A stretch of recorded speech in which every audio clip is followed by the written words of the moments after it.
Chapter 20. Lou leaned against the car window, half listening to Armand and his cousin talk. For some reason, the cousin kept calling Armand Reggie, which seemed an odd sort of nickname. Maybe it was his middle name. It struck her that, despite knowing Armand for so many years, she still knew little about his background. What had he done before coming to Stump River? He would manage to avoid revealing much last time she would asked. The way he would coolly handled the situation tonight made her think there was more to him than met the eye, just like Ryan. And just like Ryan, he was not one for sharing personal information. "Are you falling asleep?" Roxy gave her a nudge, and she sat up straighter. "If I was, getting jabbed by your elbow put an end to it." "Sorry." "It's okay." "What did you want?" "I want to apologize. I should not have given you so much wine. If I had not, you would not have gone to the bathroom and been kidnapped." "True. But I should have made you come with me as a bathroom buddy." "A bathroom buddy?" "Yep. My mother always said wear clean underwear and take along a girlfriend as a bathroom buddy." "Did she really say that?" Roxy gave her a doubtful look. She widened her eyes and tried to appear as innocent as possible. Roxy gave her a gentle smack. "Hey, wipe that innocent look off your face. That is my routine." They both laughed, then Roxy spoke again. "It's still hard to believe everything that happened was because you and Kathy got your purses tangled up." "I know. Fate can be a funny thing." She fell silent, contemplating how one event had led to others. It had been a scary few days, and yet it had brought Armand back into her life, so it had not been all bad. He was a good man, kind and patient, willing to help his friends. Yes, he could be annoyingly stubborn. Just look how long it had taken him to finally respond to her, but he was an amazing lover. Remembering their nights together had her shifting in her seat, the feel of his hand stroking her, the rasp of his beard, his weight pressing down Lucy. She looked around and realized they were at her apartment building. Armand was holding the car door open, his hand extended to help her out. "Sorry." She exited the vehicle and gave a little wave to Rudy as he drove off. The man had not said much to her, mostly speaking in hushed tones to Armand, but he seemed a nice enough sort. Roxy was already heading inside, and they followed suit, Armand putting his arm around her waist, holding her close to his side. "How is your arm?" She peered across his chest at the stained sleeve. "Fine. Just a scratch, remember. I still want to examine it." He chuckled. "And I definitely want to examine you." His hand slid lower and cupped her rear, giving it a light squeeze before speaking in a more serious tone. "How are you doing?" "I am fine." He gave her a doubtful look. "Okay, I have a few aches and pains, and looking through only one lens in my glasses is giving me a headache. I am sorry they broke. You did not like them anyway." "True. Tomorrow I'll take you shopping and help you pick out a pair that suits you. No more hiding behind large glasses or too much makeup." Hiding? Was that what she had been doing? She had not seen it that way, but maybe there was some truth to his words. It was something she would have to think about when she was not exhausted from being kidnapped. "Thanks. But do not go getting too bossy. I get the final say about what I buy. Of course, it'd never make you do something you did not want to do." As they reached the top of the stairs, Roxy came hurrying out of the apartment. "Excuse me, got to run." Roxy squeezed past them. "Where are you going? Are we out of food or something?" She looked at her roommate in amazement. "Nope. There is someone I need to talk to." "This late? Are not you tired after everything that has happened?" "Me? Never." Roxy started down the stairs and then stopped. "Oh, and if you two want to celebrate, do not worry. I'll crash somewhere else tonight." She gave them an exaggerated wink and then ran down the stairs. Armand grinned. "I am definitely warming to your roommate. Because she is leaving us alone to do the wild thing." He gave her an odd look and then laughed. "You have no idea how wild I can be." "Really?" She grinned. "I can hardly wait."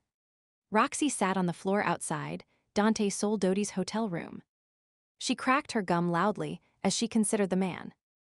Soldoti. Huh? Detective Soldoti. Double huh? The man had more last names than the phone book. However, whatever he was calling himself, she was still pissed off and was going to make sure he knew it. In this business, information was money, and he needed to pay up.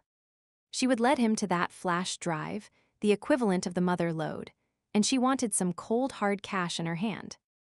It had been the right thing to do, helping get Lulu back, even if it did mean she lost a lot of money.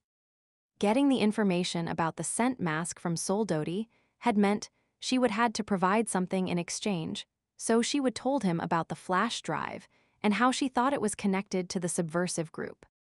Normally, she could have sold that info to him and made a pretty penny from it. Oh well, she would do it all over again for Lulu. However, if there was a way to mitigate the financial damages, she was going to give it a try. She checked her watch and sighed. He would be back, she was sure of it. A friend of hers cleaned rooms here, and if need be, she could probably get access to his room. She would try this way first, though. No need to tip him off that she had connections within the hotel. Staying one step ahead of guys like him was crucial. Time passed slowly. She picked at her nails, paced the hall, checked her messages, and played a few games on her phone. Finally, the elevator chimed, and the door slid open. Dante emerged, took a few steps, and then noticed her. To his credit, there was only a minimal hesitation in his stride. Yet in that fraction of a second, she was sure he processed the situation, evaluating and discarding a dozen ways to deal with her. His expression morphed from preoccupied to surprised to neutral, before settling on an affable smile. "Roxy, I am delighted to see you again." "So soon, too." She pushed to her feet, her back sliding up the wooden surface of the door. "Yeah, and my granny's a porn star." "Really? Your granny, you say? She must be a remarkable woman for her age." Amusement twinkled in his eyes. "Cut the crap, Dante." He held up a hand. "Let us take this somewhere more private, shall we?" She considered the request and then nodded. As he unlocked the door, she sent a quick text message, then held up her phone. "I just told a friend, if they do not hear from me in 20 minutes, to come looking for me here. They know I am with you too. I commend you on your safety precautions." He stepped back and ushered her inside. "Unnecessary in this circumstance, yet still clever of you." "Yeah, blah, blah, blah. Explain yourself." She shoved her hands in her pocket and glanced around his room. It was disgustingly neat, almost as if he would never even been there. Rumor had it he was the best in the business, impossible to catch though many had tried. Well, it took a lot to impress her, and she would not let his reputation keep her from getting her fair share. "Explain what?" He removed his jacket and folded it neatly on the end of the bed. "You know damned well what. I led you to that flash drive full of information." He cocked his head and considered her words. "Not exactly. You asked for information about scent masks, and I gave you information in lieu of cash, so we were even. Your information was that your friend probably had been kidnapped by shifters looking for a memory stick. But that gave you no right to swoop in and take it. You did not own it. It was up for grabs to whomever was clever enough to get their hands on it. I led you to it." Her hands curled into fists, but she quickly loosened them, trying to maintain a facade of cool logic. Being a hothead would not get her far with him. He would use her emotions against her. "Not really." He folded his arms and sat on the edge of the dresser. "I had to do my own research, and quite quickly, I might add.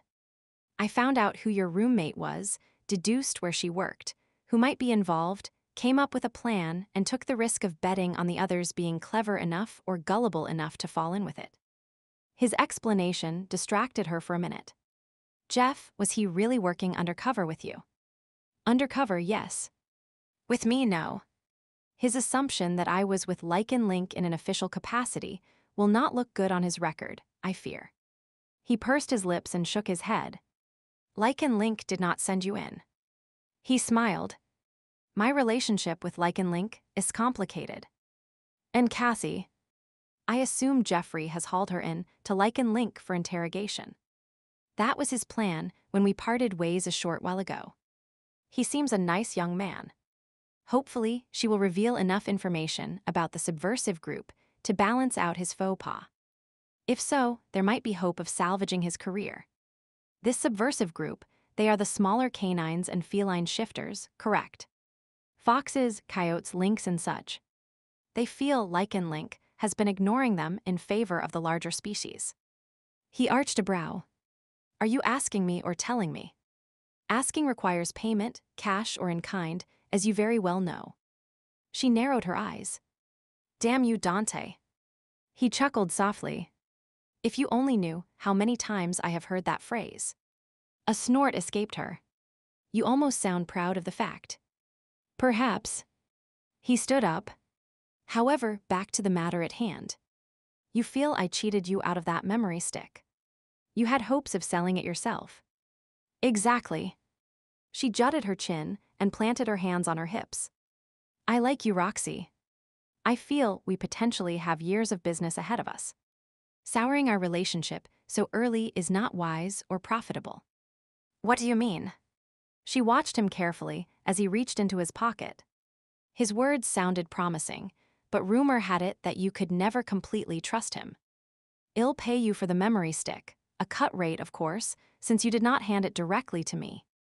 However, the sum will recognize your part in my acquisition of it. How much are we talking about here? He named a generous sum that made it difficult for her to control her expression. She waited a beat and then nodded. That is satisfactory. I could have made more, but, as you said, will likely have future business dealings, so I can afford to be generous with you. He burst out laughing and began to peel bills from the roll he held in his hand. You are my kind of business person, Roxy. She took the money he handed her and examined it carefully. This better not be fake. Roxy. He shook his head. Our relationship has to be built on trust. Yeah, right. She shoved the money in her pocket. So, what are you going to do with the info on the flash drive? Sell it. Use it to break into Lycan Link. Hack someone's account and blackmail them. All interesting possibilities. So, which one? Our business relationship is built on trust, but my motives are still classified. My guess is blackmail. Someone you want something from, or someone who has a hold over you. Or, she snapped her fingers, you will hack into someone's account, maybe someone who is filthy rich, find some dirt on him, and then bleed him dry over the course of several years, sort of like your own private pension plan. He chuckled. I like how your mind works. Am I close? He shrugged and gave her a bland smile. Oh well, it was worth a try. She stuck out her hand and cracked her gum. Good doing business with you, Dante. He shook her hand and led her to the door. Until next time, Roxy. Until next time, Detective Soldoti. Lou curled up on the sofa, leaning against Armin's side. His arm, which really did have only a minor scratch, was wrapped around her shoulder, her head rested on his chest. The beating of his heart sounded in her ear, strong, steady, comforting. The events of the evening seemed unreal. She would been kidnapped, trussed up like a turkey, and stuffed in the trunk of a car, yet she would manage to escape all by herself for the most part. Armand appearing had certainly been helpful, but now that she knew Jeff had been an undercover cop, she wondered if she would really needed to fear him or not. How far would Jeff have gone to maintain his cover? He would indicated to Cassie that he would follow along, yet he would left the door of the utility room unlocked. It just goes to prove you never know who you could trust. What are you thinking about? Armin's voice rumbled from his chest and tickled her ear. I was thinking that I handled myself pretty well. You did. As I said, you wear a badge of courage. He tucked a loose strand of hair behind her ear and trailed his thumb over her scar. Many would have been having hysterics after such a situation. You were pretty calm and capable through all of this as well. I am used to handling the unexpected at the bar. She sensed there were things he was not telling her, but let it go for now. I wonder what will happen to Cassie. We worked together for quite a while, and I never once suspected her of being involved in anything shady. He shrugged. I am not sure. I imagine she will be questioned as to how she came to have the USB drive. Probably. I still feel bad. And the way she was talking towards the end, I do not think she is very stable. In her mind, she must have thought she was doing the right thing. I applaud your kind heart, but in all likelihood, she would have killed you after getting what she wanted. Yeah, there is that. Jeff, however, I really need to apologize to him. For what? At one point, before I knew he was an undercover agent, I was so angry that I wished he would chop off his finger next time he did one of his knife tricks. Armand gave a shout of laughter. That was rather mild. I am sure others would have wished him damage to another body part. She grinned as she realized his meaning. He was quiet for a while, his thumb gently stroking her arm. Eventually, he spoke again. I was scared I would lose you tonight. That we would not find you, or that even if we did, I would not be able to save you. I was scared too. I never want to feel that way again. His hand moved up, tilting her chin so he could reach her mouth. He kissed her gently, his lips barely brushing over hers, back and forth, before pressing closer. She turned, wiggling around for better access, taking the lead and kissing him back fervently, her tongue slipping into his mouth, tasting and stroking, retreating and encouraging him to follow. He grabbed her hips, arranging her so she was straddling him, stroking her back, then cupping her head, holding her close as their kiss grew more frenzied. Passion crackled in the air, and she began tugging at his shirt, eager to feel him, to run her hands over the muscled planes of his chest, and his phone rang. Ignore it. She nibbled on his lip, and he groaned. It's probably Ryan. I do not care. She licked his neck, and he shivered. Ah, Lucy, he swallowed hard, then pushed her away. I have to talk to him. Now. She let her lip form a pout and batted her lashes, shamelessly using her eyes to try to convince him to follow her wishes. Are you sure? He gave her a quick kiss, and then resolutely picked her up and set her beside him. I am sorry, this is important. Okay, but hurry. She sighed heavily. I will. He gave her one more kiss, and then stepped into the hallway to talk, pulling the apartment door shut behind him. She could not begin to imagine what he and Ryan were up to, but her mother had always said everyone had a right to their own secrets, so she would not push him for answers. It did not mean she was not curious, though. Just like with Ryan, it would seem there was a lot more to Armand than met the eye. Leaning her head back, she amused herself by creating wild scenarios in which the two men were spies, part of some secret organization. She yawned and pulled her legs up on the sofa. The room was blurry due to wearing her old spare glasses, the indistinct shapes perfect fodder for her musings. Maybe Melody was part of this mythical group. And even Brian and Daniel and Armand entered Lucy's apartment a short while later, having updated Ryan on what had occurred that evening. As expected, Ryan had teased him about the need for a DC to be dispatched to the bowling alley in case anyone questioned what they had seen. I thought you said bears did not get in trouble the way wolves did. I blame the presence of the zombies. Ryan chuckled, and then they would gotten down to the important matters. Ryan said he was going to pass along the information to his contact, Reno Smith, and was quite sure the matter was over and done with. This subversive group is likely a small minority. Ryan had stated. Reno said Lycan Link has been working hard to unite all shifters. I suppose that is their issue. There are always a few who feel they are not being treated fairly. It's difficult to meet the needs of everyone, he would agreed. But small minorities should have their voices heard too. They need to know they can trust Lycan Link to look out for them, and such trust does not always come easily. They would talked briefly about a few other matters, including how things were going at the Broken Antler, and then Armand had ended the call stating he would be home soon. He then began to check flights back home and booked 2 seats. His plan was to make love to Lucy until he convinced her that returning home was the only possible option, and then whisk her away before she could change her mind. When he would first arrived in Chicago, he would said he was going to be decisive and act quickly, but the debacle with the USB drive had gotten in the way. Now it was time to return to his original agenda. Tucking his phone away, he made his way back to the living room. I am sorry for the delay, Lucy. His voice trailed off.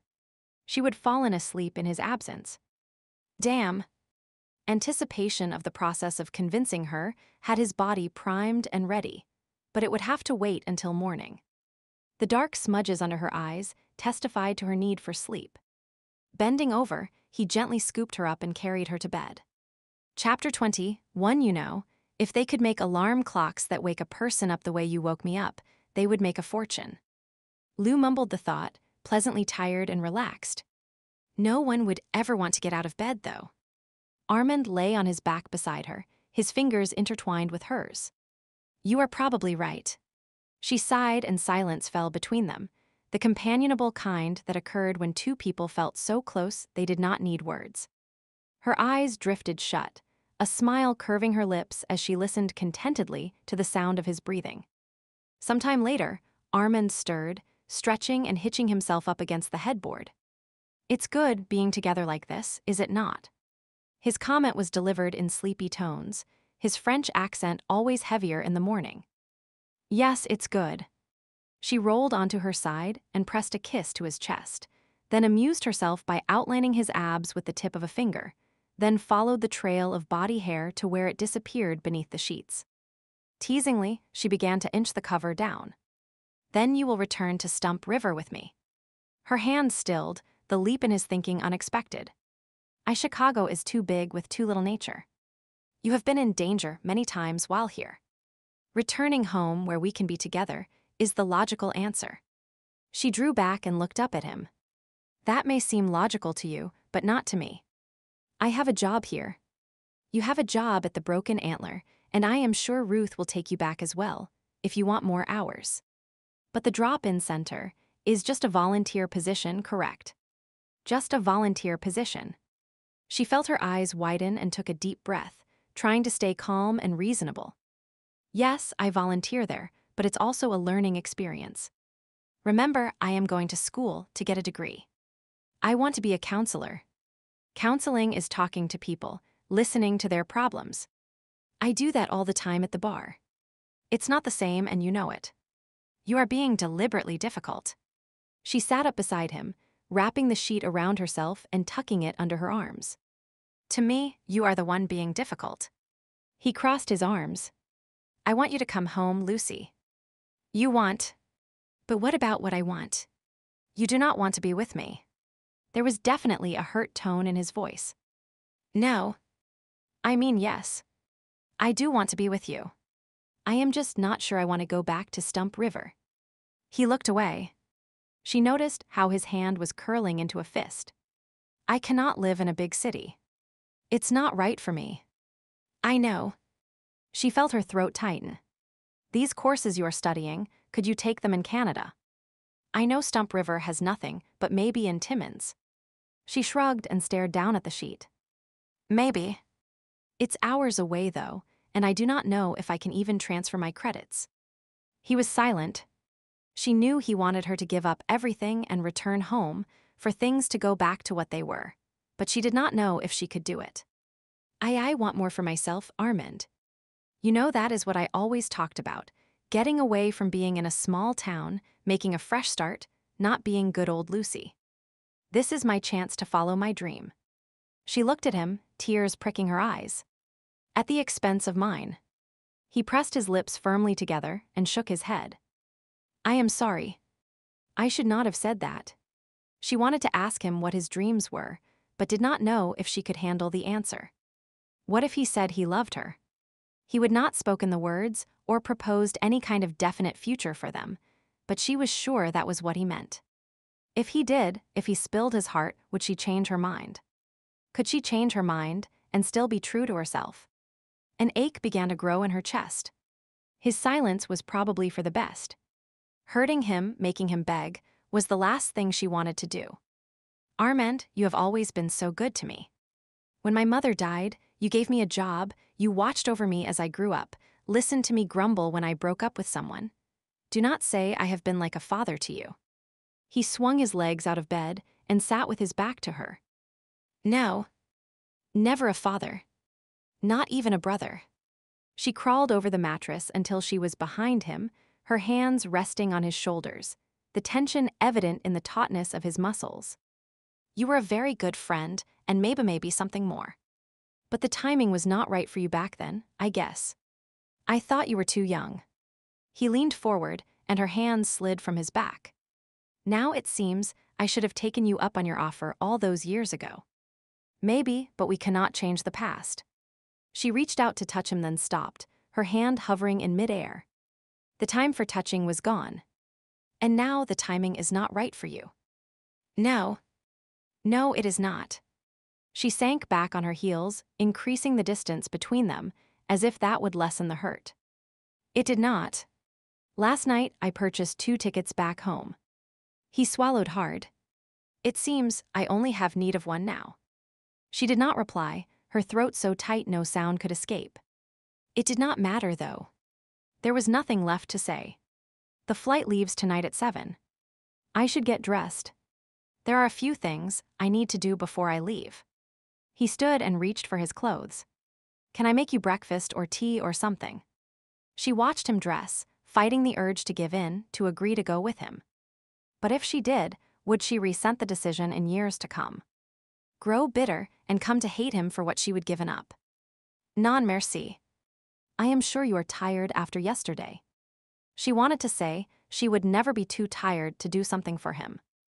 Instead, she kept silent, putting on her old glasses and wrapping a robe around herself, then following him to the door.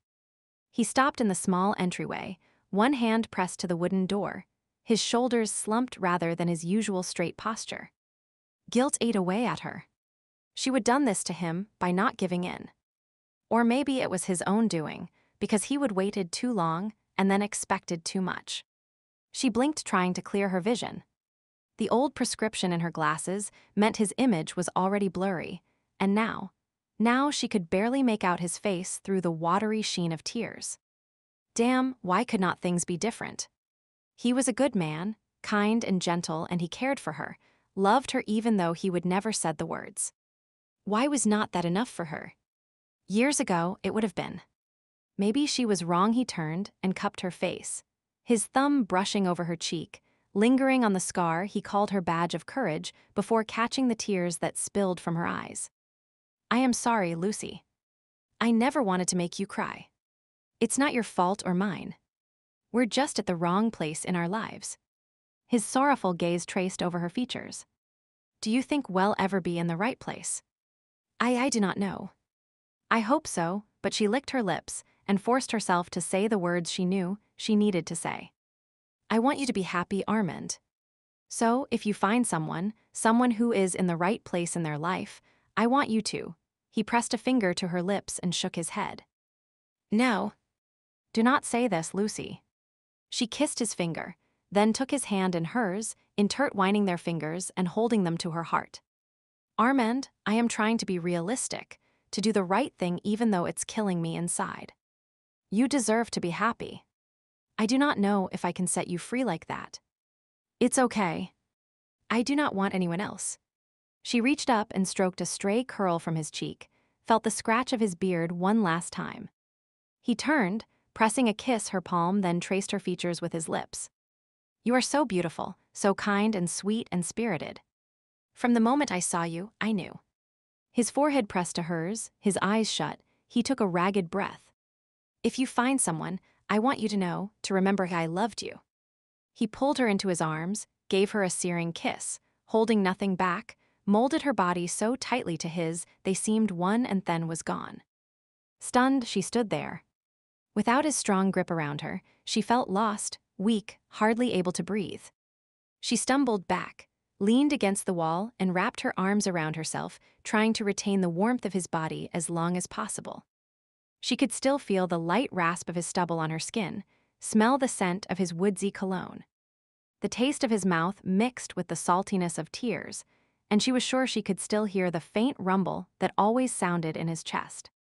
If letting him go was the right thing to do, then why did it feel so wrong? Her heart was breaking into a gazillion pieces, each sharp shard more painful than the last. He loved her. He would said he loved her. She should follow him. Tell him she loved him too. That's it.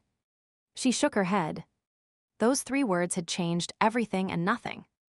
There was an indescribable pressure squeezing her chest. She struggled to breathe, to think.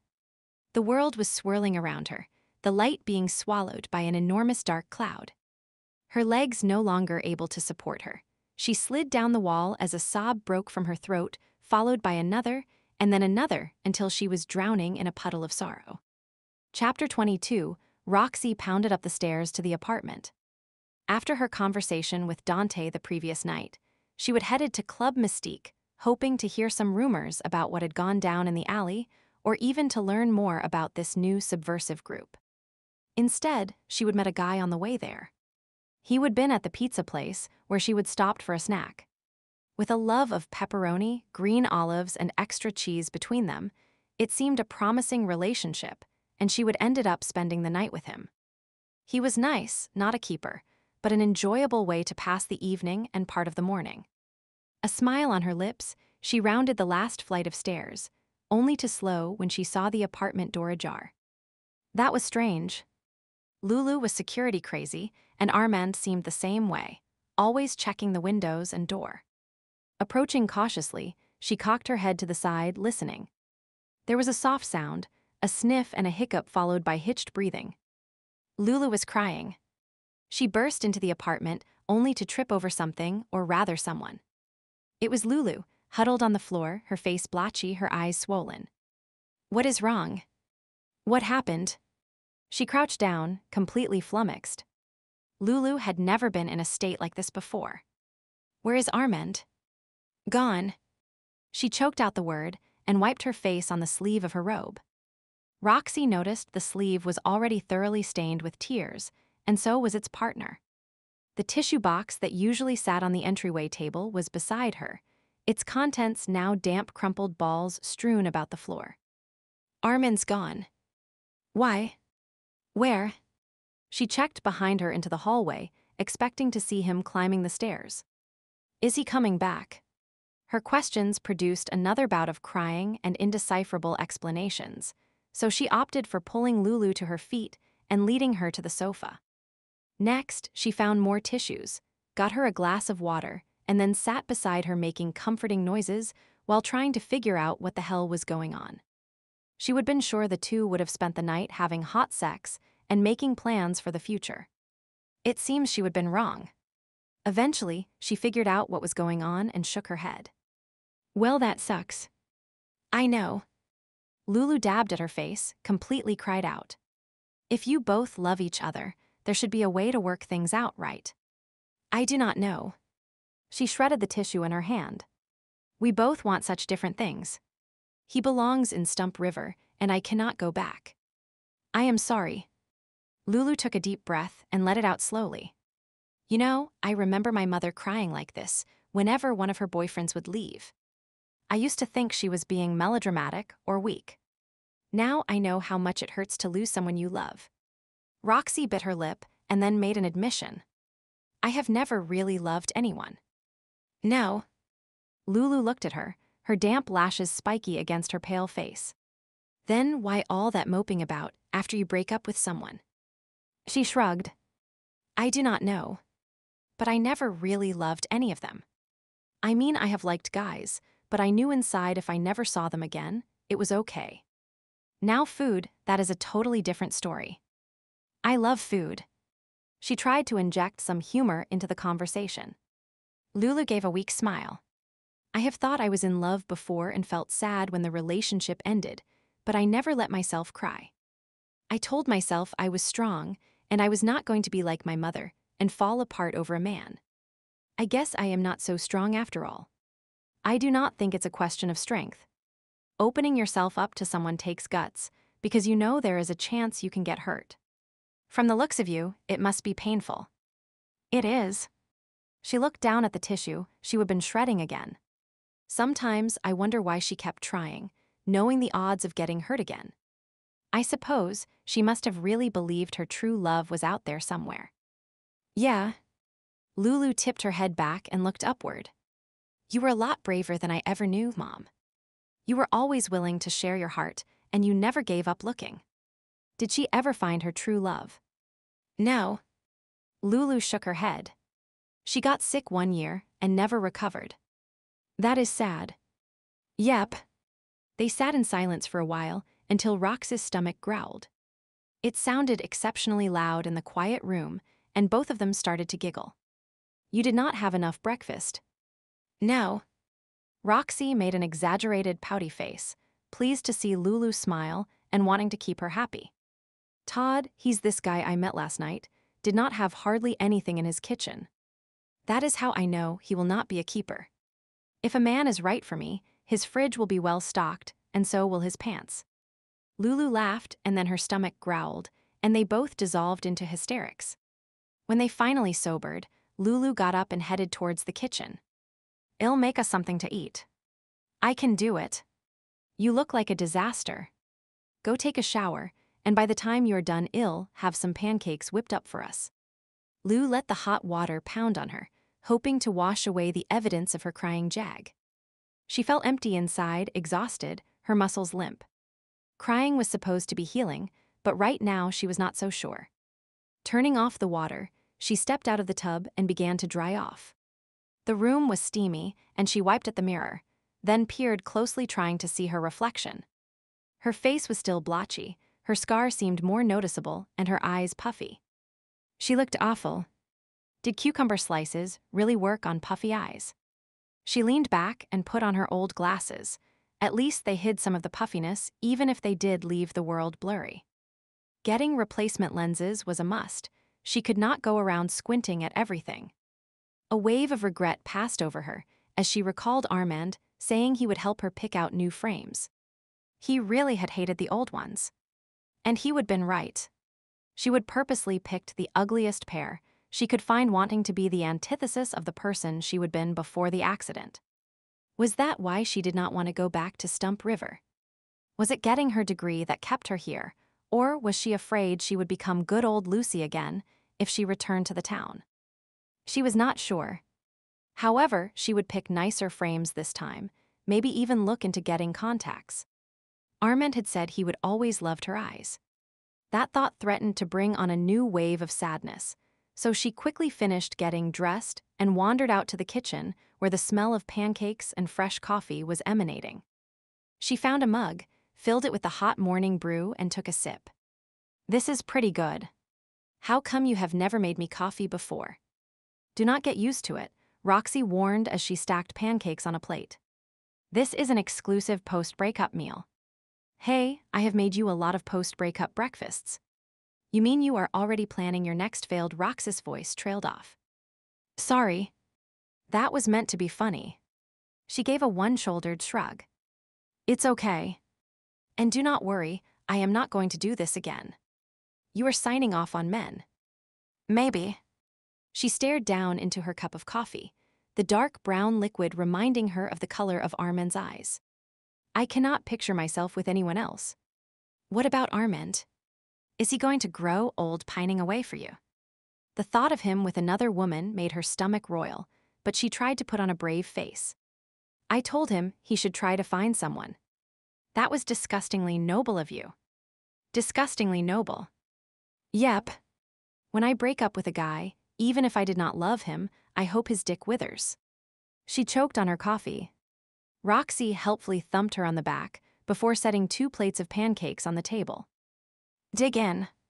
Roxy shoved a large bite in her mouth and then talked between chewing. You know, the best thing to do is to get right back on that horse and go out with someone else. Is not that what I always tell you? So listen to your own advice. She waved her fork about. What about that Neil guy? Neil? There was no spark when she thought about him. In fact, she seriously doubted she would ever feel a spark again. No. Well, keep him in mind. You never know. She frowned, a forkful of pancakes partway to her mouth. Hey, should not you have gone to work today? Work? Oh crap. She raced for the phone and punched in the number. It rang numerous times, but no one answered.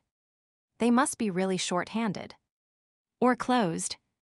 Think about it. You are not there. Kathy's not there. And Jeff probably did not go back. Who would have even been there to open the place? She had not considered that. Jin probably called poor old mister. Henderson and he would have to try to get a hold of Dylan, and by the time Dylan got there, the breakfast rush would be done. What a mess. Mr. Henderson is really old, is not he? She nodded. He's been talking about retiring, selling the business. This could be enough to push him into it. The impact such a change might have on her life had her worrying her lip. Well, it's too late to do anything about it now. Finish this amazing meal I made you, and then either go down to the diner or call one of the other staff and get the scoop. Right. She sat down, her stomach uneasy. If the diner was sold, there was no guarantee she would keep her job. Without it, she would not be able to afford the apartment or the tuition for her college courses. Things were tight as they were, and while she might qualify for an educational grant, would that be enough? Maybe we should have taken Armand up on his offer. No, she had her pride. There was a time when she was younger that she might have expected a man to take care of her, but not anymore. She would find a way to raise the money, no matter what. And maybe she would not lose her job. There was no point in assuming the worst, right? She would head to the diner after breakfast and find out what was happening, then go to the optician. With that plan in mind, she finished her meal and prepared to set out. Roxy, where did you put my purse? She looked around the apartment, peering under her bed, in the closet, beside the sofa. Your purse. It's Roxy's voice trailed off as she stood at the sink doing the dishes. You asked me to keep an eye on it, did not you? You forgot it. She sighed. Ryan would not believe she needed yet another replacement ID. Well, with all the excitement, it slipped my mind. Roxy grabbed a towel and dried her hands. I'll get right on the phone and call Pietros. I am sure someone handed it in to the wait staff. Or walked off with it. It turned out luck was on her side for once, and her purse was waiting for her, so she swung by to get it. Her phone, ID, and cash were all as she would left them, and she thanked the staff profusely. Upon checking her phone, she found a message saying the diner was closed for the next week while renovations were being done, and everyone was on a paid vacation until further notice. Paid vacation. That was an unexpected surprise. There would been no rumors about repairs, not that they were not needed. Mr. Henderson had been letting things slide. She glanced down at her wrists. They still bore the marks of her attempts to free herself with the rough edge of the metal shelving. Maybe there was something to be said for things not being perfect. With her purse tucked close to her side, she headed to the store where she would purchase her glasses. There was a discount section, and they promised same-day service. Hopefully, in a few hours, she would be able to see clearly again. She took her time choosing the frames, imagining how Armand would react to each. She even went so far as to snap pictures of herself wearing a few of the contenders, thinking she would send the images to him. His number was not on her phone, but she still had it memorized from when she lived in Stump River. Funny how some things stuck in your memory. In the end, she did not forward the images, instead choosing a frame she felt suited her. As she stared at her reflection in the mirror, she decided Armand had been right. She would spend her life hiding, first behind too much makeup and then going to the other extreme of downplaying her appearance. Neither had made her truly happy. Maybe it was time to just be herself and not worry what others thought. What she looked like had no impact on her abilities. It crossed her mind that Armand would be pleased, and she thought to call him, but once again, she resisted the urge. It was better to make a clean break. The rest of the day passed slowly. She headed home with her new glasses, only to poke about the apartment, unable to settle. Going to the center to volunteer would have given her something to do, yet she called in and canceled, not wanting to face questions about Armand. After straightening the items on her dresser and making the bed, an unduly slow task as her hands had lingered over the sheets Armand had slept on, she sat down at the computer thinking she would check the news and see if there was any mention of last night's events. Instead, she found herself on the airport's website, trying to decide what flight Armand would be on and what gate he would be leaving from. It made no sense to torture herself that way, but she could not help it. Roxy peered over her shoulder. Staring at the airport's flight schedule will not change anything. I know. His flight leaves in 10 minutes. She swallowed, the lump in her throat feeling larger by the minute. Are you thinking you made the wrong decision? No. Yes. I do not know. At the time it seemed right. The facts have not changed. She forced herself to turn off the screen and stand up. Is there anything I can do? Thanks, but no. She noticed Roxy was dressed up. You are going out with that guy from last night. Yeah.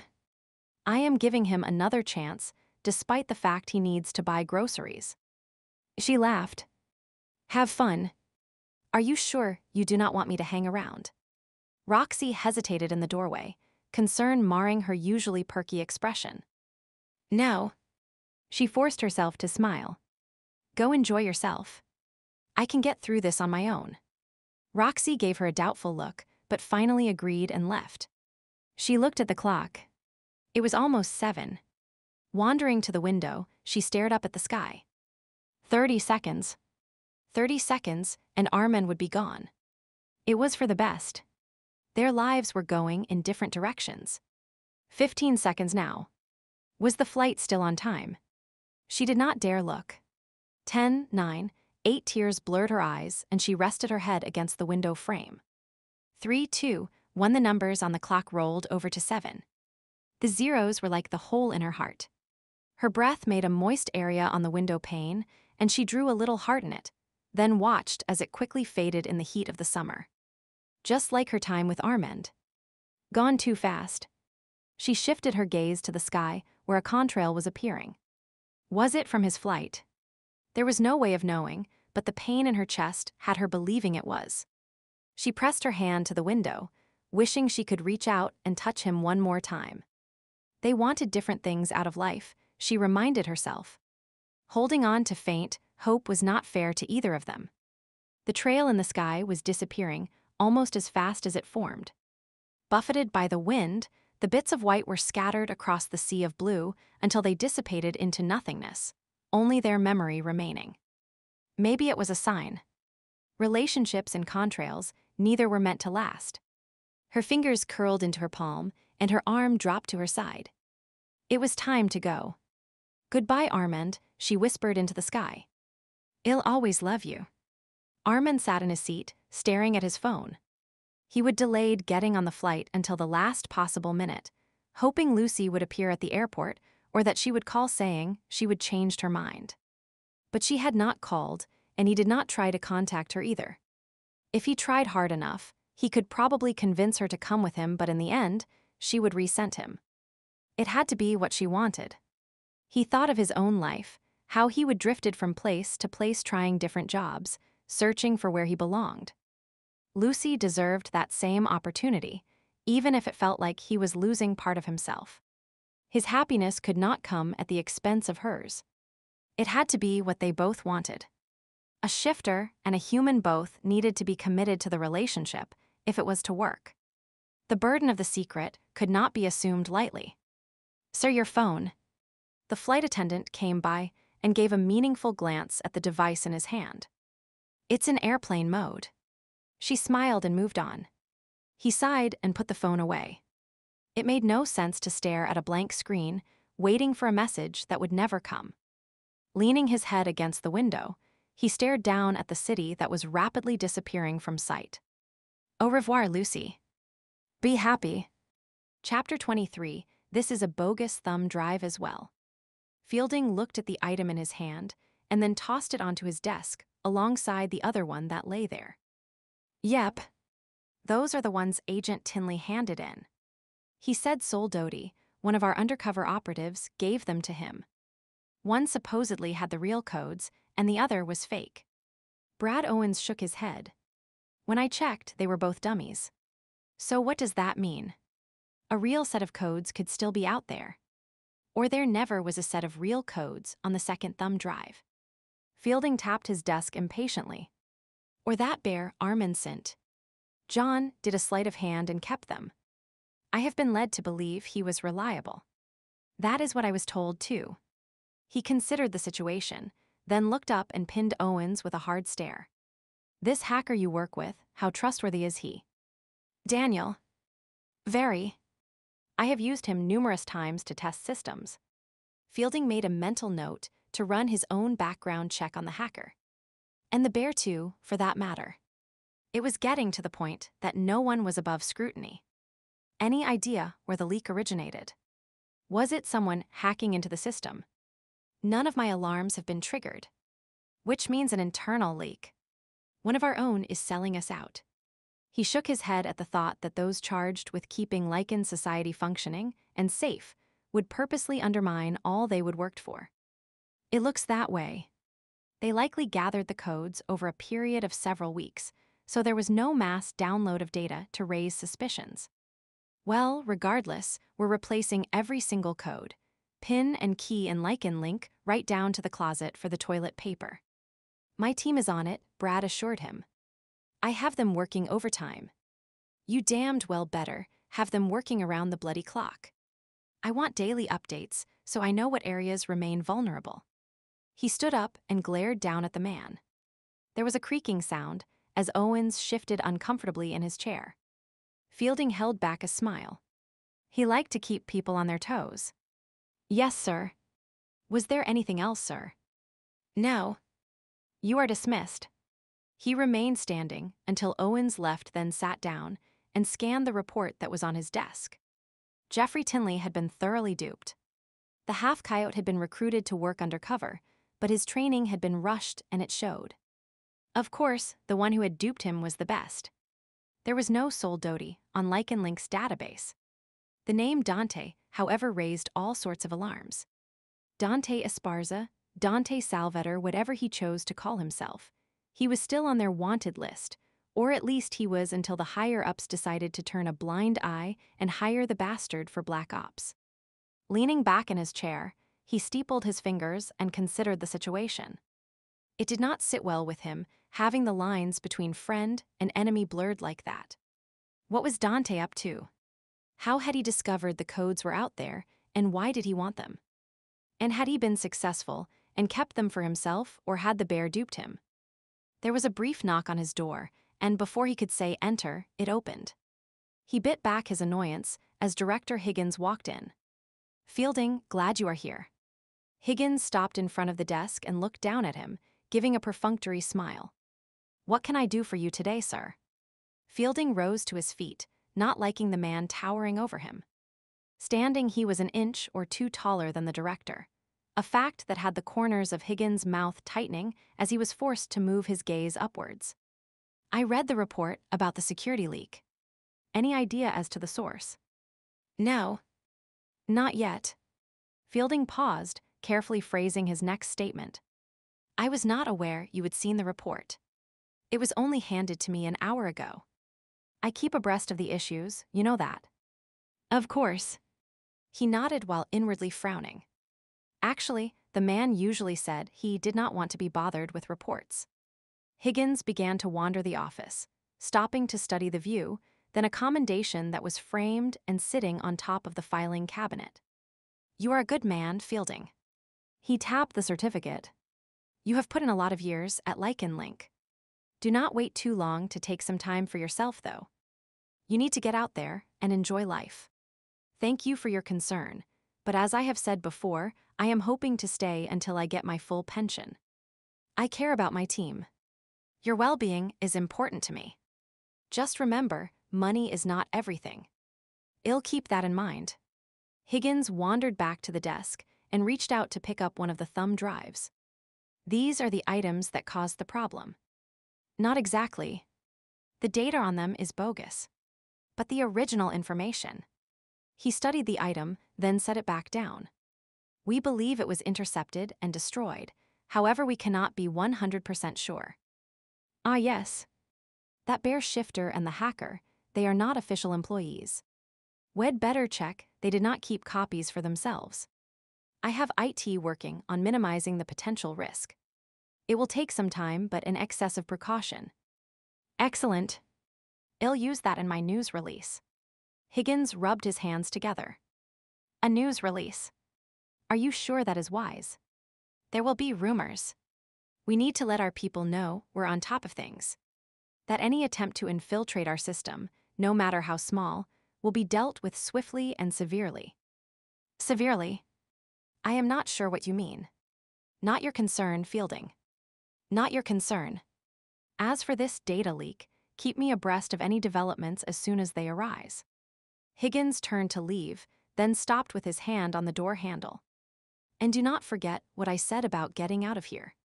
It would be a shame if you kept working longer than you should. He left, pulling the door shut behind him. Fielding sat down and eased back in his chair, replaying the conversation in his mind. Had there been a veiled threat in Higgins' words? Or had he been at the job too long and was getting paranoid? He reached for the phone, planning to set up a meeting with Reno, one of the few people in the organization whose integrity he trusted completely. Getting another perspective on the situation helped. They could meet somewhere in town and hash things out, except he paused, his gaze caught by the thumb drives on his desk. Dante was involved. How much of that did he dare share? How much could he share? Letting his hand drop back onto the arm of the chair, he reconsidered his strategy. It was better to keep Reno out of this as long as possible.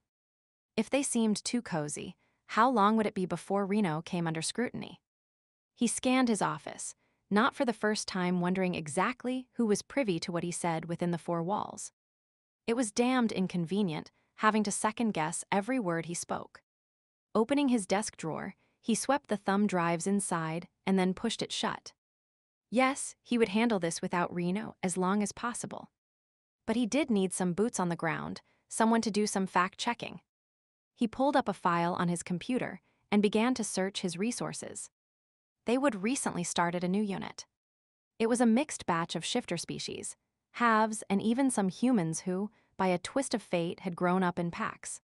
Humans, coyotes, foxes, halves who would have thought the day would come that they would be part of Lycan Link.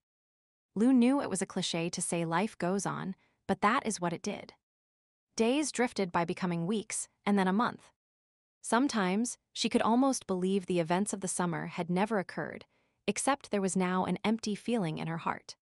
A feeling that only disappeared at night when her dreams were filled with memories of Armand, and she would imagine his arms holding her, his voice whispering her name as he made slow, sweet love to her. When she would begun living in Chicago after the attack that almost killed her, she would miss him, but now it was 10 times worse. As she would try to explain to Roxy, it was like creme brulee.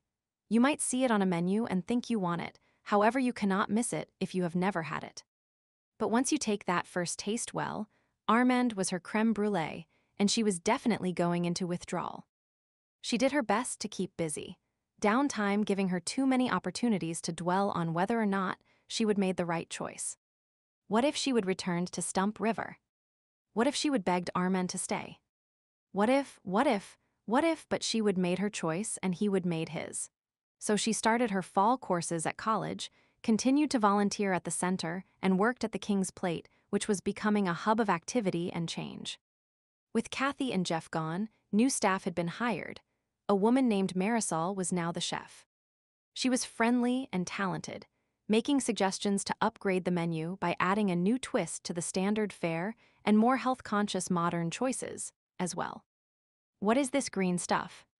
Why is there a twisted orange slice on my plate?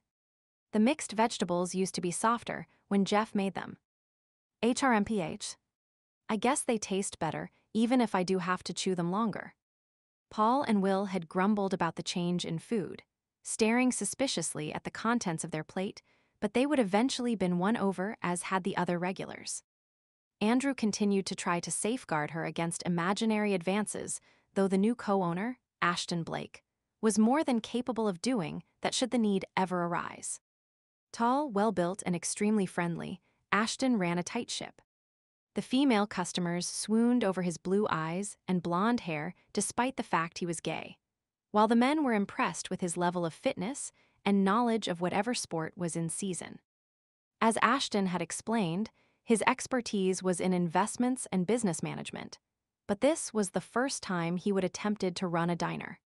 However, when his business partner had presented him with the proposal, the challenge had intrigued him enough to take the risk. Mr. Henderson had willingly accepted the offer put forward, and in less than 48 hours, the deal was done. There will be changes beyond the renovations. Ashton had told them when the King's Plate had reopened. We want to keep our established clientele while also appealing to new customers. He would flash an impossibly perfect smile at them. That is where you come in. You are the front line, the first contact people have when they enter the building. Make them feel welcome, part of the family, as if this is their new home away from home. Friendly staff and great food, that is going to be our mantra. It had been a good pep talk, except Jin had quit the next day, all the positive vibes too much for her to handle. But the tired feeling that had permeated the diner for so long was fading, replaced with an upbeat spirit and more customers. New dishes, new decor, central air conditioning, even a new shelving unit in the utility room. Lou stared at it, remembering how the broken edge of the old shelves had saved her. However, there would never be a need for that Agon, at least she hoped not. She would already had more than her fair share of adventures in her life. Shutting the closet door, she popped her head into the kitchen. It was a habit from the days of Jeff the chef. I am done for the day, Marisol. See you tomorrow. Marisol barely glanced up from the meal she was plating. Lou waited a beat and then left to grab her purse. Marisol was not as prone to chatting as Jeff had been, but Ashton certainly was. He always checked if she would had any problems during her shift, if she was heading home or working at the center. If it was not that he batted for the other team, she might have thought he was interested in her. Instead, she decided he just cared about his employees. We're like a family here, he would told them more than once. If you have a problem, tell me. It was nice knowing someone had her back. After giving him a wave, she left the building and headed towards the bus stop. Amy, one of the new waitstaff, joined her. You heading to that center you volunteer at? Yep. She nodded as she took out her bus pass. What about you? Chris and I are going to look for wedding rings. After 4 years together, we have finally decided to make it official and tie the knot. That is great. She made congratulatory noises as they climbed on the bus and sat down, all the while ignoring the pain that still filled her whenever she saw a happy couple. Thanks, oops, that is my phone, sorry. Amy became lost in her texting. Lou stared out the window, her thoughts drifting as they so often did lately. It was October. The leaves were changing color and Halloween decorations had started to appear in the windows of the various businesses. Round orange pumpkins and black cats, witches and ghosts, spider webs and signs that said boo. She smiled as she watched a family walking down the street. The mother had a child on her hip and briefcase in her hand, while the father was carrying bags of groceries. Would her life ever be like that? It did not seem like a lot to want, yet it eluded her. Maybe she was expecting too much. Maybe the perfect man who wanted exactly what she wanted, when she wanted it, did not exist. It was something she considered while she worked at the center that night. The perfect man, the perfect time, the perfect place, was it just a fantasy? Perhaps you had to compromise on one of those things in order to get the others. Or was perfect what you made of it? The voice inside her asked. Maybe. Done for the evening, she stepped outside and did up her coat. The sun set early this time of year, and there was a distinct chill in the air as the warmth of the day gave way to moonlight. A breeze stirred the fallen leaves, causing them to skitter down the road while the bare branches overhead swayed and clattered, casting odd shadows on the ground below. She headed towards the pool of light by the bus stop, thankful for the presence of the street lamp. Standing in the dark waiting for a bus always made her uneasy. See you tomorrow, Lou. Neil was locking the door of the center. Yep. She nodded and shoved her hands in her pockets, hunching her shoulders as a gust of wind suddenly swept down the street. Would you like a ride? Neil never gave up, asking her at least once a week. It had become a habit, and he barely slowed his step, likely anticipating her refusal. About to give her usual reply, she paused. When she did not answer, his step slowed and he turned to face her. She could see the hopeful look on his face, the way his thinning blonde hair ruffled in the wind. There was nothing wrong with him. He was a nice, ordinary guy who worked in a field she was interested in. And he lived in the city. Sure, thanks, Neil. She spoke the words quickly before she could change her mind. Great. His eyes widened, and he smiled, extending his arm in a gallant gesture towards his car. Your carriage awaits, m'lady. She allowed him to lead her to his car. There was no spark where his hand gently touched her elbow, no change in her breathing as they sat beside each other in the confines of the vehicle. Would you like to stop and get a burger and fries? He slid a look her way as he negotiated the traffic. We could talk about the programming for the next month. Sure. That would be nice. She tried to inject some enthusiasm into her voice. This was what she wanted, right? Mooning over what she could not have made no sense. And yet, if it's the right thing, her inner voice nudged, why does it feel so wrong? It takes time to get used to a change in plans, she pointed out. Lacing her fingers together, she pinned a smile on her face and began to talk about the weather. Roxy yawned and stretched, adjusting how she was sprawled on the sofa, then reached for another chocolate. There was a box balanced on her stomach, and she was methodically eating her way across the rows. The current one she was chewing on had nuts in it. She liked nuts if they were not attached to a man. Scowling, she mentally cursed all males of the species and chomped down especially hard on the sweet. Todd had been a dick. And Uber dick. He would had the nerve to dump her. This after she kept him around longer than he deserved, especially given the pathetic lack of food at his place. She was usually the one who did the dumping, not the other way around, and the change in roles was not sitting well with her at all. She grabbed another chocolate and bit into it, then examined the filling. Pink creamy stuff, sort of cherry flavored. Not bad. Popping the rest of it into her mouth, she licked the sticky sweetness from her fingers. Wallowing in chocolate was good. She could have gone to Club Mystique and looked for a new guy, except her luck there sucked when it came to men. No, she would hang around human clubs from now on. Normal guys were easier to handle. Of course, Mystique was a good source of information, but she would start at a new job with a cleaning company, and it looked like it would provide her with access to all sorts of interesting tidbits.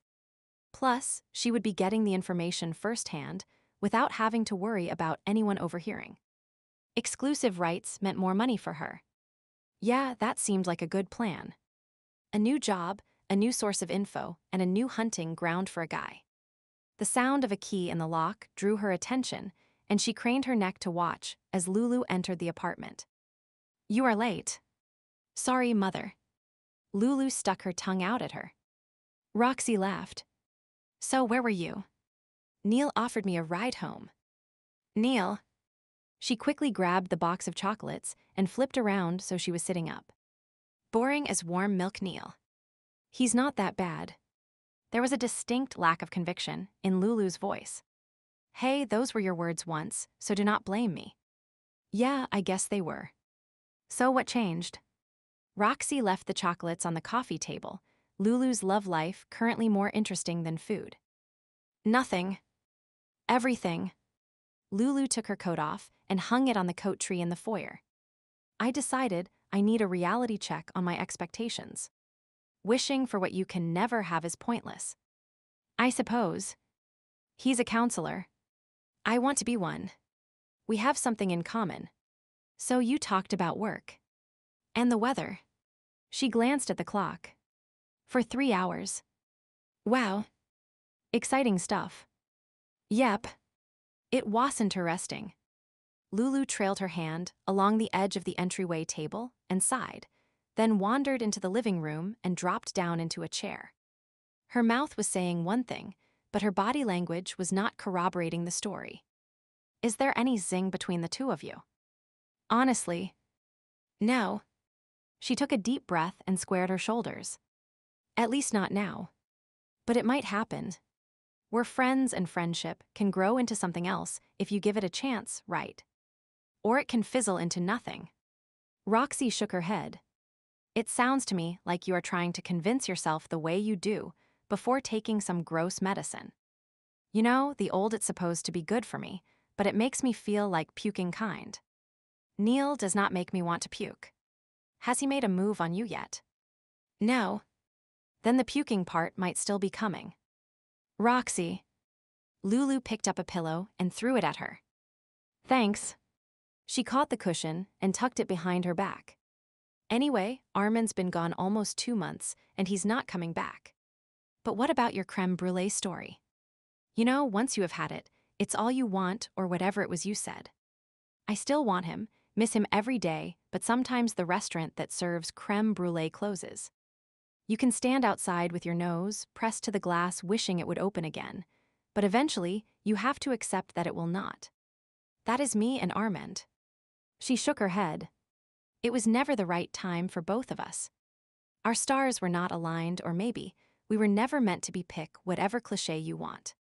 It still ends up the same. I am in Chicago and he's not. Lulu stood and wandered over to the window, tracing a heart-shaped smudge that had appeared on the window one day. Roxy had noticed it around the time Armand had left, but something, more than her dislike of housework, had kept her from wiping it off. With a sigh, Lulu turned to face her. Neil's a nice guy. It's time I gave him a chance. Roxy made a non-committal sound. Nice was just sausaburring. Ryan sat in his favorite corner at the Broken Antler. It was dark and secluded. The perfect place to be left alone. Daniel's band was playing some song that had everyone crowding the stage and hopping around in time to the music. Well, not everyone. He was in his seat, and so were some of the older-timers, not that he included himself in the group. Sitting in the corner gave him a chance to observe Melody dancing. Her honey-blonde hair spilled down her back in an array of loose curls, swaying as she moved and giving tantalizing glimpses of the bare skin that peeked out of the fashionable holes in her shirt. The concept of buying a shirt that was already worn out made no sense to him. However, she was happy, and it did look damned sexy on her. They were on a date night, something that was tricky to do in Stump River, but they were managing. Dinner at Ruth's, drinks and dancing at the Broken Antler, and when they got home, a movie in bed which would hopefully lead to something else. Brian and Cassie had agreed to babysit, so the potential for the evening was better than most nights. When he would suggested the outing, Melody had been surprised. Lately, she would been asking him if everything was all right, seeming to sense he was holding something back from her. That was the double-edged sword of a blood bond. It made keeping secrets, like Lucy still being alive, much more difficult. The original lie had been easy to maintain. Melody had been new to all things Lycan, and then, over the course of time, the lie had been pushed so far to the back of his mind it had become lost in the business of daily life. Now it was back in the forefront, and he was working hard to keep it from damaging his relationship with his mate, while not breaking his vow to Lucy. A waitress came by and delivered another beer. He nodded his thanks while eyeing her speculatively. Melody had delivered the inside scoop on the woman to him a few weeks ago. There is a new citizen in Stump River. They were lying in bed, her head resting on his shoulder while he idly played with her hair. Really? Who? Her name's Jenna Lewis. Lewis? He frowned. I do not remember any family with that name in the area. Why did she move here? Well, the rumor mill claims she is recovering from a bad breakup and wants to make a fresh start here. No, I mean, why Stump River? Why not some other small town? You sound suspicious. No one moves to Stump River. You did. She gave him a gentle poke. And so did I. Because it's in the middle of nowhere. And you moved here to spy on me. Oh. I see what you mean. Apparently, she stuck a pin in the map and picked the closest town to it. She gave a soft laugh. She would been sticking pins in a picture of her ex when the idea came to her. She sounds vindictive. No, I have talked to her and she seems nice. I think she was just really hurt by her ex. He was probably a bastard. That is what you called me once, and look at us now. That was different. Yeah, you were being a nosy reporter at the time. She gave him a dirty look before settling at his side again. Jenna is not a reporter. She is running some kind of internet marketing business. Right now, she is working from home, a place she rented on the lake, but if it takes off, she is going to open a storefront in one of the empty places downtown. HMPH. His interest in the newcomer was dwindling. Melody's breath was fanning over his chest, her fingers tracing patterns increasingly lower on his torso. Right now, she is working part-time as a waitress at the bar. Good for her. Now let us talk about something more interesting. He muttered the words as he rolled over to kiss his mate. Now Ryan noticed Armand was watching the new waitress, and he eyed him speculatively, wondering if there was a potential romance there. Both were on the rebound, so at least they had something in common. Picking up his drink, he wandered over to the bar. Hey, Armand. Yes, my friend. Is there something wrong with your beer? Armand glanced at the nearly full drink. Nope, it's fine. He took a swig to prove his point. I was wondering how you were doing. Fine, as always. That was a load of crap. When Armand had returned from Chicago, he would been as surly and taciturn as a badger. It had required a good deal of cajoling and a large quantity of after-hours drinking to get the man to spill what had happened. Ryan could not blame Lucy or Armand. They each had their reasons, but it was a shame they had not managed to find a compromise. Armand was slowly coming around from the experience. There was no twinkle in his eye, no loud bellows of laughter, but he was not moping either. Mostly he was just quiet. Your new waitress, Jenna, is doing a good job. Yes, she is. Armand's gaze drifted to her. So maybe you will ask her out someday. Armand shrugged and concentrated on polishing the surface of the old bar. Ryan knew when to push and when to wait, so he drank his beer and watched the band. Eventually, Armand cleared his throat. If you did not have Melody, if she had turned you down when you asked her to be your mate, how would you have felt? What would you have done? Ryan rubbed the back of his neck. That is hard to say. I would have been angry, I guess. Armand nodded. Maybe. He cleared his throat, not liking to admit to feelings. But Armand was a friend, and you did things for friends you would not do for others. Probably hurt and sad. You would have felt as if your heart had died, that life was not worth living. Armand stared into the distance, his hand slowing in its polishing of the bar. And yet, you would not be dead. Life would continue on around you. Yep. That is probably how it'd feel. And eventually, other good friends would urge you to do something. His eyes grew focused again, and he stared directly at Ryan. Would you listen? Damn, this was hard. A life without Melody in it was incomprehensible. However, he did his best to reply honestly. I would not want to, but I suppose I'd have to believe my friends were looking out for me. That maybe they could see what I could not. That is what I am thinking. He nodded and sighed. Tonight, I'll ask Jenna if she wants to stay and play a game of darts. Ryan gave a nod. Armand did not sound thrilled at the prospect, but it was a step forward. Ryan. Melody appeared at his side, her cheeks flushed. I convinced Daniel to play a slow song. Come and dance with me, please. Convinced, bribed, or blackmailed. He looked down at her and smiled. Damn, she was beautiful.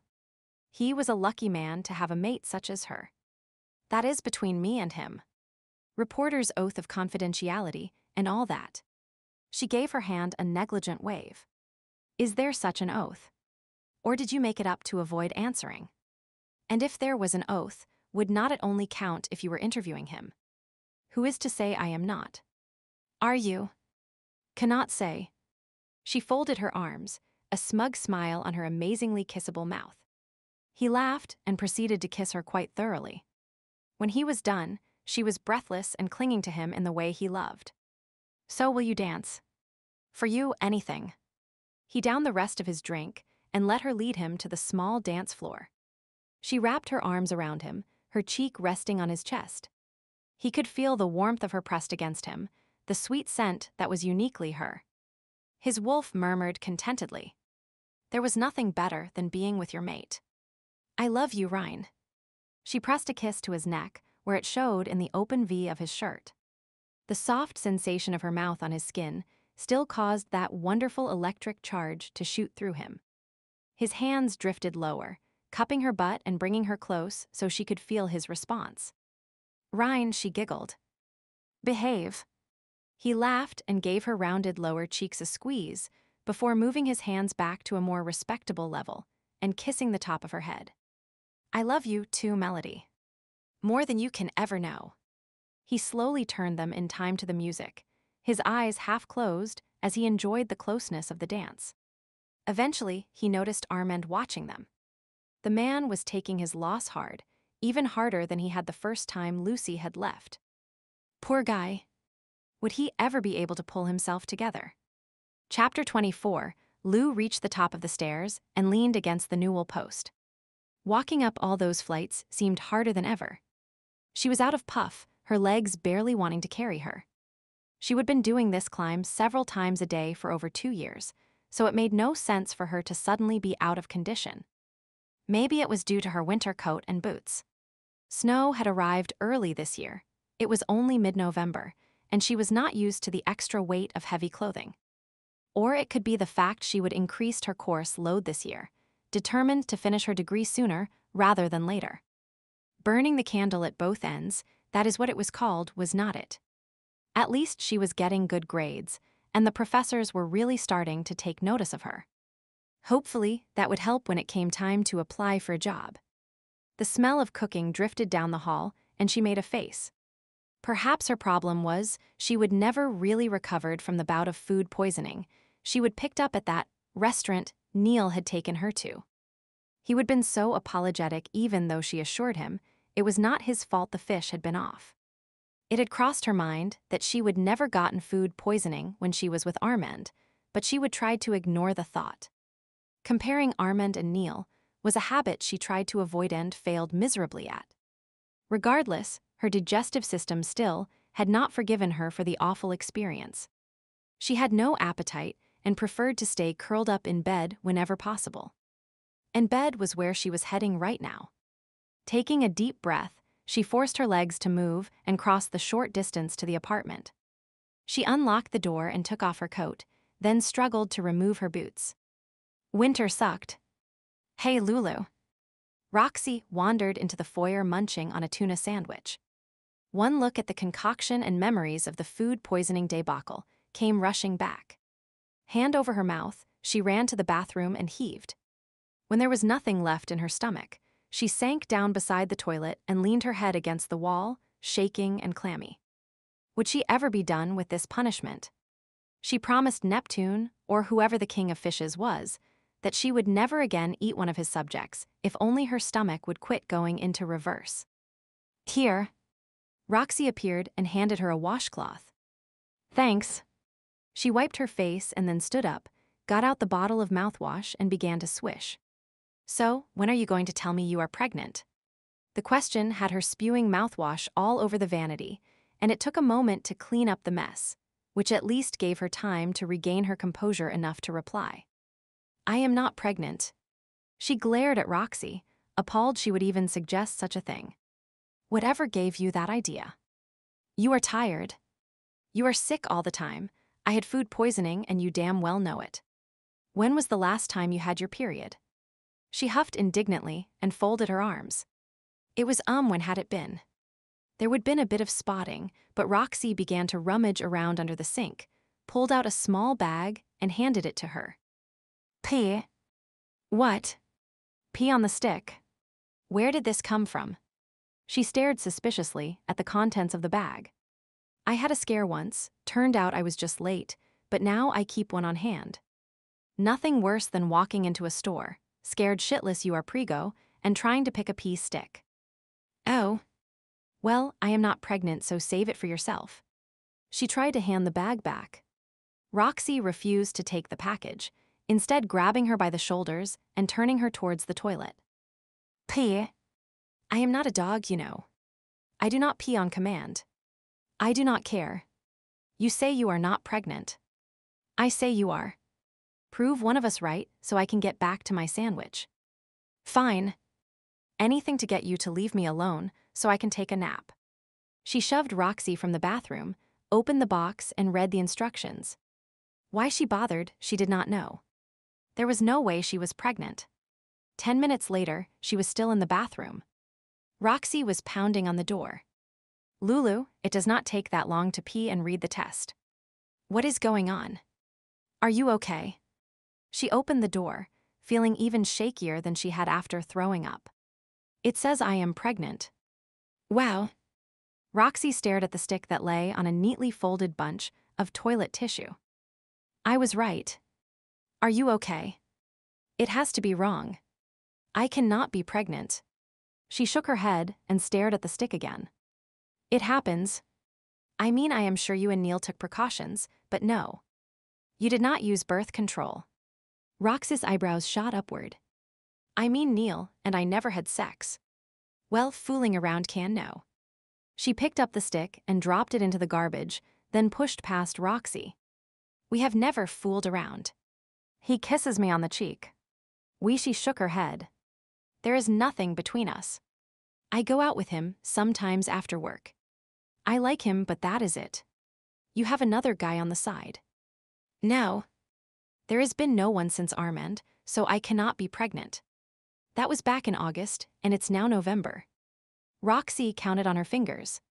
It's possible you just did not notice the signs. No, I am sure. The test you gave me was old or defective. I'll take another one tomorrow. She knew she was talking faster, her voice growing higher in pitch.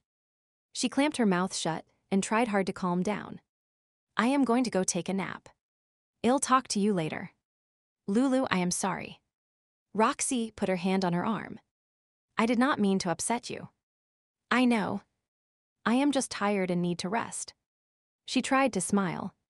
From the look on Roxy's face, she was not very successful. Roxy stood in the hallway outside the bathroom watching as Lulu pushed her bedroom door shut. It was followed by the mattress squeaking and the rustle of covers. Yeah, Lulu was pregnant. She would bet her bottom dollar on it, and that was saying something because she never threw money around, at least not her own. She returned to the kitchen and finished her sandwich, then dumped the plate in the sink to be washed later. There were several other dishes waiting to be washed as well, but she would deal with them later if the dish fairy did not show up.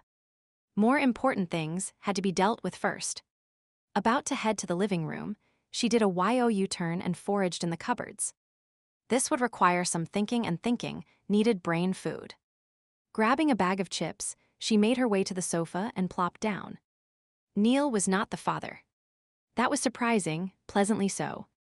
Nothing against the guy, but the few times they would met, he would been as dull as beige paint, and she would hate for him to be hanging around the apartment all the time, which he would if he was the father because Neil was the decent sort. He would be attentive and fussing and quoting baby books. The very idea made her shudder. She crunched on a chip as she considered Lulu's claim that she had not been messing around with anyone else. That rang true. Lulu was always working or studying or hanging with Neil after volunteering at the center. So that left Armand. It was not unreasonable for him to be the father. Sure, 3 months was a long time, but Lulu's brain was probably in denial. And then there was the fact that Ursa's were weird. They could be a little bit pregnant for months before the cub actually started to grow. It was something to do with their inner bear and hibernation. This cold snap could have set things in motion, so to speak. Now she had to decide what to do about it. Did she tell Armand? Or tell Lulu she had to tell Armand? Or did she just let things slide and see what happened? Shifters, like most others, were dead set against humans knowing about their existence. What were the chances the pregnancy would progress normally and not result in any awkward questions? She was not really sure. There were mixed-race individuals out there who had no idea of their unique heritage, so maybe it would be okay. Sighing heavily, she realized she would finished all her chips and now needed a drink. Damn, she hated being stuck in the middle of things like this. Getting involved in people's lives was not her thing. Chugging down a glass of milk, she decided there was not anything she could do at the moment. And there was a slight chance she was wrong, and Lulu was not pregnant. She rolled her eyes. Fat chance of that. Armand entered the bar, brushing snow from his coat and stomping his feet. He would finished shoveling the walk after using the blade mounted on his pickup truck to clear the parking lot. The snow might be falling heavily, but there were always a few intrepid souls who would brave the weather for a night of socializing at the bar. Here, let me help you. Jenna appeared at his side as he shrugged off his heavy winter coat. She hung it on the hook behind the door and then brushed snow from his hair when he sat down to remove his boots. "You look like the abominable snowman." He laughed and placed the boots on the tray so the melting snow would not make a puddle on the floor. "What smells so good?" "I made a pot of stew. I figured that would go over well on a day like this." "I am sure it will." He went to peek at the meal that was bubbling on the stove. Jenna was a good cook and had taken to bringing him samples of the meals she made. She worked in business promotion by trade, but enjoyed poking about in the kitchen, as she called it. "I have been thinking about what you said the other day." "You remember?" "About sponsoring a craft fair. I ran some numbers, and I believe it would be really profitable for the town." She shooed him away from the stove and pointed at the table. "Sit and I'll bring you a bowl." He did as he was told, bemused by how his size did not intimidate her. Jenna was a go-getter, according to Ruth, and she was setting the town on its ear, making suggestions on everything from how to perk up store window displays to improving the ads in the newspaper and offering Daniel's band promotional hints. "Keeping busy helps me not think about the past," she would once told him, and he would nodded in understanding. When the bar was empty or he was lying in bed at night, that was when thoughts of Lucy filled his mind. Of course, he would not told Jenna that. His feelings for Lucy were too raw. And for the same reason, he would not ask Jenna about her past. If she wished to share, she would. Instead, he would let her help him rearrange the bar, creating a larger dance floor by moving the tables and changing the angle of the pool tables. When he would mention an art fair, she would immediately grabbed onto the idea and had begun researching the possibility. Yes, she was definitely a go-getter. "Here you are." She placed the bowl in front of him along with a dinner roll and then sat down across the table from him, cup of coffee in hand.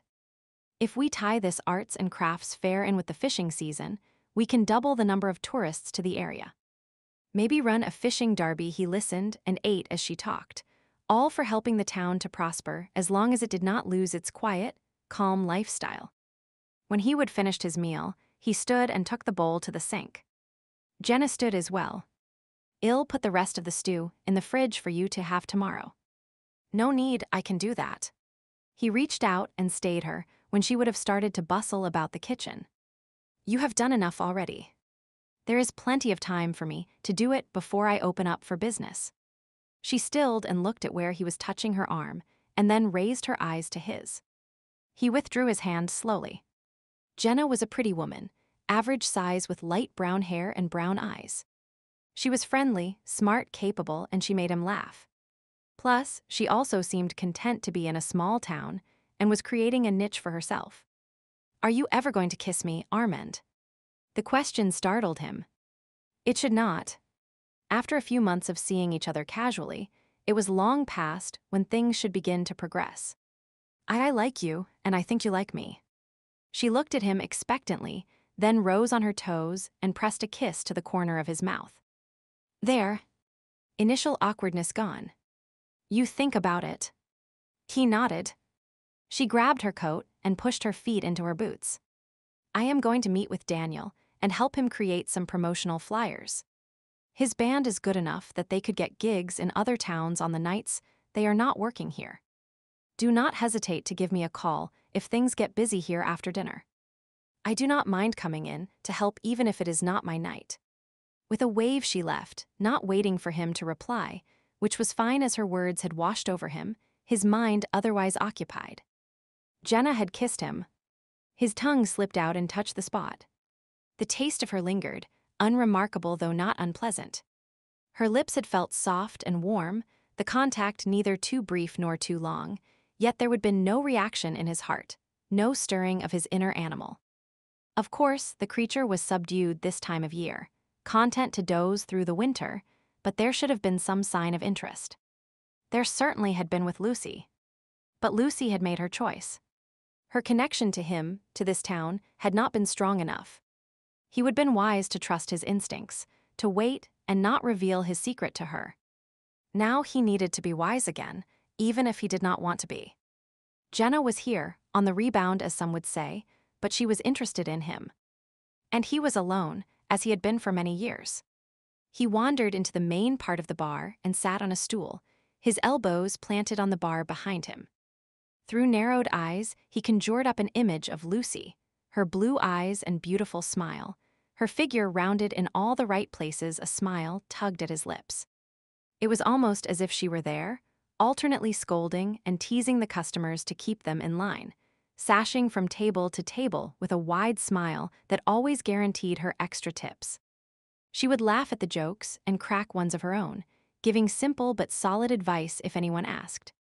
If she was between men, she would stay after hours playing darts with him or shooting pool, maybe watching late-night talk shows on the big-screen TV he would installed. He would treasure those evenings. Quiet conversation, sharing the simple and mundane. Her closeness, her attention focused on him, her lashes sweeping over her cheeks as she yawned and declared she was tired and needed to head home. How often had he held back, clenching his hands to keep from acting on his desires? His smile faded, and so did the images. That was the past. It was time to move on. He stood up and walked to the wall where one of his paintings hung, examining the bright, saturated colors and simplified forms. While Lucy might have told him he could display whatever artwork he liked, Jenna had pointed out you had to appeal to the public, give them what they wanted. Jenna was a good businesswoman. Perhaps this, too, was something he needed to let go of. With a sigh, he took down the painting and then proceeded to gather the others as well. There was a place in the back corner of his closet for them. Sometimes in life, you had to be practical. Chapter 25, as usual, it was windy in Chicago. Gray clouds raced across a sky that occasionally parted long enough to let weak beams of sunlight reach the population below, teasing with hopes of nice weather before dumping more snow. Those moments of brightness were like golden treasure to the sorrowful souls that huddled and shivered in the cold. Winter would not last forever, but in February that was hard to believe. Roxy pulled on her hat and wrapped a scarf around her neck and face so only her eyes were peering out. Beside her, Lulu was trying to zip her coat around an ever-expanding girth. If the weather does not warm up soon, you are going to be in trouble. Roxy pushed her friend's hands out of the way and took charge of the zipper. Suck it in.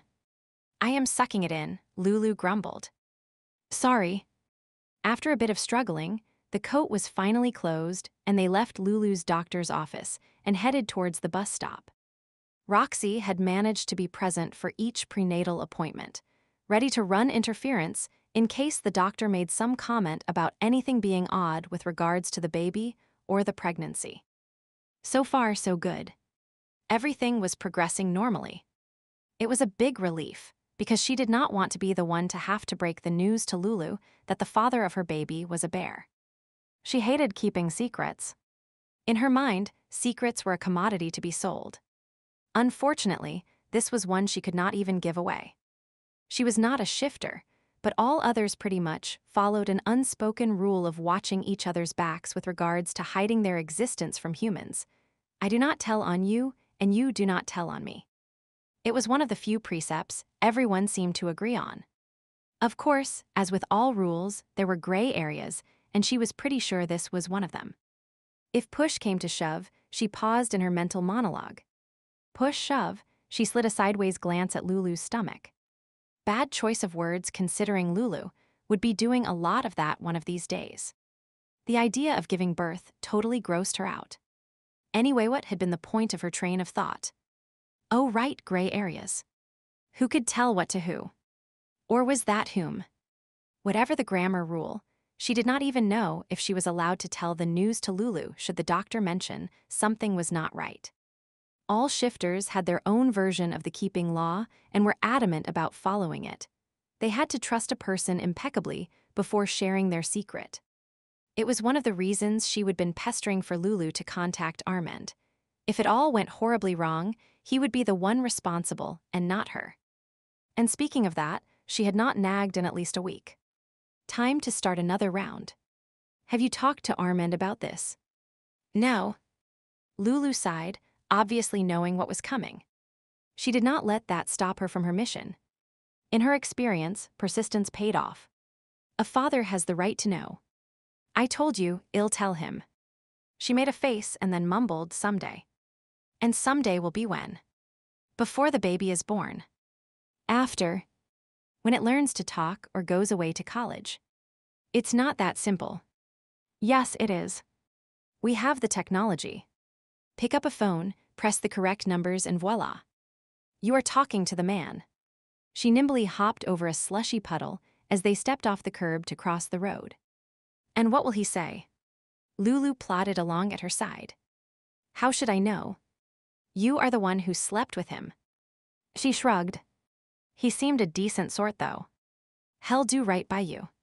He'll insist I go back home. And would that be so bad? You are trying to get rid of me. No, but a father has the right to know. Roxy, you are like a broken record.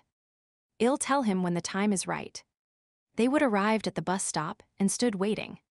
Snow had started to fall, big fat flakes that obscured the view and had drivers turning their wipers onto high. Hey. She shoved her hands in her pockets and hunched her shoulders against the weather. So maybe persistent nagging was not going to work, at least not today. Time for being sympathetic and understanding. It was not something she was comfortable with, but hey, you did what you had to, right? Once they were on the bus, she tried again. You are scared, are not you? Lulu turned her head slowly and gave her a dull look. Of course I am scared. I am going to have a baby and I am all by myself. And, she shook her finger, do not you dare say what I know you are going to say, because if you do say it, I am not talking to you ever again. That does not even make sense.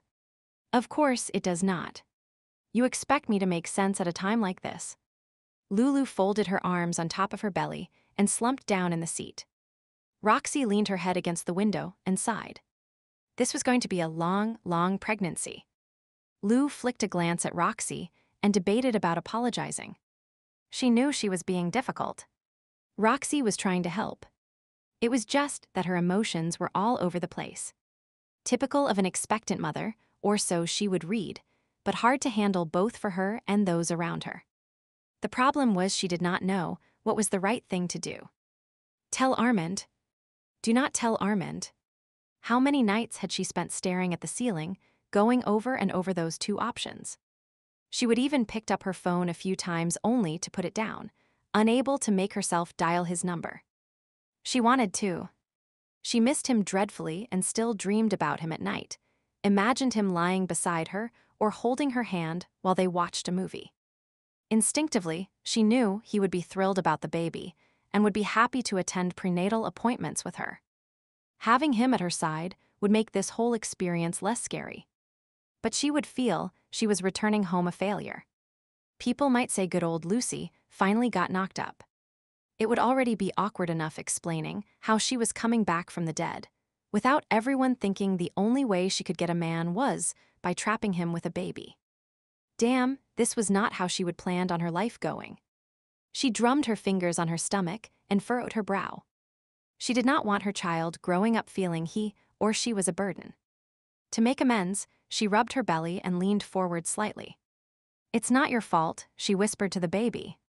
I love you and I'll do my best to take care of you, no matter what. Roxy leaned close. Is she replying? See. A little girl will fit in with our lifestyle. I'll buy her frilly pink dresses and hairbands. You do not even like pink. I know, but those dresses are adorable. Well, I think it's going to be a boy. Why?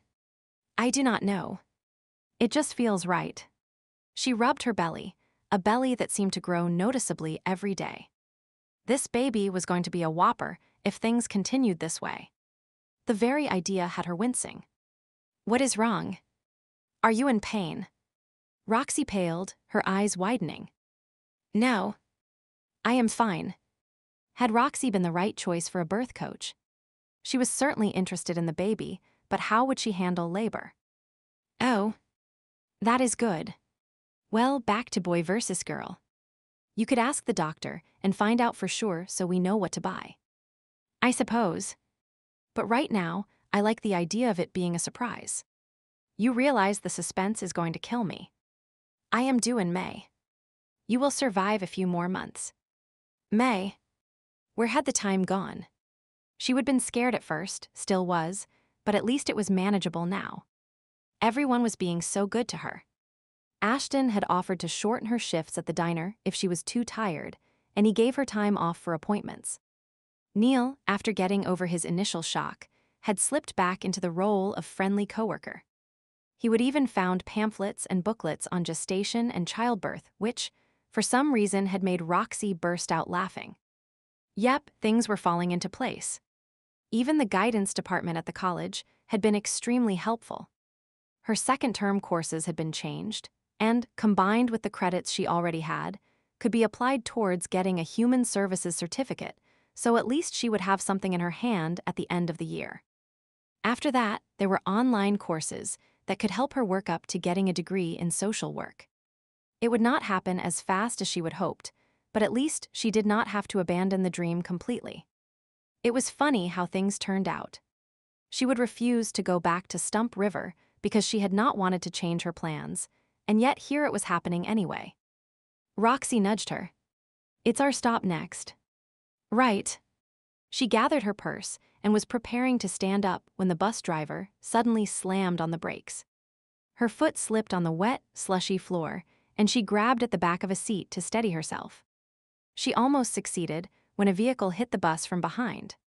Her feet flew out from under her, her hand slipped off the back of the seat, and she landed on the floor on her back. Chaos reigned. People were shouting and cursing. Horns were blaring. Roxy was demanding everyone stand back. "She is pregnant. Call 911. Lulu, do not move." Roxy was at her side, her eyes exceptionally wide and dark. "I am fine," she tried to push herself up on her elbows. "I just slipped. It's no big deal. Do not. You. Dare. Move." Roxy glared down at her, then switched her attention to the rear of the bus, where someone was complaining about wanting to get by. "Hey you. Complainer. You want to get by, you climb over the seats. She is not moving until I know she is okay." The floor was cold and hard. Dampness was creeping into her clothes. Was it just the slush, or was she bleeding? Her initial calm began to fade. The baby. She could not lose the baby. She bit her lip, trying not to cry but having no success. Her heart was pounding, her ears started to ring. Was she panicking, or was something really wrong? Reaching out, she grabbed Rox's hand. "I am here, Lulu. Are you in pain? Is it the baby? I do not know." The sound of a siren filled the air, and then the emergency responders were there. After that, it was a blur of questions and activity as she was checked and loaded onto a stretcher. "You will be okay. The baby will be okay." Roxy reassured her. "I know," she nodded even though she was not at all sure. "And do not worry, I really do have your purse this time." She managed to give a shaky laugh through her tears. Roxy paced the waiting room, nibbling her thumbnail and wondering how Lulu was, and wishing she would told Armand. What if Lulu was seriously hurt? Surely Armand should know. But if she lost the baby, then maybe Armand never needed to know. On the other hand, what if the baby was born early? Was 3 months premature too young to survive? They could do some amazing stuff nowadays with medical technology, and the baby was part shifter, so it would have a better chance, would not it? She looked around for a vending machine, needing food to help her think. There was not one, so she sat down and dug through Lulu's purse looking for some gum to chew. Her own supply had been depleted earlier in the day. Mental note, buy larger packs next time. Comb, tissue, keys, Fonaha gum. She popped a piece in her mouth and immediately felt less tense. Thoughtfully chewing, she stared at Lulu's phone. Armand's number would be on it, would not it? She picked up the phone and entered the PIN. Lulu had not exactly told her the password, but she would seen her use the phone numerous times and had absent-mindedly memorized it. There was a twinge of guilt as she opened Lulu's contacts. She brushed the pesky feeling aside and began to search through the names. Where was Armand's number? It was not under his first name or his last name. Maybe a nickname. Nothing seemed like the right kind of nickname for the man. She left the contacts and looked at the phone call logs, slowly scrolling back, pausing to study the numbers. The diner, the drop-in center, Neil, the doctor, her own number. Lulu did not seem to call a wide variety of people, except she slowed as she came to an unnamed and unfamiliar number. Could it be Armand? The only real way to know would be to call the number and see who answered. Lulu would probably kill her when she found out. If she found out, it might not be Armand. And if it was, well, then it was meant to be, right? She glanced towards the double doors where Lulu was being examined, then looked at the phone again. Damn, indecision was annoying, which was exactly why she avoided it at all costs. Screw the consequences. She pressed call and crossed her fingers. Chapter 26, the atmosphere in Miller's service station was distinctly chilly. Frost decorated the edges of the window, and the breath of the occupants showed as white puffs in the air. Outside, a cold February wind buffeted the building, creeping in through the cracks around the service bay doors and taunting the efforts of the ancient furnace that valiantly fought to keep the small block building warm. Ryan rubbed his hands together and stomped the snow off his feet before popping the hood of the car he would just driven into the service bay. The warmth coming off the engine was welcome, except for the fact it was melting the snow left on the hood, and the cold water was dripping down his neck. He checked the oil and, as suspected, it was long past due for changing. No wonder the car had not been running properly. When Nunny, as the owner of the vehicle was affectionately known, returned, he would have to give her a gentle talking to about car maintenance. He smiled, thinking of their conversation earlier that day. I do not know why my sweet girl is acting up. Nunny patted the hood. You have not had it in for tune-up in quite a while, he suggested as he shut off the engine and climbed out of the driver's seat. It's running rough. I know, but I am just so busy organizing the charity bazaar and euchre parties. And then my gentleman friends come calling. Nunny shook her head. An engine needs care if you want it to keep running, Nunny. He stared down at the tiny, white-haired woman who must be over 90 if she was a day. Oil helps keep the parts lubricated, and no lectures on lubricants, young man. You just concentrate on getting my girl working properly again. Yes, madam, he nodded, trying to keep a straight face at the unintended double entendre. Turning to get a service agreement for her to sign, he froze in place at her next comment. And make sure you are wearing those snug coveralls that show off your butt when you work on her. My girl likes a little thrill now and then. Yep, Nunny was a real firecracker, quick-witted, sharp as a tack, and constantly on the go. Being without her vehicle, even on a cold day like this, was probably leaving her chomping at the bit. Well, he would better not keep her waiting. The bay with the hoist was currently occupied by a car waiting for parts, so he drove Nunny's car up on a set of ramps, grabbed a socket wrench, and then got down on his creeper to slide under the vehicle. He had just finished loosening the plug on the oil pan when his phone rang. He wiped his oily hands on a rag and pulled the device from his pocket. It was Lucy. Based on what Armand had told him, he had not expected to hear from her again. Hey Lucy, what is up? Who is this? An unknown female voice sounded in his ear. Who is this? He countered back. I asked first. And I am not answering. Is this Armand? No. His senses went on high alert. With a kick of his foot, he propelled the creeper cart out from under the vehicle and sat up, resting his arms on his knees. Who had gotten hold of Lucy's phone, and why were they asking about Armand? Damn.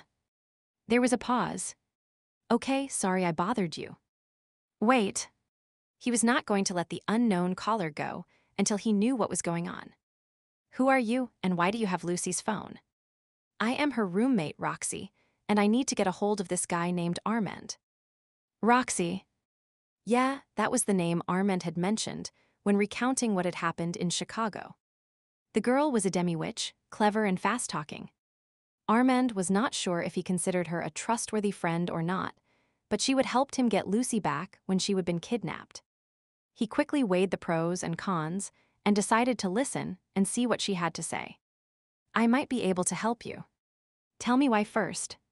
There was an accident. Shit. He surged to his feet. Is Lucy okay? I do not know. I think she is, but the baby. What the fuck? His mind raced. Lucy was pregnant. And if Roxy was looking for Armand, he must be the father, except Armand had never said anything about it. Did he know? He was not the kind to ignore his responsibilities. Roxy was still talking. I am worried she might lose it, or, if there are complications, the doctors will find out the father is a. Her voice trailed off to nothing. A shifter. You know. Her voice rose to a squeak, and then she exhaled loudly. Well, that makes this conversation a lot easier. Yes, I know. And Armand mentioned you to me. Great, you know me, but I still do not know who you are. Ryan Taylor. The dog whisperer. Yeah. He winced. Was the story going to plague him for the rest of his life? But back to the baby. What are you worried about with regards to the doctors? I do not know how your physiology works, if the doctors would notice anything unusual about the baby. It's safe. There is nothing discernible as an infant, only scent, and humans will not notice that. Well, that is one less thing to worry about. She exhaled noisily. I have been freaking out wondering how I'd cover things up. Now I just have to hope Lucy and the baby are okay. Right. He rubbed the back of his neck. What a mess this was. I can give you Armand's number. Do you have something to write it down on? Just a sec, there was a rustling sound, and then she spoke again.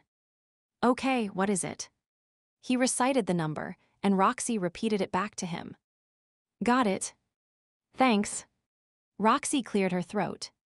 Do you think it's the right thing to do, to tell him? Did he? How would Armand react to the news? He had been seeing a lot of Jenna lately. Had he switched his affections? Roxy continued talking. Because I do not know if I should or not. It's not really my place to make the decision, but a father has the right to know. Well, unless he's a douche, and Armand is not one from what I could see. Anyways, I was just thinking that this is not the sort of news to get over the phone, right? I suppose, but... The sound of the door opening had him turning as he spoke. Oh crap, it was Melody. She was meeting him for lunch. I knew you would see it my way. See what your way. Wait. He turned his back and tried to speak quickly and quietly. You expect me to tell him about Lucy? I do not, you do not mind. That is awesome. Oh, here comes the doctor. I'll text you an update. Bye. He stared at the phone. She would hung up on him. Tell who about Lucy? Melody was standing beside him now, a puzzled look on her face. He shoved his phone back in his pocket and tried to think of an explanation. His mouth opened, but no words came out. Ryan. Look, why do not we go for lunch, and we can talk about this later? He tried to take her arm. She shrugged him off. I know you too well, Ryan Taylor. You are trying to distract me. I could hear enough of that conversation to know you were talking to a woman. You are not having an affair, are you? Her face paled. Is that why you seem distracted? Melody, do not be ridiculous. He pulled her close for a kiss, but she stepped back. No. If there is not another woman, then who were you talking to? And why were you mentioning Lucy? She has been dead for over 2 years. Oh. An idea came to her and she relaxed. Is someone interested in writing about her? A newspaper article or book, or something like that. She would presented him with a perfect excuse, except they could not do it. It had been easier years ago. They would only known each other a short time, when Lucy had supposedly died. They were not even officially mates back then, though their relationship was heading that way. Since then, they would grown so much closer, worked through some serious problems, had a pup together. They might argue and complain, but she was his other half, and she knew something was wrong. She would been giving him odd looks, sensing part of him was locked off from their mental connection, and it was not fair to put that kind of stress on her. He took a deep breath. It was time to come clean. Let us go into the office where it's warmer. We need to talk. Lou wrapped one arm around her stomach, while she used her other hand to wipe away the tears that dripped down her face. I am sorry. I should not be crying. I am just so relieved. Totally understandable, the doctor nodded and made a note on a chart. You had a scare, but everything is fine. Your blood pressure is slightly elevated, however. Given the circumstances, that is not unusual. Can I go home now? Yes, but I want you to take it easy. Bed rest for the next 2 days, and if you feel any discomfort at all, any spotting, you are to come here immediately, understand? Lou nodded. Is there someone here to take you home? My friend is probably in the waiting room. Excellent. After the doctor left, Lou swung her feet out of bed and slowly dressed. What was the saying about bad things happening in threes? She had been mugged and kidnapped, and now a bus accident all in a matter of months. Except, it had not really been an accident, more a minor fender bender. Roxy really had overreacted by calling 911. Given the weather, there would probably been dozens of similar accidents across the state. It was her own fault, really. If she would remained in her seat until the bus stopped, she would have been perfectly fine. But did that mean there was still one more episode of misfortune waiting for her? She certainly hoped not. Maybe she should start carrying around a good luck charm just in case. Roxy came in and helped her get her coat on. It was dirty from the floor of the bus. I'll have to wash it when I get home. She wiped at the muddy stains, but only managed to make it look worse. I'll take care of it. The doctor said you needed to rest. Roxy led her out of the room and towards the elevator. I have called a taxi. We're splurging tonight. Thanks. I do not think I want to ride a bus again today. And once we're home, you are heading to bed. I'll get you some soup, and I am not an invalid, you know. I know. Roxy made a face. It just really freaked me out. I am not used to being responsible for someone, let alone a pregnant someone. You are not responsible for me. I can take care of myself, says the woman who cannot even zip up her own coat. Well, I guess I do need some help. There. See. I told you so. Roxy gave a satisfied smirk and jabbed at the elevator button. They made it home without incident. Roxy relented on the soup, and they ordered a pizza instead. Lou sat with her feet up munching on the melted cheesy goodness, while Roxy bustled about the apartment, actually tidying up between bites of pizza. How long this change in her roommate would last, Lou had no idea, but she would enjoy it while she could. Do you want another slice? Roxy held the box up. No, it'd better stop. I'll probably have heartburn as it is. Maybe we should have gone with the soup after all. No, this was perfect. I was starving. Me too. You always are. She pushed herself to the edge of the chair, tired and not wanting to stand up. You eat the last slice. I am going to head to bed. Okay. I'll hang up your coat when it's done washing. Do you want me to get a hold of Ashton and tell him you will not be at work tomorrow? No, I can take care of it. I have him programmed into my phone. She looked around for her purse and spied it on the floor near the foyer. Roxy, can you hand me my purse? Sure. Oh, Roxy started to move and then stopped. No. You go rest. I'll call him. He might ask you a bunch of questions and get you all worked up. I will not get all worked up. Ashton's really mellow, you know that. Well, Roxy looked at the purse again, still hesitating. You go lie down, and I'll bring it to you in a minute. My purse is not that heavy. I am perfectly capable of carrying it. But oh, for heaven's sake, I'll get it myself. She started to cross the room, but Roxy stepped in front of her. Now what? Have a confession to make about your purse. A confession? Yes. About your purse. Roxy slowly walked over to get it. While we were at the hospital, I got hungry waiting for you.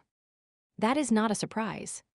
There were no vending machines, and I did not dare leave to go to the cafeteria, and there was nothing in my purse, so I looked in yours to get some gum.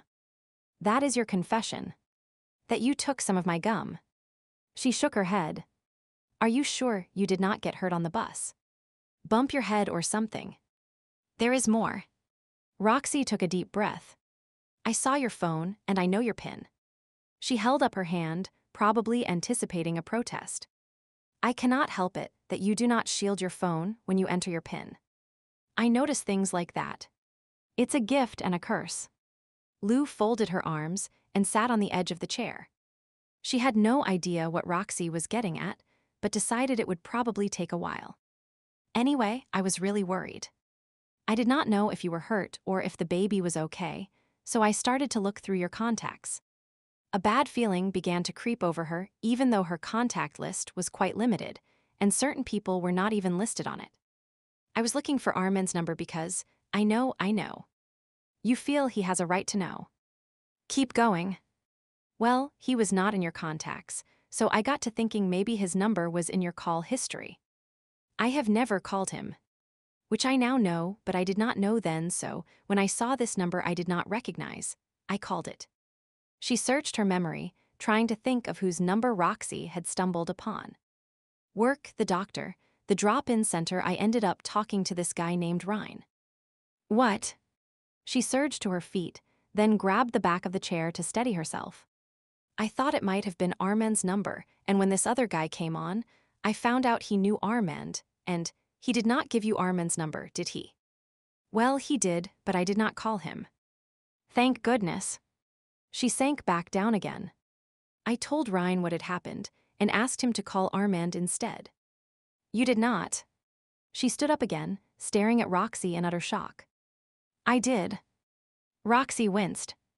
But it was because I was worried and you had no right. No right at all. A wave of fury surged through her so strong she was shaking, her vision blurring, her voice raised. It was my decision as to whether or not Armand was told and when. I know. And technically, I did not tell him. It's Ryan, forget it. She made a slashing movement with her hand. Forget the ridiculous games and excuses. You made the call, and now Armand knows. This is your fault and yours alone. Rox's face paled, her eyes appearing large and dark as she realized she was not going to be able to talk her way out of the situation. I was worried. I do not care what the hell you were. Everything in my life has been screwed up lately. My plans, my dreams. This was the one thing I still had control over. The one and only thing, and now you have taken even that from me. I am sorry. Rox's voice cracked, her chin trembling. Everything in life is like a game to you. You twist things around to suit yourself. You try to joke and fast-talk your way out of situations. Well, this was not a game. It was not one of your scams, or a piece of information to be sold to the highest bidder. I did not sell it. This is my life, and you have completely screwed it up. She turned to go to her room, needing to get away, but the room was spinning and she stumbled into the wall. Lulu. Roxy rushed forward. Stay away. And quit calling me Lulu. It's a ridiculous, childish name. Grow up. Okay. Rox's voice sounded small and quiet, barely above a whisper. But you do not look too good. I do not care. Just stay away and leave me alone. Tears blurred her vision and her head was pounding. She staggered to her room and collapsed on the bed. Chapter 27, Armand stood back and looked at the print Jenna had found for him to hang in the bar. It was a football helmet and a football with a jersey hanging in the background. There is a series of these featuring different sports and different teams. Hockey, basketball, baseball. If you like this one, I can purchase the rest of them. But not everyone likes the same teams. So it could spark conversation. Plus, it will go with any other decor changes we make. Jenna scanned the room. There are quite a few things we could do to brighten this place up. We could take a shopping trip to Timmins to get some ideas. A shopping trip. Even his bear roused enough to shudder at the idea. No, whatever you choose will be fine. Really? She smiled up at him. Thanks for trusting me. I am not an interior designer, but I do know how to market a place. Market a place.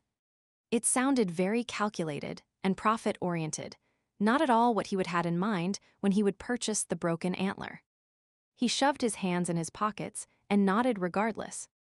It's time for a change. I have been in a rut, unable to see there are other possibilities. He spoke the words, not sure he believed them. It happens in all areas of our lives. There was a hidden meaning in her words, in the look she gave him. He knew what she was referring to, but did not respond. Jenna was a friend. Taking the step beyond friendship still had him hesitating. She sighed, possibly realizing he was not going to act on her hint, and picked up her coat. Well, I need to get some groceries. I might stop by the hardware store and see if there are any paint charts, so we can discuss a new color for in here. This barn board look is so dated. Paint the wood. He felt his eyebrows shoot upward, but was saved from replying by the sound of the door opening. I'll talk to you tomorrow. Jenna patted his arm and left, sidestepping around Ryan and Melody, who were entering the bar accompanied by a swirl of snow and cold air. The Broken Antler was not officially open until 4. However, it was not unusual to have someone drop in to visit ahead of time. He would not serve them alcohol, but they were welcome to a cup of coffee or tea. Bonjour, mes amis. He picked up the hammer and box of nails he would use to hang the print and placed them back in his toolbox. Hi, Armand. Melody pulled off her toque. Always to the point, Ryan jerked his chin towards the new artwork on the wall. What is that? A sports poster. Jenna said it would inspire conversation. Ryan cocked his head. Yeah, I can see there being a lot of conversation about it. Most will start with that team suck oomph. He grunted as Melody elbowed him in the ribs. It's very interesting. Melody barely glanced at it, instead looking out the window where Jenna could be seen crossing the road, carefully stepping over the mounds of snow piled at the curbs. You and Jenna seem to spend a lot of time together these days. He shrugged. She is helping me upgrade the bar. Ryan shoved his hands in his pockets. Are you sleeping with her? Ouch. He glared at Melody, who had stepped on his foot. Subtle, I said. She hissed the words at her mate, and then cast an apologetic look his way. Sorry, Armand. He chuckled. Ryan believes in plain speaking. As for Jenna, we're friends, that is all. Oh. Good. Melody looked relieved, and even Ryan gave a satisfied grunt. Armand cocked his head. I thought you were encouraging me to move on. I was, Ryan rubbed his neck, but things change. What things? He had no idea where the conversation was headed. Why do not we all sit down? Melody suggested. Maybe head to the kitchen and have some tea. You have news for me. Bad news. He glanced between the two of them, not liking the undercurrent he was picking up. She knows about Lucy. Ryan explained. She overheard me talking to Roxy. Melody knew about Lucy still being alive. Interesting, but nothing that would upset him. However, a call from Lucy's roommate had him bracing himself. Why did Roxy call? Melody placed her hand on his arm. I am sorry, Armand. Lucy's been in an accident. He gripped the back of a nearby chair, his legs feeling weak even as his bear surged to life, rumbling in his voice as he spoke. An accident? In Chicago. Is she badly hurt? Ryan pulled out a chair and shoved him into it. Sit down before you fall down. He did as he was told, while continuing to demand answers. What happened? It must have been serious if Roxy felt the need to call. And why contact you? Ryan shrugged. She found my number on Lucy's phone. She is resourceful like that. He replied absent-mindedly, while trying to control the emotions roiling about inside him. The important thing is that Lucy's okay. Melody sank down into the chair beside him and placed her hand on his.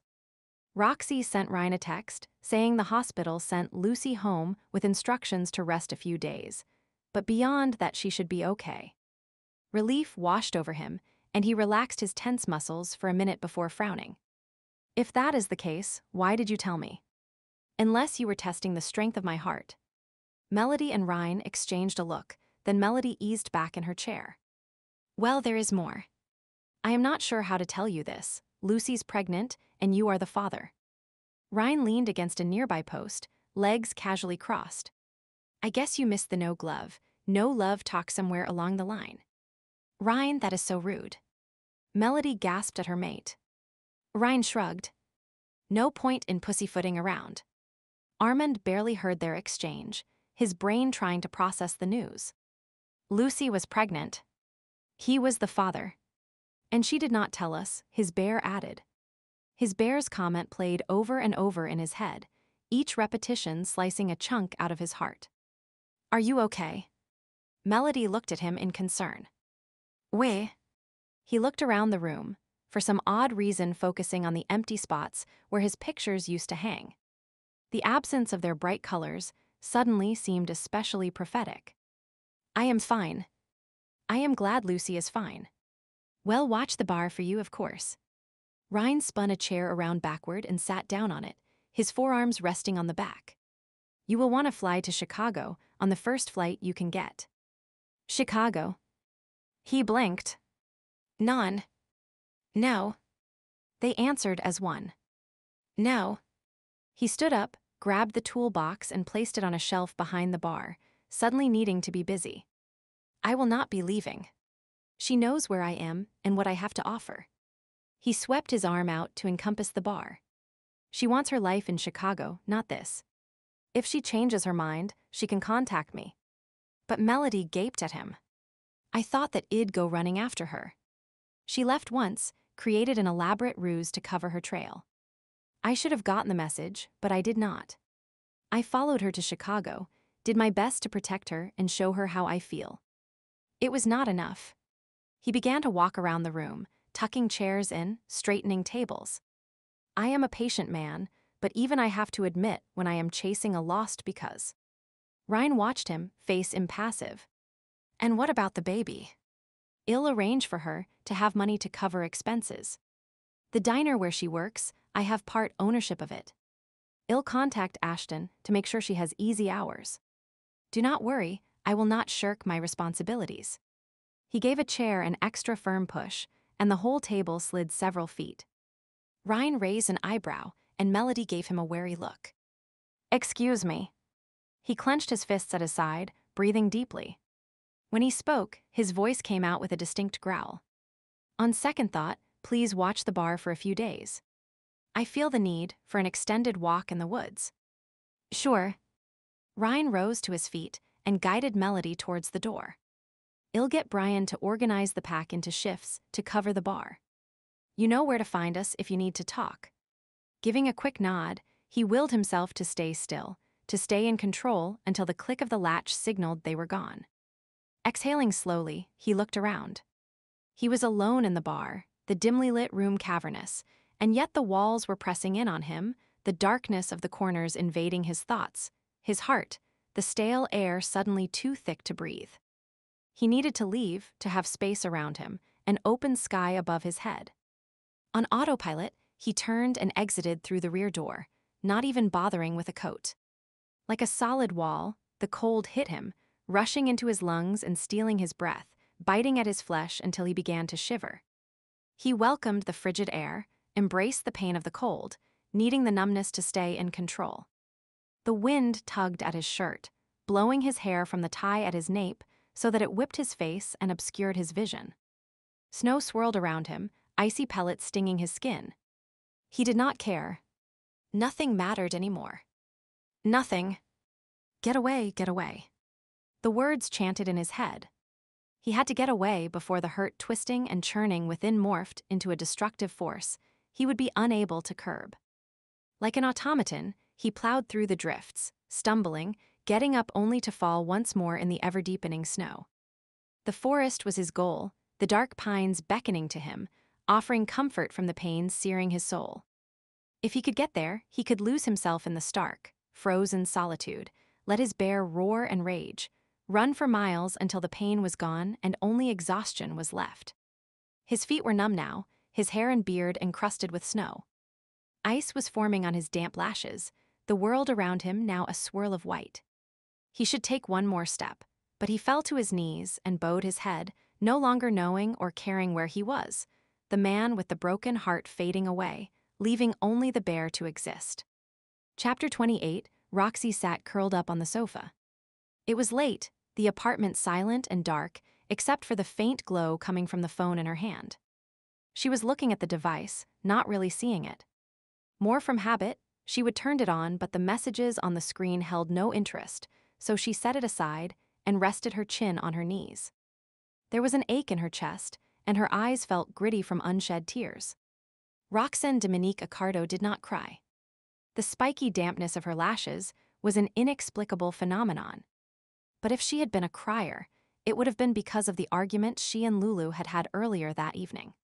She would really been trying to do the right thing, the responsible thing, by contacting Armandor, his friend.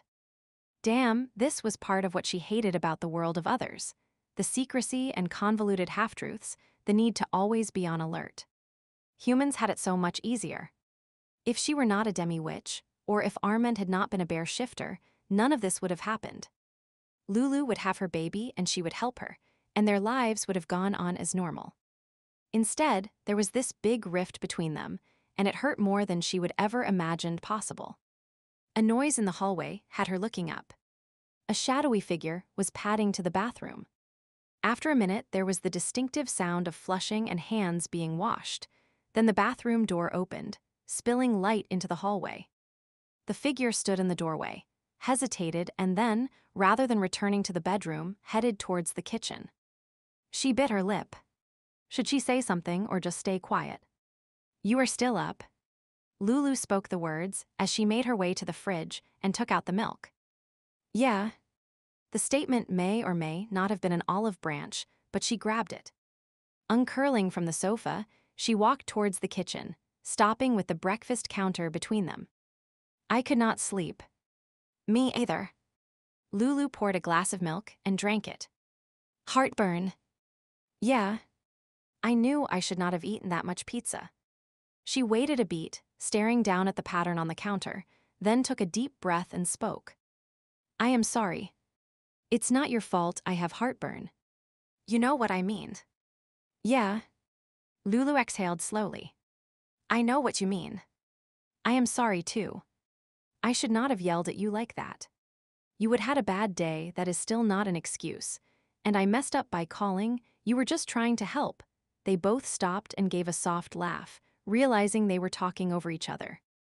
Roxy squared her shoulders, determined to do this apology properly. "I really am sorry, Lucy. It's okay. I guess I really do not mind you calling me Lulu." She lifted one shoulder in a half shrug. "It's sort of fun. Good, because I do not think I can call you Lucy. And then I'd have to call you Roxanne. And then I'd keep thinking you were my mother and mad at me. No worries there. I am not going to act like I am your mother. I am sure this little one will keep me busy enough." She rubbed her belly. "And as for telling Armand, maybe you did me a favor. I was not sure what to say to him, and now it's out of my hands. He'll call tomorrow, I am sure, unless he ends up pounding on our door like last time." "Yeah. And then I still will not know what to say to him." Roxy grinned, pleased with how things were going to work out. "I bet you will not have to say anything. He'll wrap you and the baby in a huge bear hug, and it will be all happily ever after, just like it's supposed to be."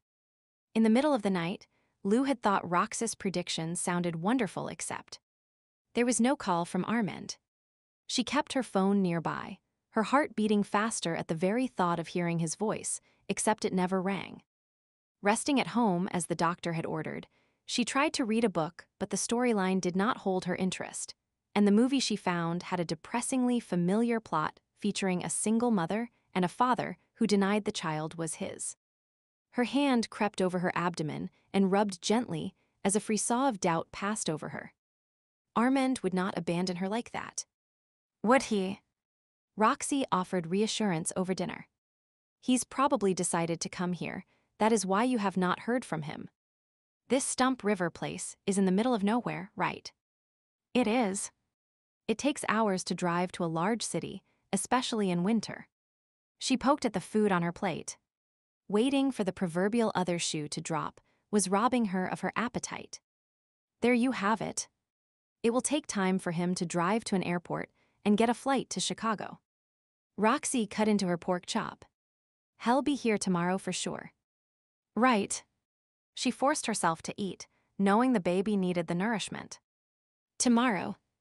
But tomorrow and the next day and the day after that did not bring a call or a knock on the door, nor did Armand appear at the diner demanding she explain herself. Worry had her stomach in knots and her blood pressure rising. Are you all right, Lou? Ashton gave her a worried look. I am fine. She tried to brush her concerns away, but he would not allow it. The evidence says otherwise. You are pale, there are dark circles under your eyes. He pursed his lips and shook his head. You need to go home and relax. Ashton, that is kind of you, but I cannot afford to take time off. Yes, you can. We have updated employee benefits to increase the number of sick days you are allowed. What? She furrowed her brow. I did not hear about this. We were going to have a staff meeting about it next week. You are just getting the news ahead of everyone else. He gave her a bland smile. She folded her arms. I do not believe you. Working conditions for waitresses are different at other diners. Here we treat our employees well. Happy employees, happy customers.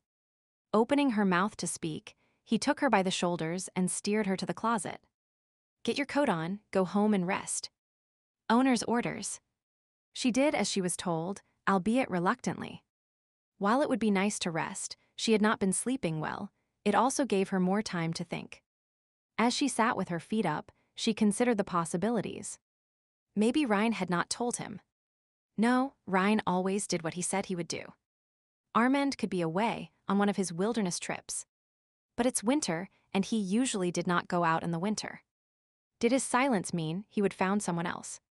That idea caused a pain in the region of her heart.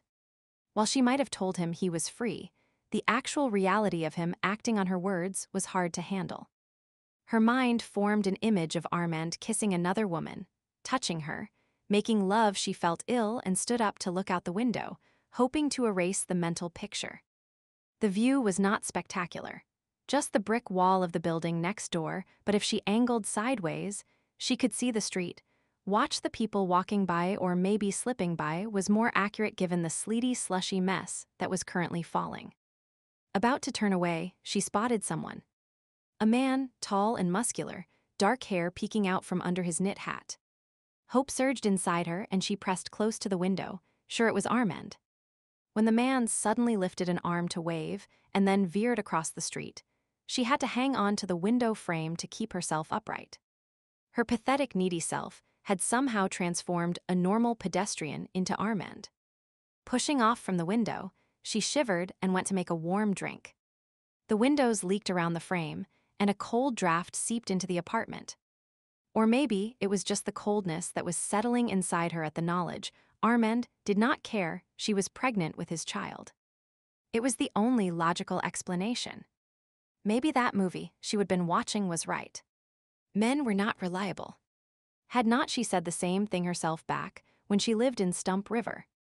Then she would accepted it as a fact, but for some reason she would forgotten. She would bought into the whole fairy tale idea of happily ever after, and had expected Armand to come charging up on his white steed to save her. It was not going to happen, though. Despite the distance, if Armand had cared, if he would wanted her, he would have been here by now. Even if there was bad, whether messing with the roads and flight schedules. She took a deep breath to blink back the tears that threatened to fall. Being pregnant was making her weepy, but she refused to give in to the need to cry. Pressing her lips together, she raised her chin. She would get through this, just like thousands of other women before her. She was waiting for the kettle to boil when Roxy came home. Did you hear from Armand? No. Oh. Roxy's shoulders slumped. I was sure that, she shook her head. He's not going call or even fly here. How do you know? It's been almost a week. Maybe he's sending a letter. A letter? She poured water from the kettle into her mug and poked at the little sachet that contained some concoction of non-caffeinated herbal tea. It was an acquired taste, or so she had been told. At least it was warm and better for the baby. Yeah, I guess that is not too likely. Roxy shoved her hands in her pockets. I expected better from him. He seemed like a good guy. They always do until you need them. She removed the tea bag and took a sip of the brew. It was not bad, not great, but drinkable. Well, it's not like we need him. We can handle this ourselves. Yep. She paused, considering her words. You know, Roxy, you do not have to feel obligated, whoa.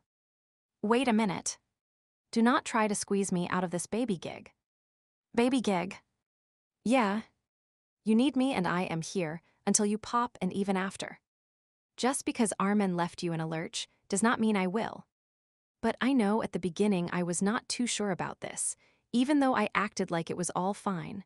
But now that I am used to the idea, I am all for it. I am going to be an honorary aunt, and that is the end of it. Oh. Okay. She felt her lips move into a goofy smile. Roxy was really being great about this. It was good to know she had someone on her side. You know, you could call that Rhine guy. Roxy began to search the cupboards. Call Rhine. Why?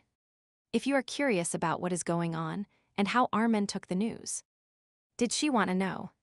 What if Armand had denied the baby was his? Or said he did not care? Knowing would not make a difference, and it might hurt to actually hear the words. This way she would always hope there was another, less painful reason why Armand had not contacted her. And involving Rhine in her personal troubles was not fair. He might feel obligated to help her, and that was not what she wanted. No. Rhine has his own life, his own family. Oh. Okay. Roxy shrugged, a bag of croutons in her hand. It was just an idea. It would have been nice to have Armand here, but he is not, so I'll make the best of it. Yep, life and lemonade and all that. Roxy gave her a friendly shoulder bump. We'll do this together. You and me against the world. Later that night, Roxy sat on her bed, staring at the contacts on her phone. She had Rhine and Armand's numbers, her brain having remembered both. Her curiosity was niggling at her, what was going on in Stump River. Had Rhine really told Armand about the baby, and Armand was just being a douche? Or had Rhine not carried through with the job she would sort of dumped on him? She toyed with calling and asking, however if Lulu found out, it would be the end of their friendship. Lulu had forgiven her once, but a second time was not too likely. Reluctantly, she set the phone on her bedside table and crawled under the covers. No calling, no calling, no calling. She chanted the words in her head. Damn, she could still see the phone. Her fingers almost twitched with the need to place the call. She sat up and grabbed the phone and opened up the messages. Texting was not calling, was it? There was always a way around things. She started to compose a message, but then stopped. No, she would not do it. This was exactly what Lulu had accused her of doing, twisting things around to suit herself. It was Lulu's life, and she had no right to play games with it. Padding across the room, she shoved the phone in her underwear drawer and hip-checked it shut. Out of sight, out of mind. She flopped down on the bed again and turned her back on the dresser. Doing the right thing should not be this hard. No wonder so many people ended up in trouble. Chapter 29, Spring had finally arrived. Armand pushed open the windows, letting the warm breeze and sunshine into the kitchen at the rear of the bar, and then propped open the front door so the air could sweep through the building. Winter had seemed exceptionally long, the bitter pain in his heart encasing him in an icy prison that had been impenetrable to feelings or the warmth of friendship. Yet grief did not last forever. Like a blade of grass pushing through frozen tundra, he would return to life. It had been a slow, quiet process, one he was not even aware was occurring, until one day he saw the rays of sunshine struggling through the grime on his windows, noticed the spring runoff filling the streams and nourishing the small yellow trout lilies that grew near the back of his property. He felt alive again, not the same man he had been, but alive. He would continue on, not down the path of his choosing, but it was out of his control, so he needed to make the best of it. Armand. Josh Kennedy, co-owner of the newspaper, called out as he headed to his car. Spring cleaning already. Already. He shook his head. I am a month behind. It should have happened in April. Yep, late spring this year. Josh opened the door of his car and tossed a bundle of newspapers in the backseat. I am off to deliver the Gazette. Talk to you later. Armand raised his hand in a wave, then turned to survey his establishment. He would already washed the windows and used a broom to remove the cobwebs from the corners of the rooms. Giving the floors an extra thorough scrubbing would be next on his list, and then cleaning the shelves that housed the various bottles of liquor. Some in town scoffed at his yearly ritual, pointing out the interior of a bar was usually dark and no one noticed his efforts. While it might be true, his inner animal awakened in the spring, and he figured he might as well put that energy to good use. On his way to get the mop, he looked at the sports prints Jenna had purchased. They were worse for wear, having been knocked off the wall in several scuffles over the past few months. In fact, he suspected arguments over the teams in each print had been the source of the disagreements on more than a few occasions.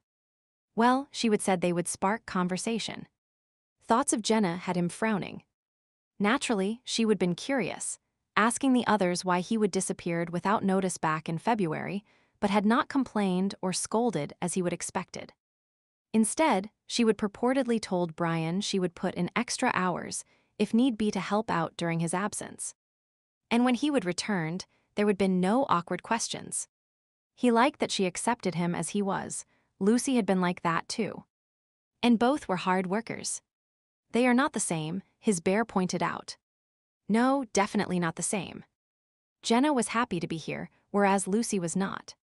Maybe now that it was spring he would feel more interest in the idea of his relationship with Jenna progressing. Or maybe not, his bear muttered. We'll discuss this later, he told the animal, and he went to fill a bucket with water. Later will not change anything. He would like to deny the truth of that statement, but could not. The bear was well rested and ready for a debate in a way it had not been during the dark winter months. She is not for us, and letting her believe so is not honorable. The word stung. Honor was important. In his defense, he had not considered his relationship with Jenna from that point of view. He dipped his brush in the bucket and began to scrub the floor on his hands and knees. You are thinking of yourself. Trying to fill the void in our life. True. He twisted his lips and shook his head. It was better to be alone than to use someone, and eventually cause them pain. Jenna might be encouraging him, receptive to his advances if he ever made them, but it was not fair to give her the leftover pieces of his heart. She was recovering from a bad breakup, vulnerable, and he was using her. It is decided then. We let this woman go and focus on getting our real mate back. That plan was only half right. They would not be trying to get Lucy back. She would already decided what she wanted in life, and it was not them. But there is going to be a cub. The knowledge was a source of pain. How he longed to have Lucy near, to see her form growing lush, to place his hand on the swell of her belly and feel the fluttering movement, to whisper words of love to the unborn cub so it would know his voice. And Lucy herself, he wanted to comfort her, ensure her everything would be fine, to help prepare a baby room, to share his strength when she birthed.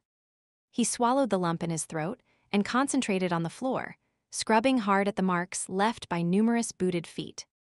His inner animal was silent, perhaps trying to think of an argument to use that would have him chasing after Lucy and dragging her back here.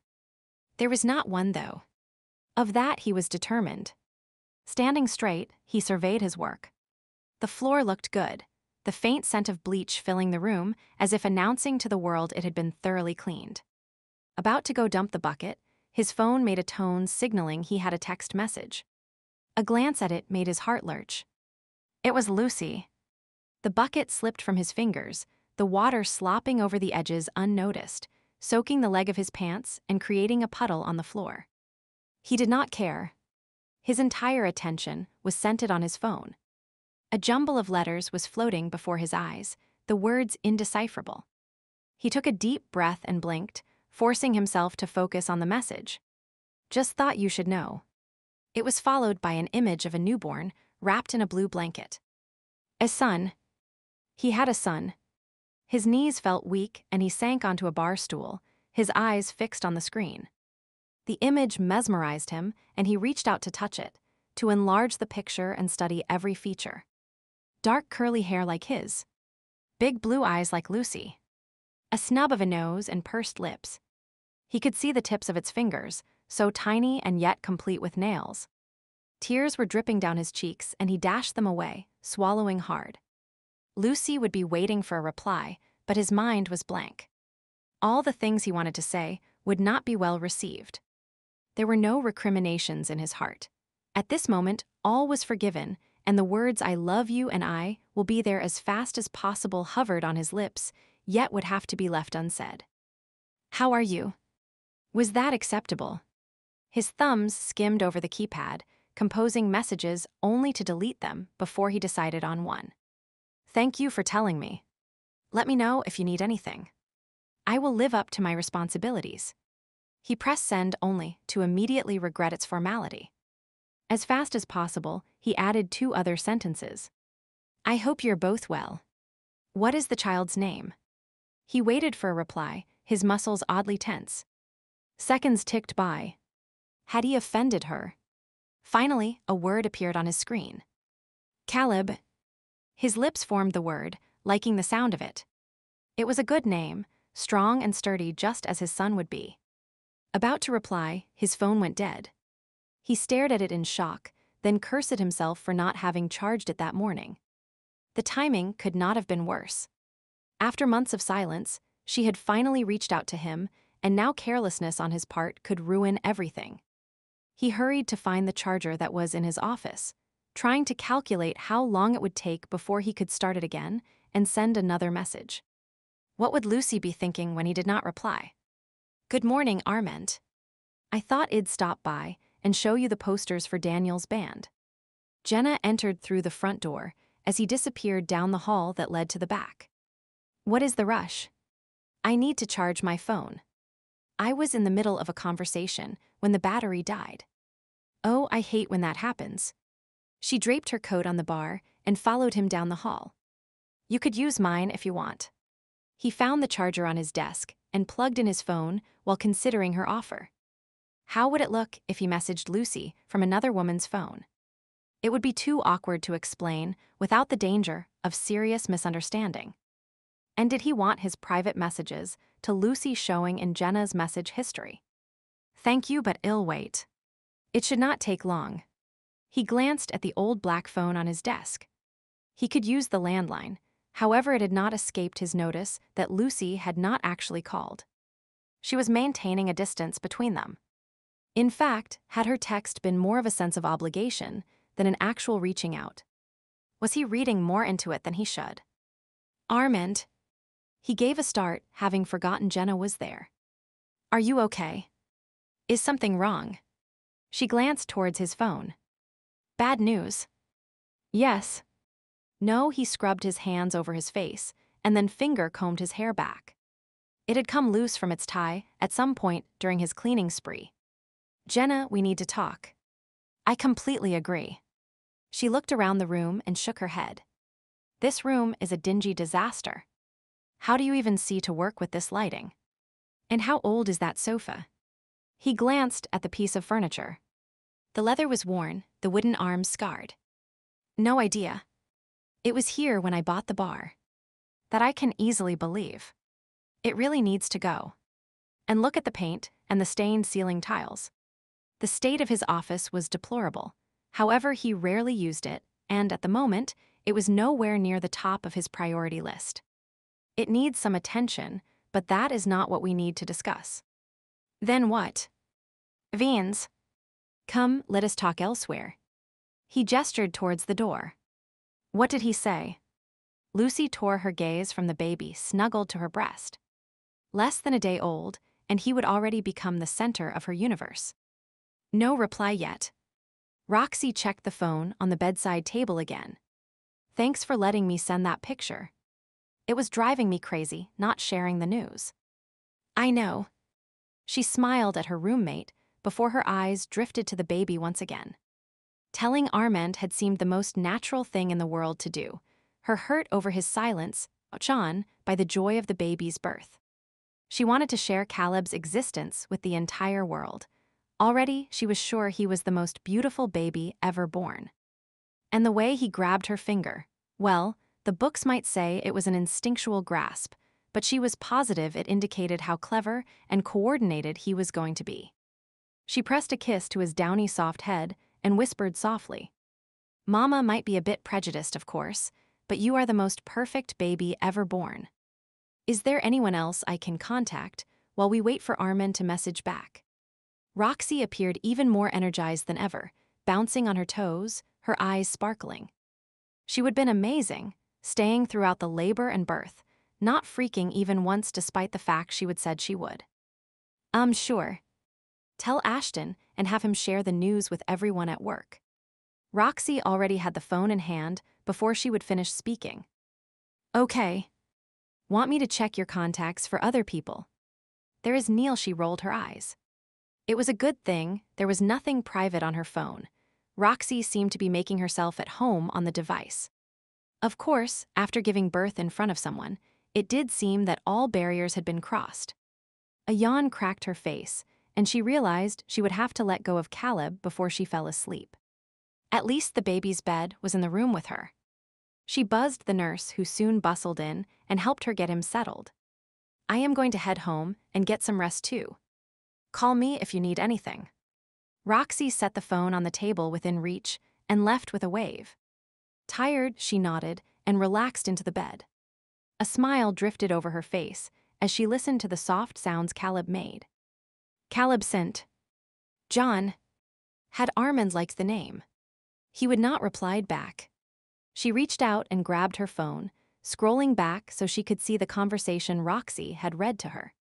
Her brows knit together as she scanned the text. His first reply seemed cooler than what Roxy had indicated. Living up to his responsibilities did not sound like a man who was overjoyed at the birth of his son. It would seem Roxy had embellished things a bit.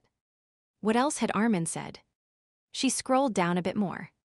"I hope you're both well. What is the child's name?" Okay, that was pretty close to what Roxy had related. And it did show mild interest on his part. Except there was no reply, yet as to whether or not he approved of the name. She slowly set the phone down on her stomach, wondering what his silence meant. Did he not like the name? Or had he been making polite conversation, but really did not care? The second possibility was a knife to her heart. Armand could not be that cold. Or could he? He had not made any attempt to contact her over the past few months. His silence had sat like a knot in her stomach. How many times had she wished she could talk to him, share the wonder of pregnancy, the joy of seeing the baby on the ultrasound monitor? In the past, his presence had always seemed to ground her, giving her a sense of security in knowing no matter what happened, he would be there to help. Instead, during one of the biggest events of her life, she would have been without him. Of her own choosing in a way, she had let him leave and encouraged him to find someone else. But for some reason, she would have been sure he would call once he knew she was pregnant. Maybe she should have picked up the phone first. Maybe he was tired of playing second fiddle. Her wants, her needs had she taken him for granted. Not tried to see his side. Just assumed he would always be there. Biting her lip, she tried to think of other reasons for him not to reply, something that did not paint her in such a bad light. A customer had entered the bar. The connection was down. How long ago had Roxy sent that message? She picked the phone up and checked. Over half an hour ago. Surely by now, he would have replied if he intended to. A tear dripped down her cheek and she sniffed. Contacting him had been a bad idea. If she had not, she could have held on to the hope that Armand would change his mind and want to be involved. Now she had to face facts. Their relationship was well and truly over, and it was mostly her fault.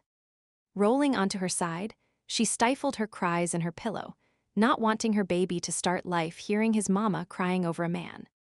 Chapter 30. Armand stared down at Jenna, who was now in his arms, pressed close to his chest, her hands on his shoulders.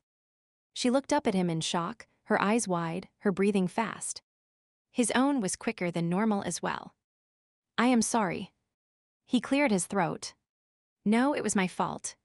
He inhaled deeply, her scent filling his lungs. They would never been this close before. Her lips quirked in a crooked smile. She slid her hands down his chest, then she slowly stepped back. He released his grip on her in increments, wanting to make sure she was steady on her feet. "I should have watched where I was going. I was the one who spilled the water. I should have cleaned it up.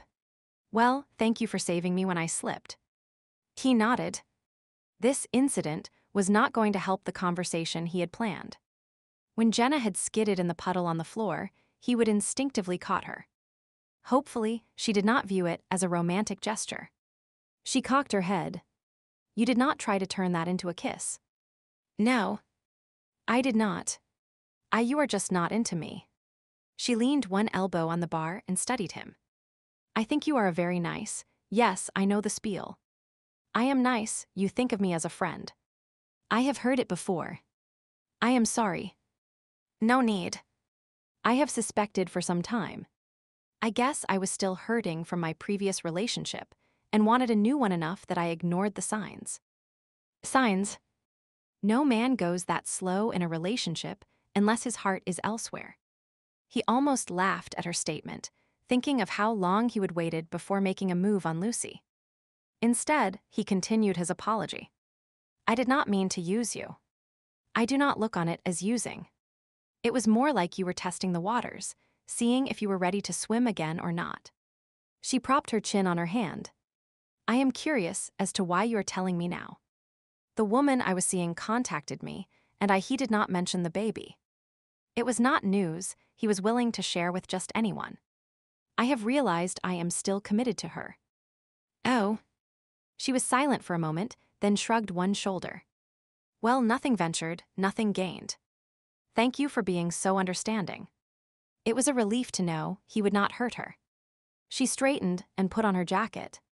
You know, it's probably for the best that we did not click. I have been thinking of moving anyway. Not because of me, I hope. He immediately felt guilty. No. I came here to lick my wounds, but running away is never a solution. Besides, the winters up here are miserable and the internet can be spotty. That is not a good thing for my business. You will be missed if you leave. Will I? She raised a brow, then shook her head. Now, as to the business at hand, I'll keep working here until I leave, provided that is all right with you. He nodded. And I have a few promotional ideas that I'll need to wrap up with some of the businesses in town, as well as completing the planning for the craft fair and fishing derby. I'll stay to help with the inaugural kickoff. He noticed the posters for Daniel's band that she would left on the bar. Do not forget these. He nodded as he studied them. They are very good. Thanks. She picked them up and tucked them under her arm. I'll drop them off at his place on my way home. He watched her leave, pleased the conversation had gone so smoothly yet. At the same time, he thought he would picked up an odd vibe from the woman. Had she been upset and just hiding it well? Or was it his own distraction that had caused the feeling? He was eager to return to his phone. And speaking of phones, he went to check on the charge. The indicator showed enough for a conversation at least. He opened the message thread and studied the baby's image again, still marveling at the idea this child was a part of him. His inner animal rumbled with pride. It is a fine cub. Sturdy and alert. He nodded in agreement as he wandered into the main part of the bar in search of better lighting. Yes, his eyes seemed to be looking right at me. We will need to teach him many things. How to fish. How to track. How to throw an axe or a knife. And use his claws to mark his territory. Maybe he'll enjoy painting. He smiled at the thought of childish artwork hanging on the fridge, colorful blobs and stick people. What are you looking at, Armand? He gave a start, so caught up in his musings that he would completely missed Melody entering the room. Reens. Nothing. Nothing. She raised her brows. I managed to catch you unawares. That has never happened before. He hesitated, wanting to boast about his son, yet also wanting to keep the news to himself. In the end, pride won out and he passed the phone to her. This is Caleb. Caleb. She took the phone, her eyes widening as she looked at the picture and then back at him. This is your baby. I mean yours and Lucy's. Yes. He felt his mouth widen into a grin. She sent me a picture a while ago. He was born today. Yes. He paused. At least I think so. You think so? You mean you do not know?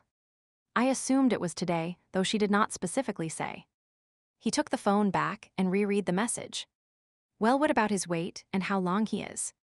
He blinked. These are important. Things I should know. Yes, of course. She stopped, considered her statement, and then qualified it. Well, I guess men do not care about those things as much. Ryan did not, but women like details.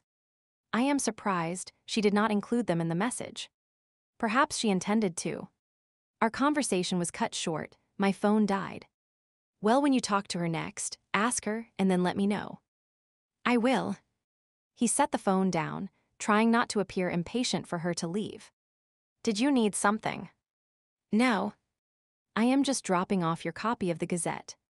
She handed him the paper. Thank you. The advertisement Jenna made for the broken antler looks really good. It's on page 2. I'll look at it later. He did not open the paper, merely setting it aside. Does Jenna know about you know? She nodded towards his phone. No. Oh. She made no move to leave. He sighed. Sometimes Melody was annoyingly tenacious. It must be the reporter in her. I did tell her I was otherwise committed. Oh. Her expression changed to a beam of approval. I knew you would do the right thing. Not that I have anything against Jenna, but you and Lucy are meant to be together. He was not quite as optimistic, yet did not say so in case Melody stayed to debate the topic. Thankfully, she soon left to finish delivering her papers, and he locked the door behind her, not wanting further interruptions.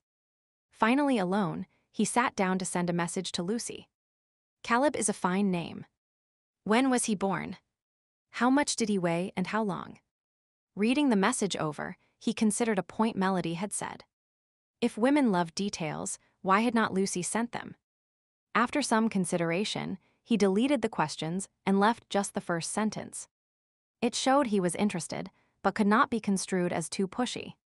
He did not want to scare her off. If she replied back, he would ask then. He pushed send. When there was no immediate reply, he set the phone down, telling himself she was likely resting or busy with the baby. A lack of response was not to be interpreted as coolness on her part. At least not yet. The spring cleaning he would started with such zeal was still half done. He might as well continue with the chore. Staring at the phone would not make her reply any faster. A pinging sound had Daniel looking up from his keyboard, where he was working on a piece of music. The sound indicated someone was at the front gate wanting onto the Pack's land. He slid over to his desk and flipped to the security screen he had interfaced with his computer. Hello. Hi. Is this Daniel? It's Jenna here. I have your posters. He did a visual confirmation with the security camera and then pressed the button that controlled the entrance. The security system Ryan had installed was annoying at times, but the privacy was worth the inconvenience. There was the gate and an electric fence along the road, laser beam triggers scattered throughout the woods, and alarms on all access points to the house. He was sure the locals wondered about their obsession over privacy and speculated wildly. But the humans that came on the property never had any juicy tales to carry home. Jenna, like others before her, would report there was a large house at the end of a long driveway, and a few smaller houses scattered throughout the acres of surrounding forest. The inhabitants went about their daily lives, going to work, attending school, nothing exciting. Yep, Lycans appeared pretty normal to the uninformed observer. He loped down the stairs so he could greet Jenna at the door. She had some promotional posters for him, and he hoped they would help the band get some gigs at other local bars. More money and more exposure were important. The band was itching to spread out, maybe even try a professional recording session. Music was not his passion, at least not like his computers were, but it was an outlet, a way to break free from pack life for a while and just be one of the gang.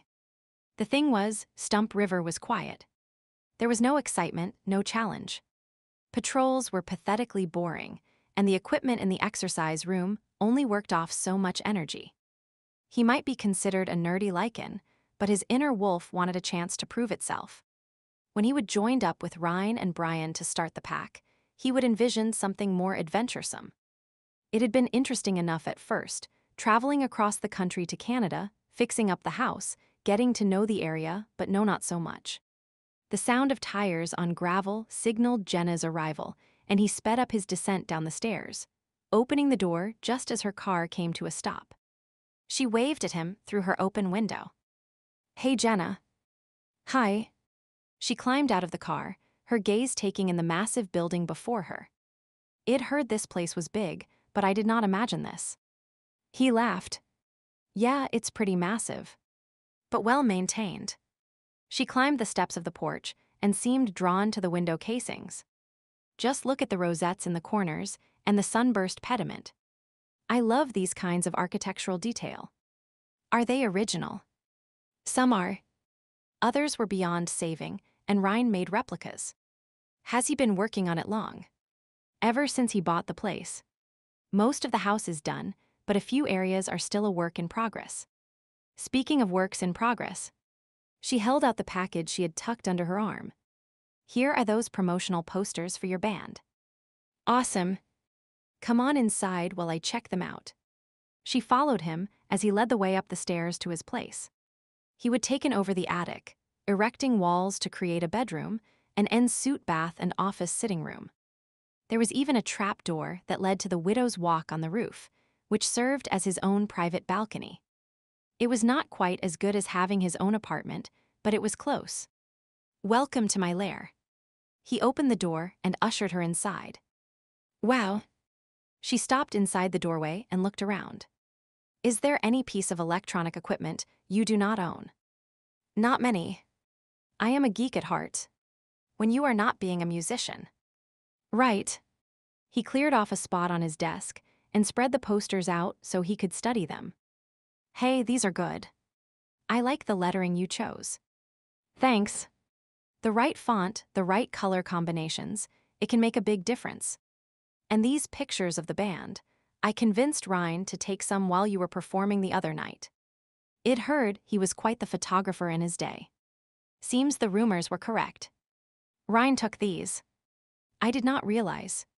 He never mentioned it." "We look good." "You look damned good. The right lighting and a bit of sweat and voila, you are heartthrobs."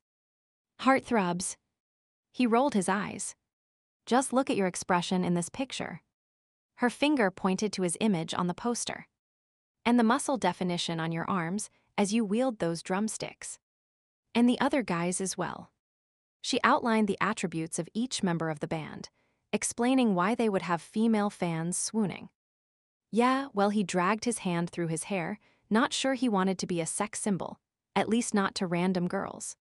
The only one he cared about was Tessa, and she barely acknowledged him despite the fact everyone said she was besotted with him. Trust me, Daniel. Start spreading these posters around along with some vocal samples, and the band will be snapped up. You will have more bookings than you can handle." "Great." He nodded, thinking the other guys would be happy with the results. "How much do I owe you for these?" "Nothing. I had fun doing it." "No way. You spent your own time on this, and that is worth something. It gave me a chance to keep my skills fresh. And to tell you the truth, I have never promoted a band before, so this was a learning experience." "Yeah, well, I am still going to pay you, at least for the printing costs." "How much was that?" She sighed and named an amount. "Great. I'll be right back. I have some cash in my bedroom." He went next door and soon returned with some bills. "Here you go." She looked up from where she was studying a piece of sheet music on his desk. "Is this a new song?" "Yeah, we're hoping to debut it soon." "Well, I hope I am around to hear it. I'll make sure to tell you, so you can be there even if it is not your night to work." They began to head downstairs, Jenna murmuring about how nice the house was in between discussing promotional ideas. "When are you going to show the posters to your bandmates?" "Actually, we're meeting at the Broken Antler later today to practice. I'll take one along with me, and we can decide which towns in the area we want to target." "Well, do not sit on them too long. Get out there and spread the news.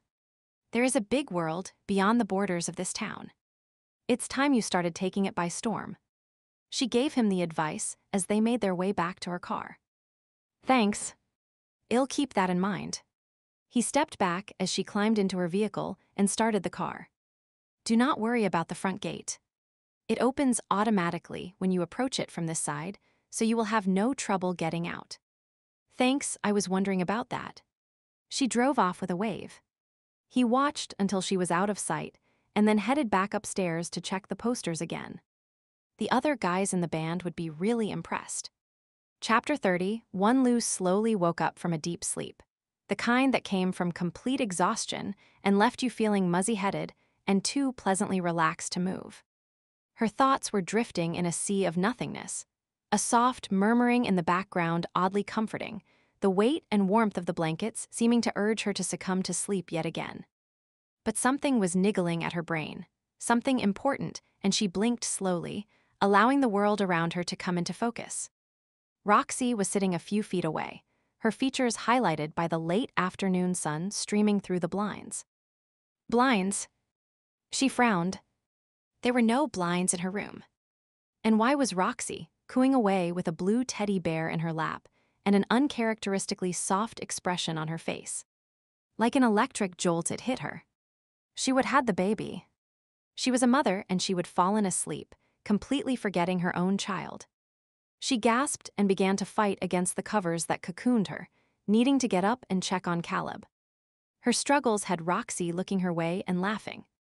Calm down. The baby is fine. Auntie Roxy has everything under control. Oh. She peered over into the bassinet and sure enough, Caleb was sleeping. It was a relief, and yet uncertainty still filled her. How could I have fallen asleep like that? What if he would needed something? What if he was hurt or sick? Oh my gosh, I am going to be a terrible mother. Roxy, I am not ready for this. Her hands were shaking, and she clasped them together, the enormity of motherhood hitting her.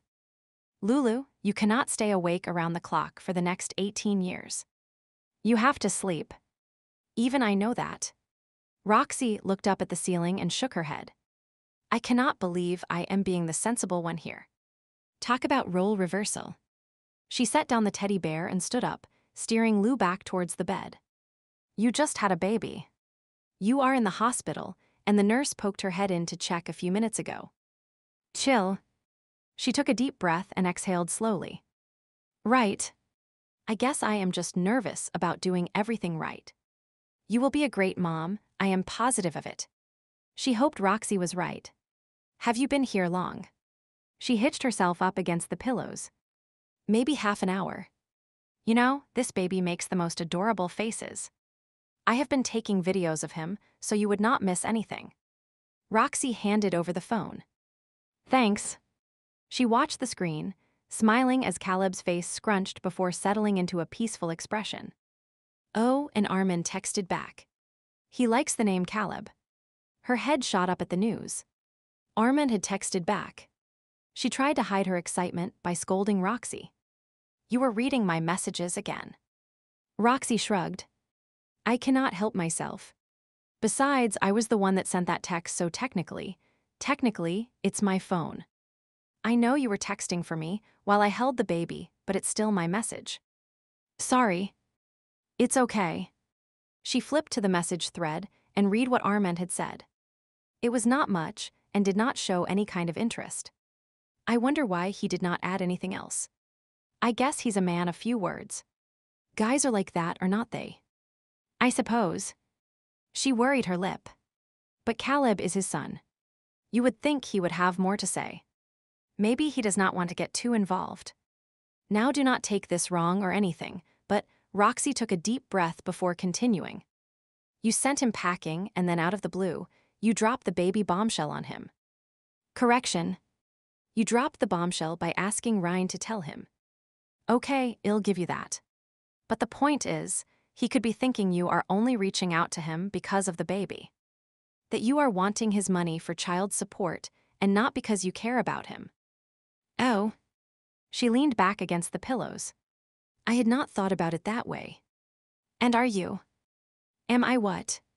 Contacting him because of the baby or because you are interested in him? What was she doing? She wanted Armand to know about the baby, of course, and not because she was looking for support payments. But as for Armand himself, did she want him back in her life? Yes, of course. She would never really wanted him gone. She missed him, but her thoughts slowed. Even if she did, circumstances had not changed. It was still Stump River versus Chicago. Caleb began to fuss, and she eased out of bed to pick him up and feed him. Roxy took a few more pictures and then headed down to the cafeteria for a snack, declaring if Caleb got to eat, then she did too. Lou stroked the baby's cheek with one finger and sighed. "What is your mama going to do, Caleb?" Whatever she did had to be right for all of them, not just the baby or just her or Armand. She did not want anyone to end up hurt or resentful, but in circumstances like this, was it even possible? The last thing she wanted was to make a decision they would all live to regret. Caleb made a snuffling noise, and she smiled at him. How could someone so small and adorable be at the center of something so complicated? Captain Fielding picked up his cell phone and checked the number that had just called him, rang twice, and then hung up. It was a prearranged signal. He pushed his chair back from his desk and proceeded to exit the complex that housed Lycan Link in favor of the expansive grounds that surrounded it.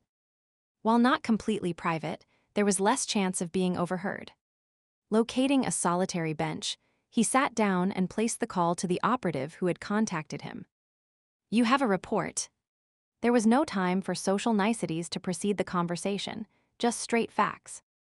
Neither knew how long they had to talk. The Ursa has remained consistent over the past 4 months. With the exception of disappearing for a while in February, there is nothing to indicate he's anything but a bartender. What do the locals say about him? He arrived in town about 15 years ago, bought the bar, and has been slowly making improvements. He's well-liked, always willing to help. The disappearing trick happens at irregular intervals, ranging from a few days to a week. The only thing I found of interest is that he does not seem to have any history before coming to Stump River. No history. So he's hiding something, probably living under an alias. I'll have to check that out. He nodded thoughtfully. Anything else? With regards to the bear? No. But I was at the local pack house. It's protected by layers of security, from the obvious to the subtle. It makes you wonder exactly what they could be hiding. Can you breach it? It's not my area of expertise, but there is almost always a weak point in a system if you look hard enough. Fielding stroked his lip, considering workarounds for the situation. Send me anything you know about the security, and I'll see what I can come up with. In the meantime, what about the hacker? I did not have enough time to look at his computer system, but he seems your typical computer nerd. Smart, quiet, the kind that is not noticed.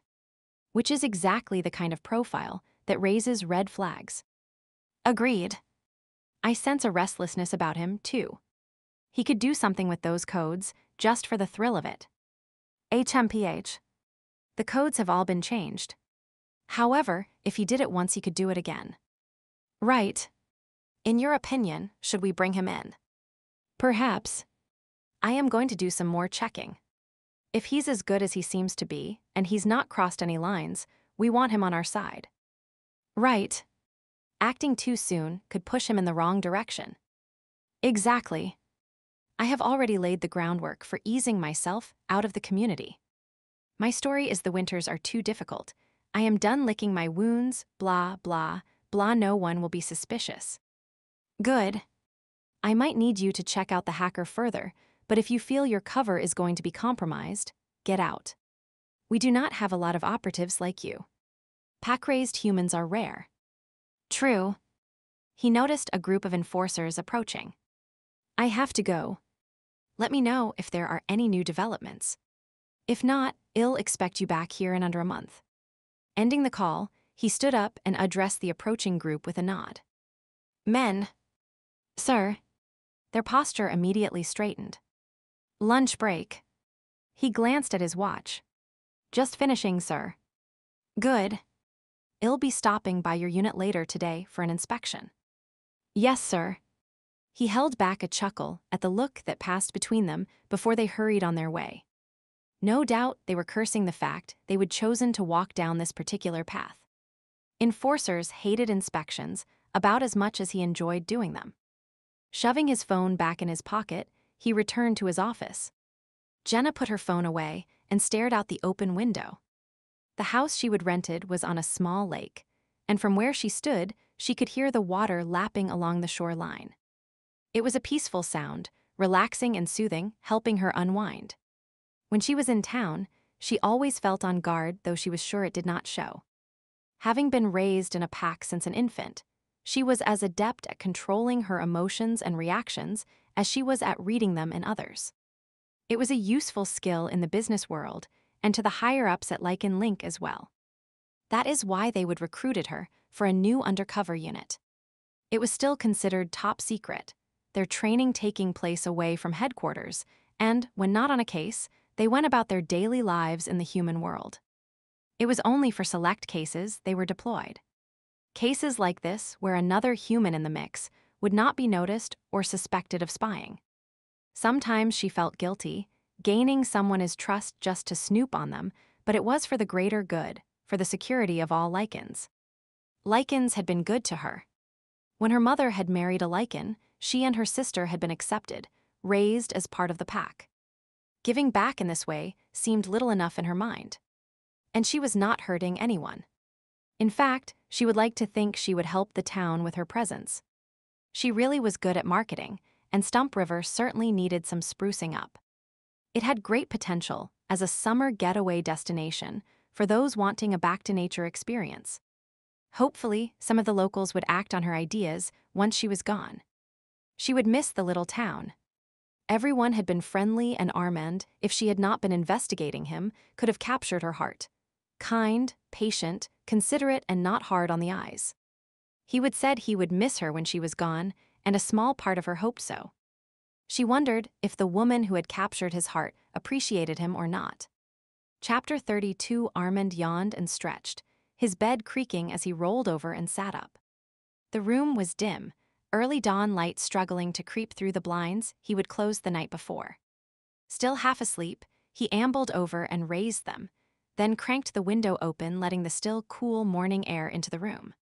It chilled his flesh and he shivered, but it helped dissipate the cobwebs of sleep that still entangled his brain.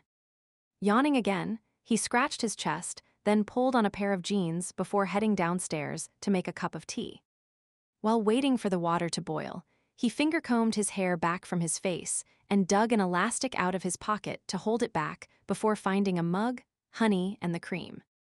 He performed the routine on autopilot just as he did every morning, slowly waking with each act he performed. Once the tea was ready, he went out the back door, cup in hand, and sat down on an old wooden chair. Propping his bare feet on an old log that served as a footstool, he took a sip of the restoring brew and sighed. He loved mornings, the scent of a new day filling his lungs, the sounds of nature drifting through the air. In the distance, a cardinal was chirping, and, if he listened carefully, he could hear the frogs in the muddy slough near the edge of the forest. It would be at least half an hour before a car traveled the road in front of the broken antler. Ruth and Al would be the first ones making their way to the diner, and a short time later Ryan's truck would trundle by as he headed to the auto shop. The town would slowly awaken, filling with trusted friends and neighbors. But before any of that happened, he savored the solitude while surveying the small square of land that could be loosely termed his backyard. It was not much.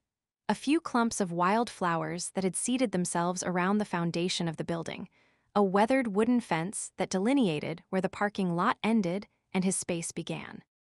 It was sufficient for him, though, with enough room for his vegetable garden, and that was all that mattered. The seeds he would sown over a week ago were starting to sprout, tiny seedlings pushing up through the soil, promising a bountiful harvest in exchange for watering and weeding over the summer. Robins hopped between the rows looking for dew worms, while in the far corner, a rabbit was munching on a dandelion. That is fine for now, but once the lettuce is up, you are not allowed in. His words rumbled through the tranquil scene, and the rabbit sat up with a start, ears twitching and nose wiggling before it scampered away. He made a mental note to bury the fencing deeper, so the critters stayed out. He finished his tea and was about to head inside when he heard a vehicle pulling into the parking lot. A few seconds later, there was the sound of a door slamming and footsteps crossing the gravel. "Morning." Ryan appeared, the wooden gate creaking as he pushed it open. "Good morning, my friend." I am surprised to see you in town this early. Yep. I am off to an early start. The men in the pack had a bake-off last night, and we have cookies coming out our ears. Melody and Olivia have me delivering them this morning, before they eat them all themselves. He handed over a container. Give them my thanks. He opened the lid and sniffed appreciatively. Who was the winner of the event? Ryan followed him inside. Me. Vriment. What did you make? He chuckled at the mental image that came to mind. I call them kitchen sink cookies. I grabbed every ingredient I could think of and dumped them all in together. Chocolate chips, pecans, cherries, coconut, you name it. Are there any in here? He examined the contents of the container again. Sorry. They went pretty fast. Half the pack is suffering from a sugar hangover this morning. He smiled as he listened to Ryan relate the story. The pack was like an extended family and often had impromptu events like bake-offs and picnics, hikes, or game nights. Bears were not pack animals, but there was a wistfulness inside him as he considered how nice it would be to have a family. Setting the container down, he automatically checked his phone where it sat on the counter. A smile formed on his lips. There is a message from Lucy. Since the baby's birth, she had maintained contact, sending him images of the child and notes about his progress. She would also included a few personal comments directed to him, asking how he was, relating simple events in her life. He was proceeding cautiously, but it felt like they were slowly reconnecting. What that connection meant, he was not sure. Was it because he was the father of her child? Was she hoping for more money? A cynical person might assume so. However, he would already put paperwork in place that had support payments being deposited in her account to cover her expenses. In his heart, he hoped she was reaching out because she missed him, yet he hardly dared entertain that thought. Could he handle a long-distance relationship with her? Seeing her for a weekend now, and then would be like scraps when you hungered for a feast. And then there was Caleb, who was half shifter and would need guidance when his inner animal awoke, especially given that his mother had no knowledge of it. And no doubt another picture of Caleb. Ryan nodded tolerantly. As the only ones who knew of the child, he and Melody were being shown each image and told every bit of news. Of course. Paternal pride had him turning the phone so Ryan could see it. He's growing fast. She says he's gained 1/2 pound. He turned to view the image again. When are you going to take a trip to Chicago to see him? He looked up from his examination of the picture. I have not been invited yet. Maybe you should just go. Ryan leaned against the counter in his usual negligent pose. I have thought of it. But I am still considering the pros and cons. My relationship with Lucy is complicated, as they now say. With one last look at the image, he set the phone down. Ryan snorted. If it were me, I'd haul my ass there, throw her over my shoulder and drag her home. Is that what you did with Melody? Not exactly. He chuckled softly before sobering and shaking his head. Lucy would not be pleased with that tactic. A few years ago, it might have worked, but she has changed. She is more independent now, wanting certain things from her life. I do not know if I fit into them. Could you make yourself fit? Perhaps. He shrugged one shoulder. I'd have to leave Stump River and move to the city. And your bear would not like that. I would not either. Yet, for one's mate and cub, you do things you would not normally do, correct? Ryan considered the question and then nodded. Yeah, it is. He sighed. I need to make a decision soon. Let me know if there is anything I can do. Ryan pushed off from the counter. I will, my friend. I will. Ryan left to finish delivering cookies. Armand rinsed his cup and set it in the dishwasher, then wiped the counter and cleaned the stove. The kitchen was large, being used to make burgers, fries, and various simple dishes for the bar during business hours. He spent time each morning prepping it for the day, making sure it met health unit standards. If he went to Chicago, what would he do with himself? Ashton had the king's plate in hand. He had merely supplied some of the backing, so he was not needed there. He could open a new bar, but the idea held little appeal. He looked out the window and the beckoning forest beyond, then walked into the bar area. His gaze swept over the rows of bottles on the shelves, the clusters of tables, the dartboards and pool tables, the scarred old bar he would spent hours polishing.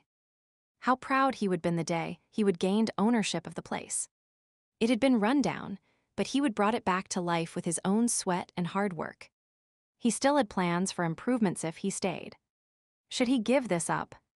Move to Chicago to be with Lucy and his son? Did he love her enough to abandon his dreams so she could live hers? His bear shuffled uncertainly. Our spirits will wither in the city, yet the needs of a mate and cub must come before our own. Lou paused in the foyer of the apartment building and yawned. She used to be able to breeze through a day's work, but that was before Caleb had come into her life. His demands ensured she was often short of sleep, yet she would not trade him for anything. The way his eyes brightened when she entered the room, his gaze following her every move always made her smile. His love was unquestioning, and he would brought a warmth and light to her life that had been missing for a long time. "You tired, Lou?" Jimmy spoke to her from the door of his apartment. "A bit. You ever need a babysitter, I am your man." He pointed at his chest. "I had 3 kids, and I changed their diapers." 3? I did not know that. She would never consider Jimmy having ever been a family man. "Yeah. My wife and I split when the kids were little. They are all grown, with families of their own now." His eyes grew distant for a minute before he blinked and gave a rueful smile. "Been a long time since I have seen them. Thanks for the offer, Jimmy. I'll keep you in mind." He nodded and then handed her something from behind his back. "Here. I picked this up on the way home from the store the other day. Thought the baby might like it." She took the plastic bag and looked inside to see a little yellow duck, and smiled, imagining gruff old Jimmy standing in a store looking at baby things. "He'll love this." "Thank you, Jimmy. It was so kind of you." She gave him a peck on the cheek. "Yeah, well, a kid needs toys." He cleared his throat, a flush showing on his sallow face. "I got to go feed my fish now." He turned and shuffled back into his apartment. Lou shook her head, and, tucking the toy in with the groceries she would picked up on the way home, began to climb the stairs. It was surprising how many people had stepped forward to help her, even Jimmy. Not that she would likely take him up on his babysitting offer, despite his assurances, but it was still kind of him. She would just return to work at the King's Plate, and Ashton had been a real sweetheart, ensuring her hours were such that Roxy could babysit. Everything was falling into place, and yet it was not. Thoughts of Armand filled her mind. It was so easy to picture him holding the baby, to imagine the 3 of them strolling down the streets of Stump River, showing the baby to everyone or cuddling together in bed while the baby slept in a crib nearby.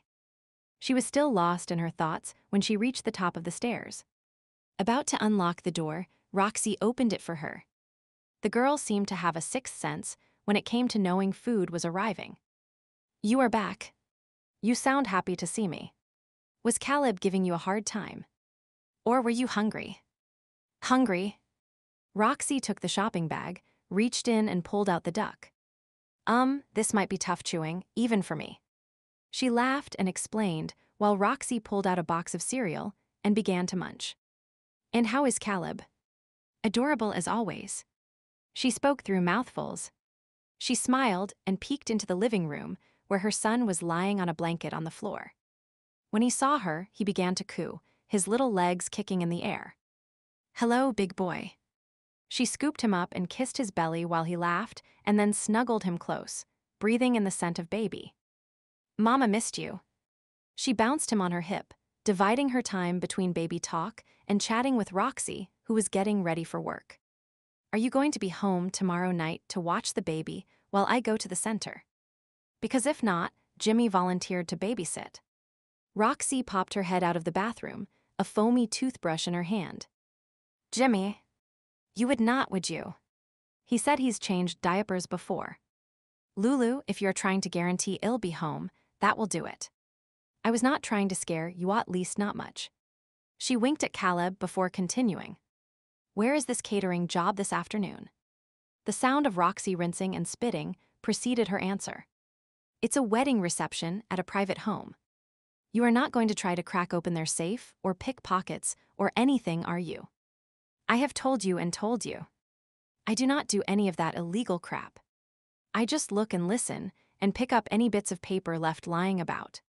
It's not my fault if hired help is considered invisible. She left the bathroom and headed towards her bedroom. Besides, I sort of know these people, so it would not be nice to snoop on their wedding day. Lou nodded and whispered to Caleb. See, Auntie Roxy does have some scruples. I heard that. Sorry. A minute later, she wandered into the living room looking quite smart in black pants and a white shirt. Have you seen my black flats? Try under your bed. She shifted her grip on Caleb, who was grabbing at her glasses. You and your daddy, neither of you like my glasses. You know, he's way ahead in his milestones. Roxy left and then returned a minute later wearing her shoes. I was reading up on it today, and grabbing glasses at his age is advanced. Roxy was reading up about baby milestones. She tried to keep the shock from her face. Really? That is interesting. He looks a lot like Armand, do not you think? Especially with all that dark, curly hair. Roxy stopped beside her to admire the baby. Yes, he does. She studied her son, unable to stop smiling as he grinned back at her. You know, I have been thinking about what. That maybe I should. She paused and took a deep breath. Consider a trip. To Canada. Canada? You mean to see Armand? She nodded. A baby needs a father. I know lots of kids do not have one and do fine, but I want to at least give it a try for Caleb's sake. Getting back together, just because there is a baby, is never a good idea. Roxy folded her arms and shook her head. Using the baby as glue to keep you together puts a lot of stress on a kid. That is what my parents did, and look at how I turned out. You do not want that for Caleb, do you? There is nothing wrong with you. Awa, that is nice of you. Well, except for your hubby. She softened the comment with a smile. Roxy laughed as intended, then sobered. I mean it. If you're getting back together with Armand, that is awesome. I think you two are great together, but make sure it's for the right reasons. Okay, mother. Hey, your head is full of baby stuff. I need to make sure you're thinking clearly. I know. Thanks for caring. Anything for my Lulu. Maybe I should go to Canada with you. I could be your nanny and take care of Caleb while you and Armand get reacquainted. She gave a meaningful wink and then checked the time. I have got to run. We can talk about this later. Roxy grabbed her purse and Lou locked the door behind her, then settled down on the sofa and considered her future. What do you think, sweetie? Should we go to Canada to see your daddy? Caleb gurgled, and she took that as a yes. He would love to meet you, and to tell you the truth, I'd like to see him again, too. I have missed him. She stared down at Caleb, his features reminding her so much of Armand. When she would first started her new life in Chicago, she would missed Armand, his smile, his laughter, knowing he was there to take care of her. But she would force those thoughts from her mind, assuming there was no going back. After the mugging, the impossible had become possible again. She would just been too slow to take advantage of it. Her mind had been fixated on a perfect life in a big city, and she had not been willing to consider any other future. At least not until now.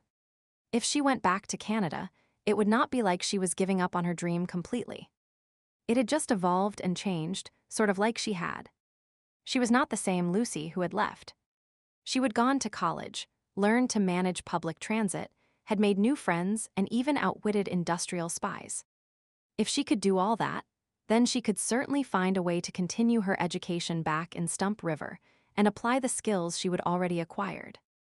Maybe she could become a school counselor, or create a website offering online help to people who lived far away from services. Chapter 33, Roxy entered the apartment humming softly to herself. The wedding she had been working at had ended hours ago, but one of the guests had caught her eye. One thing led to another, and she would spend the rest of the night talking to him. Matthias Bendov. Damn, he was hot. Tall-built, gorgeous blonde hair, blue eyes, and a great smile. Plus, he would taken her to an all-you-can-eat buffet when she would said she was hungry. Things were definitely off to a good start. So far, the only thing against him was that he was a shifter, a bear to be specific. It should not have surprised her. The wedding had been between a witch and a lycan, the guests an eclectic mixture. And there were worse things than being a shifter, she supposed. He worked in construction, hence the muscles, and also helped out at Club Mystique as a bouncer. She would never noticed him there. Either she would not been at the club on the days he worked, or he would been hired after she would sworn off going to Mystique. Whatever the case, you are late. She gave a start of surprise. So engrossed in her thoughts, she would not notice Lulu sitting in the living room. Yeah. I went out with a guy after the wedding. What guy? His name's Matthias or Matt. The groom introduced me to him of all things. And you like him? Matt. She shrugged. He's okay. Right. That is why you came in humming. So I am in a good mood. Is that a crime? No. Lulu smiled and took a sip from her cup. I am glad you had a good evening. And what about you? She kicked off her shoes and wandered into the living room. Me? It was a thrilling night. I fed Caleb. Burped Caleb. Changed Caleb. Bathed Caleb. And you loved every minute of it. Yep. She sighed and set her cup down on the coffee table. I was also doing a lot of thinking. About what? Me and Armand. And Caleb. And Canada. And my job and going to school, and if I should stay or if I should go. Come to any great decisions. No. Well, some. Such as. She sat down on the other end of the sofa. When I was pregnant, I did not want Armand to think I was only looking for someone to help with the baby. And I did not want him to drag me back home. If I went, I wanted it to be my decision, not something forced on me. And going back there pregnant. Well, it would not look good, you know. Yeah, I understand. And I was sure the only way I could get my degree and have the job I wanted was to stay in Chicago. You were so focused on one path, you could not see there were others that might be just as good if not better. She winked. I read that in one of your textbooks, by the way. You were reading my textbooks. I was bored. She shrugged.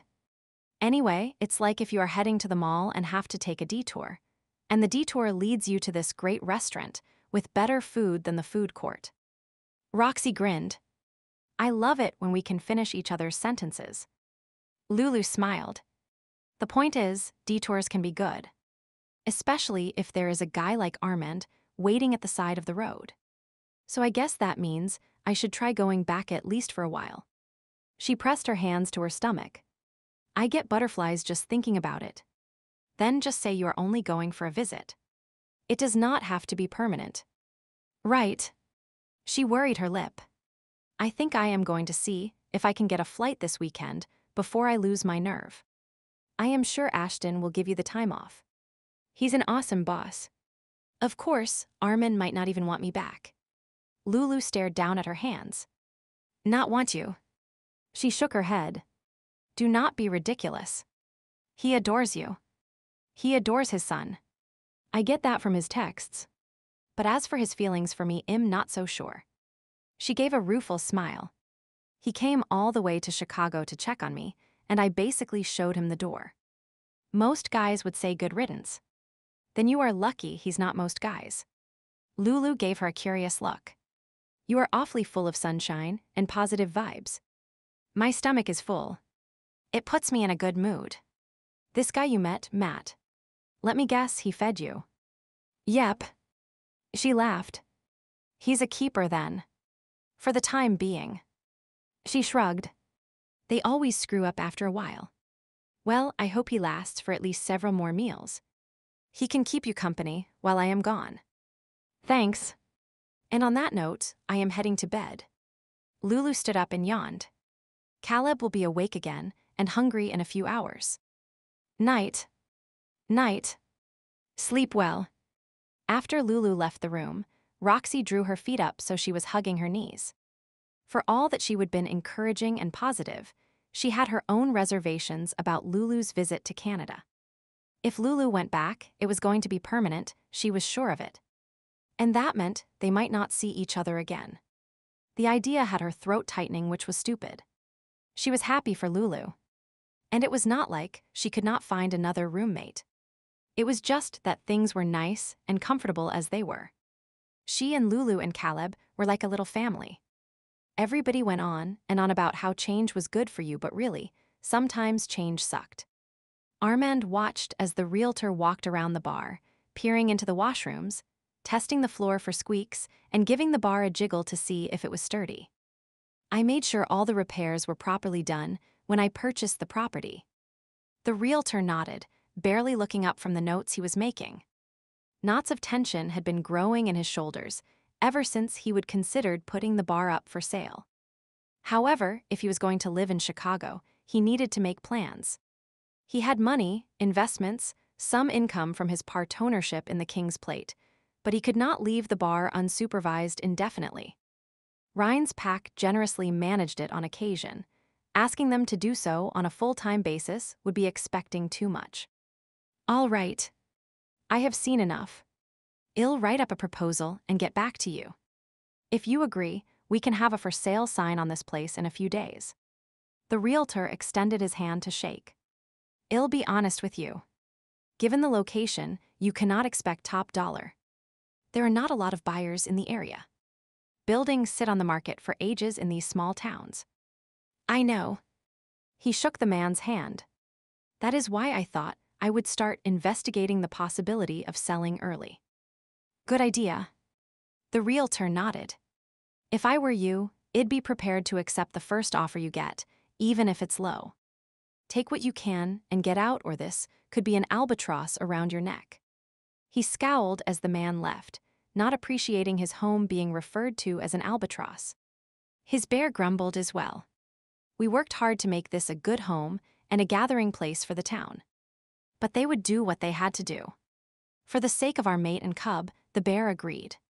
He went about his usual routine of preparing the bar, so it was ready for customers that night. Everything he touched brought back memories, of course. The plumbing he would cursed, the light fixtures he would hung, the pool tables he would purchased at an auction, and then struggled to fit them in through the doors. Leaving would be like saying goodbye to a friend you had nursed back to health. All good things came to an end, he reminded himself. And there were better things to come. He just needed to stay focused on Lucy and Caleb. As long as he had them, he would be happy. The bar, the townspeople, even the forest are nothing if we are alone. His bear concurred. However, being alone was not a problem that day. The realtor must have stopped at Ruth's and let slip why he had been in town because, before the day was out, rampant rumors were buzzing through the town, and a stream of people kept appearing at the door of the Broken Antler, all hoping to get an inside scoop on what was happening. It was not until the third visitor that he became suspicious. It was Al from the diner, coming to ask what hours the bar was open while standing right beside the sign. Have the hours changed in all the years I have operated the bar? He raised a brow. Al shrugged. Not that I can think of. Then why are you asking? Well, Al cleared his throat. Truth is, Ruth sent me. There was a realtor in the diner earlier today, and once he knew what was happening, he would have been amused. Each person had a supposed reason for stopping by while trying to get information from him, and their inventiveness had him chuckling for a while. Eventually, the humor faded into annoyance, and he would have been about to lock the door so as to get some peace and quiet, when Josh Kennedy from the newspaper popped in to see if Melody should be writing an article. It would help stop the speculation if we ran a piece on you and the future of the bar, Josh explained. And sell more papers. He crossed his arms. That too. But I have heard everything from you, dying of a rare disease to you having won the lottery, and are moving to a tropical island. Telling your story would mean a lot less questions for you to answer. Josh continued to pitch his idea. It would be front-page news. Considering Harley, the dog, crossing the street at the light had also made the front page of the newspaper, it was not that grand an honor. He shook his head. I do not want to be in the paper. Not the front, the back, or the middle. Sensing Josh was not about to leave anytime soon, he gave an abbreviated explanation. This is off the record, but I am considering selling and starting a new business elsewhere. There is nothing definite. And that is all I am willing to say. If you do sell, could we do a feature piece? We'd entitle it The End of an Era or something like that. The look on his face must have shown his patience was almost at an end, for Josh beat a hasty retreat. "I'll laugh about this at some point," he muttered. "It shows they are concerned for us," his bear pointed out. "Or no see." He rubbed his neck. At least in a big city, he probably would not have to worry about everyone knowing his business. 3 days later, the hustle and bustle of the airport swirled around Lucy as she waited for Roxy to finish her shopping at the newsstand. Roxy had insisted on purchasing some magazines for Lucy to read during the flight. It was sweet of her, even though Caleb would likely ensure reading time was at a premium. Thinking of Caleb, she checked with one hand that his air safety harness was in her carry-on. Flying with a baby was a lot more stressful than she would ever imagined. Once Roxy returned, she would get her friend to hold the baby while she checked in and dealt with the paperwork. Ryan had, once again, surprised her soon after the birth of her son. The same good-looking messenger who had delivered her replacement ID. All those months ago had turned up at her door with a package containing a passport complete with a photo of her son and notes saying just in case you ever want to travel. She was sure it had been intended as a not-so-subtle hint to return to Stump River, but upon receiving it, she would have been more puzzled on how he would manage to get a picture of Caleb. She really needed to get Ryan alone someday and ask him about his contacts.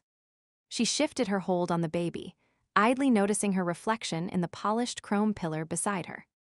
It was a blurry image, which was probably good given her eyes were bloodshot and her nose pink from attacks of weeping. Leaving was just as hard as she would thought it would be, and yet she knew in her heart it was time to go home. The signs were everywhere and growing stronger each day. Her dreams of Armand, her longing for the cool, fresh air of the forest, the fact she no longer stood in front of the mirror each morning, calling herself Lou Roxy, appeared beside her, interrupting her thoughts. "Okay, I have 2 fashion magazines, a home decorating one, a parenting one, and another on food. That should keep you entertained." "Thanks." She turned so Roxy could stuff them in the outer pocket of her carry-on. "I am sure I'll enjoy them." The task complete, Roxy held out her hands to take Caleb. "Come on, let us get you checked in." Together they walked towards the counter, and she handed over her documents to the clerk. With an effort, she put her suitcase on the conveyor, noting the readout showed it was nowhere near the maximum allowed for a checked bag. Not surprising considering most of the contents were baby clothes. Stepping back from the counter, she went to take Caleb back from Roxy, who held on tighter. "Nope, I am going to hang on to this little guy until the last minute. I'll walk with you to departures, and then I'll give him back." "Okay." Lucy smiled at her friend, tears springing to her eyes. "I am going to miss you, Roxy." "I am going to miss you too." Roxy sniffed, her lower lip trembling as she stroked Caleb's cheek. "And this little guy, what will I do without him? Look at the bright side, no diapers, no crying in the night." She tried to sound positive despite the lump in her throat, her steps slowing as they got closer to departures. "I have decided I like crying in the night." Roxy gave a watery smile. "Sort of like how I feel about your dirty dishes in the sink, right?" Roxy laughed, then gave Caleb one last hug and kiss before handing him over. "I know this sounds awful, but I am sort of wishing things between you and Armand do not work out so you will come back." Lucy blinked back tears. "And I know this sounds weird, but that is such a nice thing for you to say. It means you really are going to miss me and will not start celebrating the minute I step on the plane." "As if." Roxy shook her head. "You are my Lulu, and no one will ever replace you." She hugged Roxy again and then whispered in her ear. "I am sure Matt would like to try though, if you would let him." She nodded towards the man standing a few feet away. He would have been trailing behind them, trying to act as if he was not surrounded by teary women. Roxy glanced at him, and Lucy noticed a look pass over the girl's face. Roxy was falling in love with the guy, she was sure of it. Well, see. Roxy turned back to her. Be sure to use that international calling card I gave you and let me know how things are going. Do not worry, I will. And I guess I really do want you and Armen to be happy together, so I'll say good luck as long as you promise to come back and visit. Or maybe you can come visit me in Canada. It's a deal. After one final hug, they parted. Roxy went to stand by Matt, who put an arm around her shoulders. Lucy took a deep breath and headed towards what she hoped was her future. Chapter 30, 4 Armen shook Ryan's hand. I will miss you, my friend. Same here. Ryan nodded. Do not worry about the bar, we'll watch it for you until it sells. And Melody wants to do some shopping in the city, so we'll pick up your truck at the airport. I'll store it at my place. Thanks. I'll likely be back in a month or so. There are things I'll want with me once I am settled. He glanced at the bar opens at 5 o'clock, and then considered his paintings stuffed in the back of his closet. As far as he knew, Lucy had minimal storage, so he was bringing only the essentials with him until they found a bigger place. What did Lucy say when you told her you were moving to Chicago? Nothing. Is that a bad sign? Ryan quirked a brow. No. He gave a crooked grin. It means I did not tell her. Going to catch her by surprise. That is my plan. She will have no time to think of excuses. Ryan laughed. I wish you well. Keep me posted. Armen picked up his bag and tossed it into his truck, then climbed inside. For a moment he sat there, hands gripping the steering wheel. When he would arrived in Stump River many years ago, he was sure he would found his perfect home. In fact, he had, but sometimes love required compromises. Now he had a new vision of perfection, and it was wherever Lucy and Caleb were. The months they would spend apart had made that clear to him. Taking a deep breath, he put the key in the ignition and set out on his journey. He was lucky to have been able to get a last-minute seat on a flight from Timmins, rather than driving to Toronto. It would cost more, but having made his decision, he did not want to waste hours on the highway. He drove through the town, giving a casual wave to Ben Miller, who was pumping gas into a car. No one knew he was leaving today, well, apart from Ryan and his pack, and Jenna, who had noticed his suitcase sitting near the rear door. The explanation he would given her had been almost the truth, a business trip to determine the future of the bar. She would nodded and wished him well, explaining she, too, was leaving town that day and she would stop in to say goodbye. Once again, he would had the briefest sense that there was something off about her, but since she was leaving and he was preparing to go as well, he would not pursue it. It was time to cut his ties to Stump River. It was a shame he was going to be missing the fishing derby and craft fair that was scheduled for the weekend or maybe not. Already the town was filling up. There were cars parked the length of the main street, and unfamiliar faces could be seen in the various businesses. His spare rooms above the bar were all booked, and the Kennedys said their cabins were rented out as well. It promised to be a successful weekend. With too many people around, his bear grumbled. But not as many as there will be in Chicago, he pointed out. The animals sighed and curled up for a nap, resigned to their fate. The drive passed uneventfully. He hummed along with the radio, steering the car around the usual ruts and potholes that comprised the road from Stump River, and then relaxing when he hit the main highway. His plan was to get to Timmins as quickly as possible, find something to eat, and then look for a store so he could buy a small present for Caleb that said Canada on it. Truth be told, he was nervous about meeting the child. He liked babies, but knew nothing about caring for them. How to feed them or lull them to sleep or change their diapers. His research on the internet had been informative, however, actually performing the tasks would be an entirely different thing. Babies were small, and his hands were large. How would he ever manage minuscule buttons and snaps? Maybe he and Lucy could trade off the various duties. He would handle washing diapers, and she could trim tiny toenails. To take his mind off that particular problem, he examined an even bigger one. When to tell Lucy what he was. It would not be right away, but at some point, he would have to broach the subject. Maybe if he searched on Ryan's Lycan link, he could find some tips on the subject or even a help forum.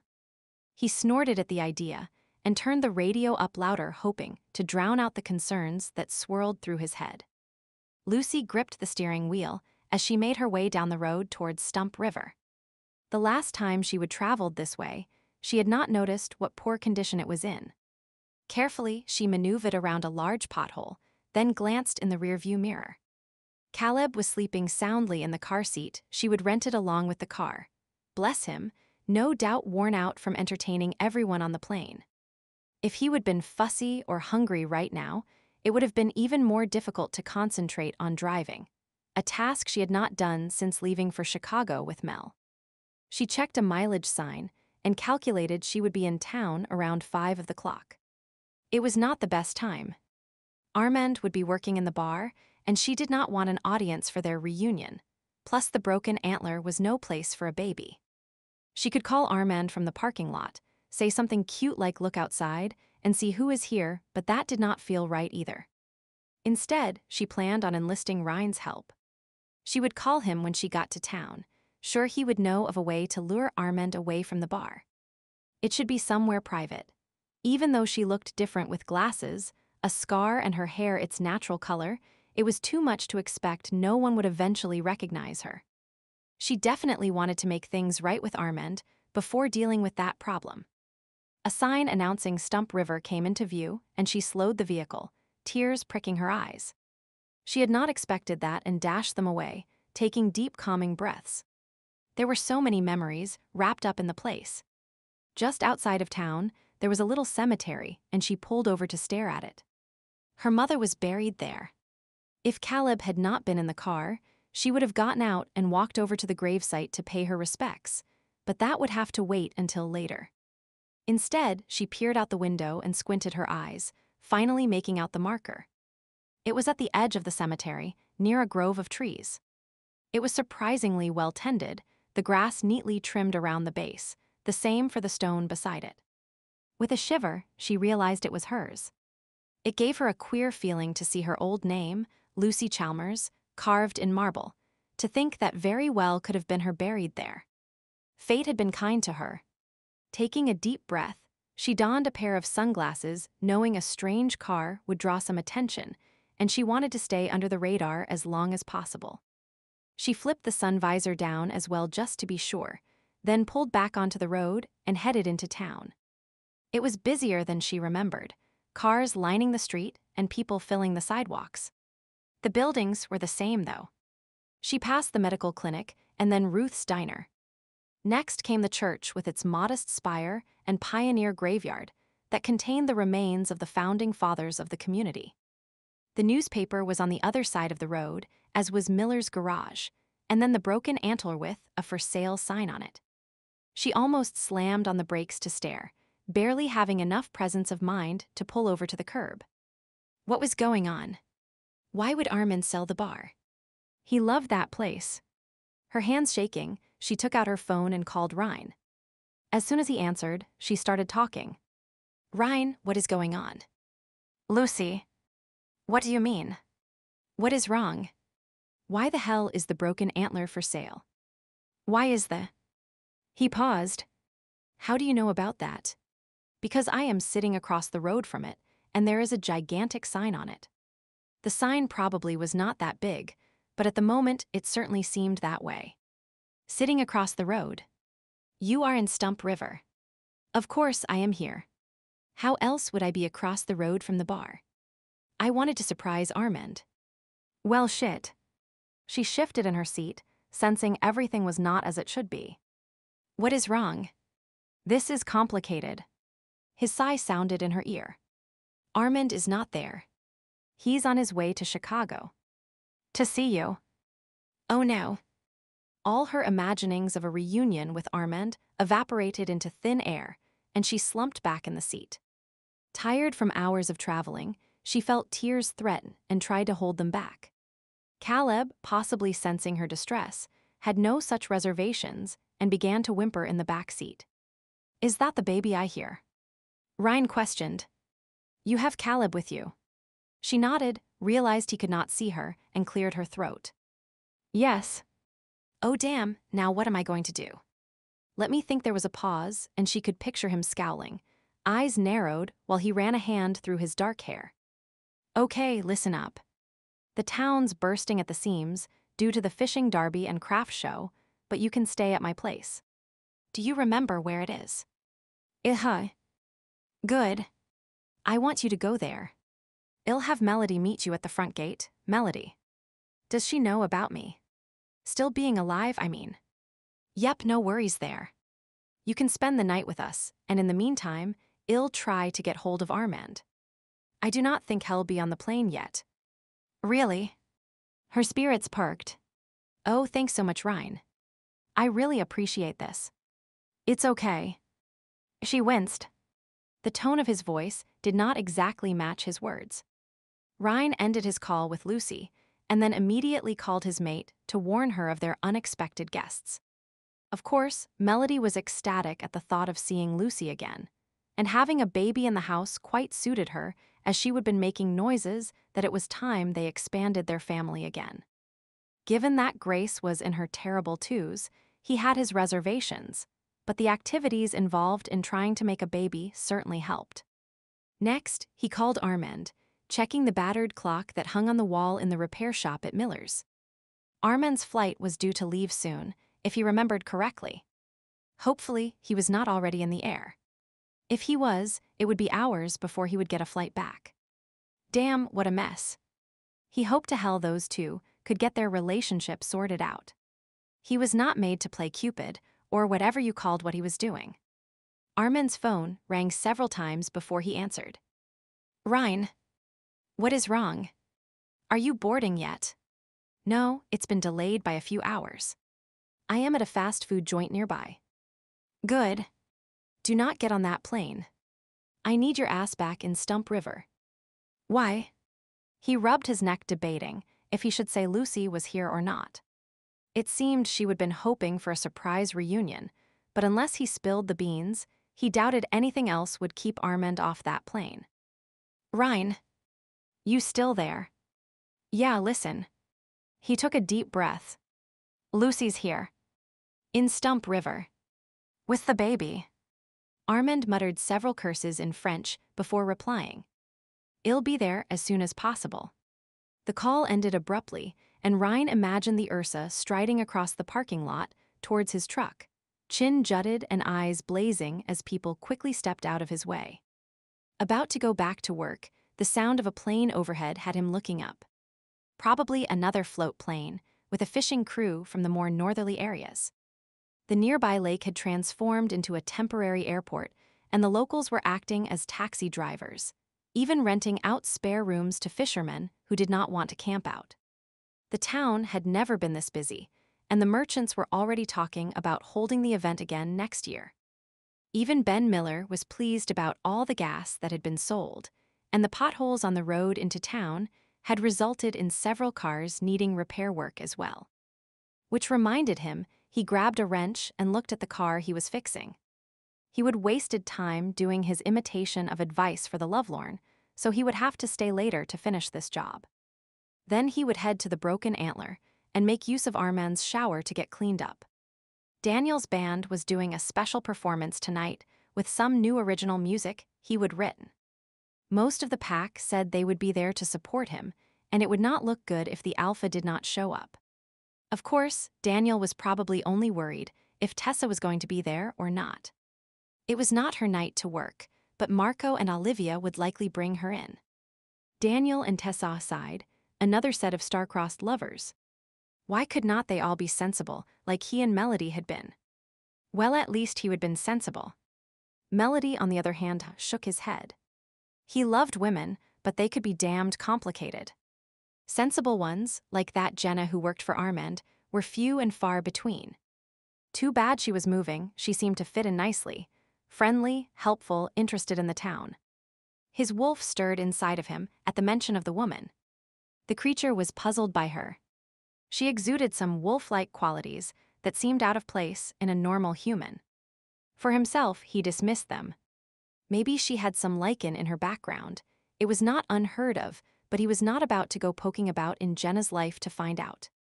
He would had enough mystery and intrigue to last him a lifetime. If it did not affect his pack and his territory, he would let someone else deal with it. Chapter 30, 5 It'll be fine, Mel. Go. Lucy shooed Melody towards the door. Upon arriving, they would had a tearful reunion followed by some fussing over Caleb and an introduction to Grace, who was pretty as a picture.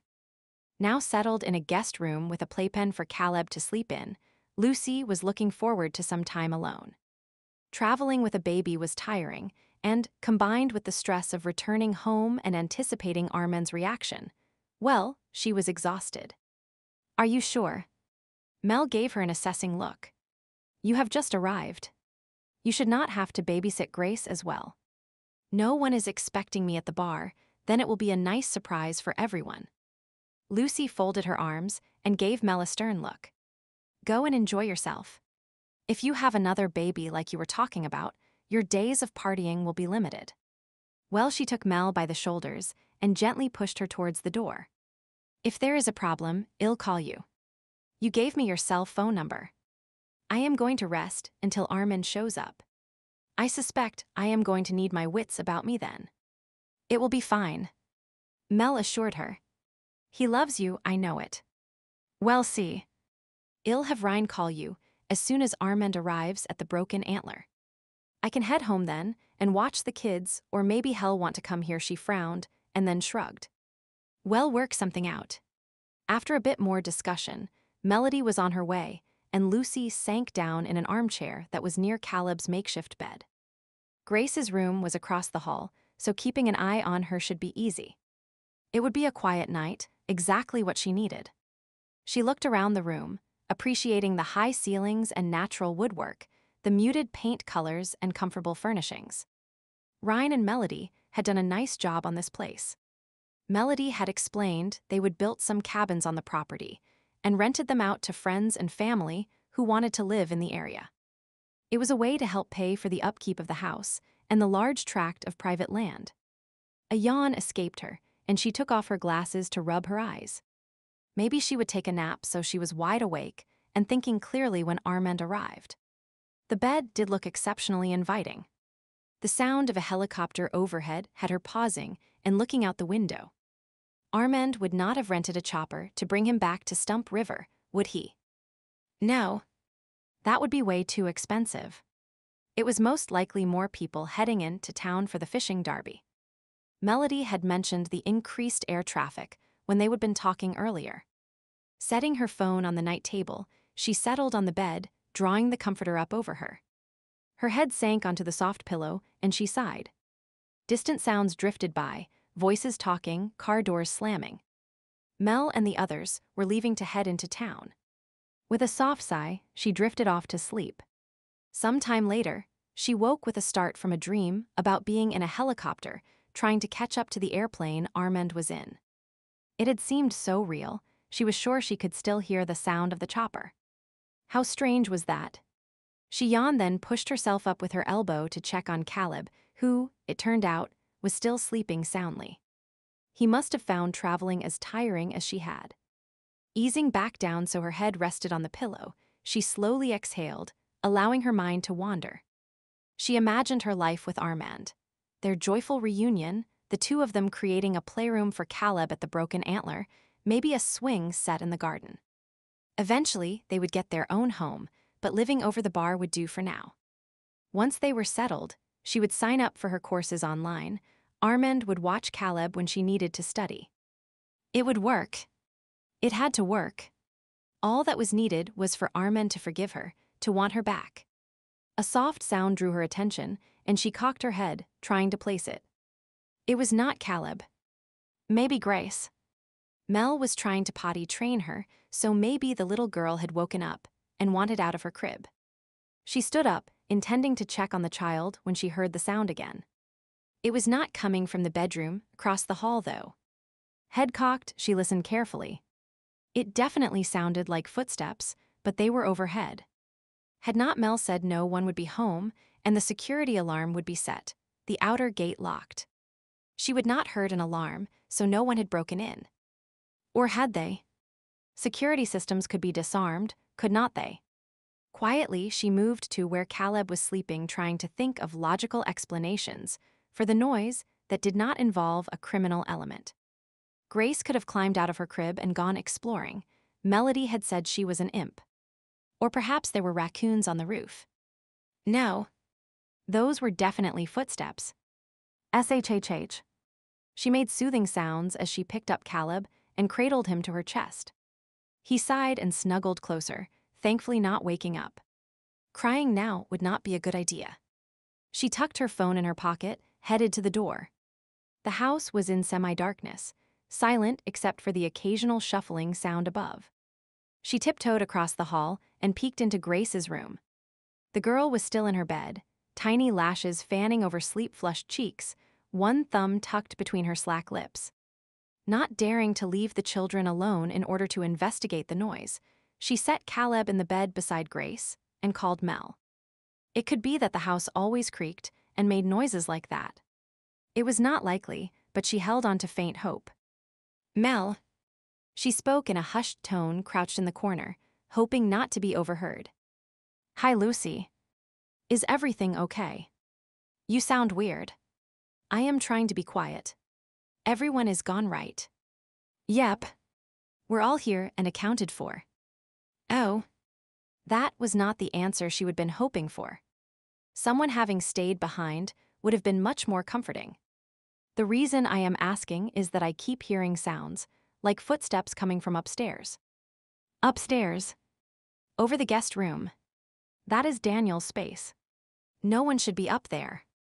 Well, maybe they should not be, but it sounds like they are. I am sort of worried. Worried was an understatement. She had a death grip on the phone, and her heart was almost pounding out of her chest. Let me check the alarm app on my phone and see. Oh no. What? She held her breath, scared to know what had upset Mel and needing to know at the same time. I had the alarm on silent, but I am getting a notice that there is a security breach. Mel, I have a bad feeling about this. She stared up at the ceiling, still hearing faint creaks as whoever was up there moved about. Me too. I am going to go find Ryan. Where are you? In Grace's room with Caleb. I am going to see if I can move the dresser in front of the door if it does not make too much noise. Good idea. We'll be home as soon as possible. The call ended, and she set about moving the dresser, which thankfully slid silently across the polished wooden floors. There was not much else in the room that could be added to the barricade, and nothing that looked remotely like a defensive weapon. Swallowing hard, she hunkered down near the children. Ryan watched the activity at the Broken Antler with vague amusement. Melody, Olivia, and Cassie had dragged Tessa onto the dance floor, and they were now lost in the crowd that was gyrating to the music. Daniel's songs seemed to be a success if the number of people surrounding the stage was any indication. His gaze drifted to Becky and Emily, the pack's two teenage girls. They were also enjoying the music and fangirling over the band members, if one looked their way.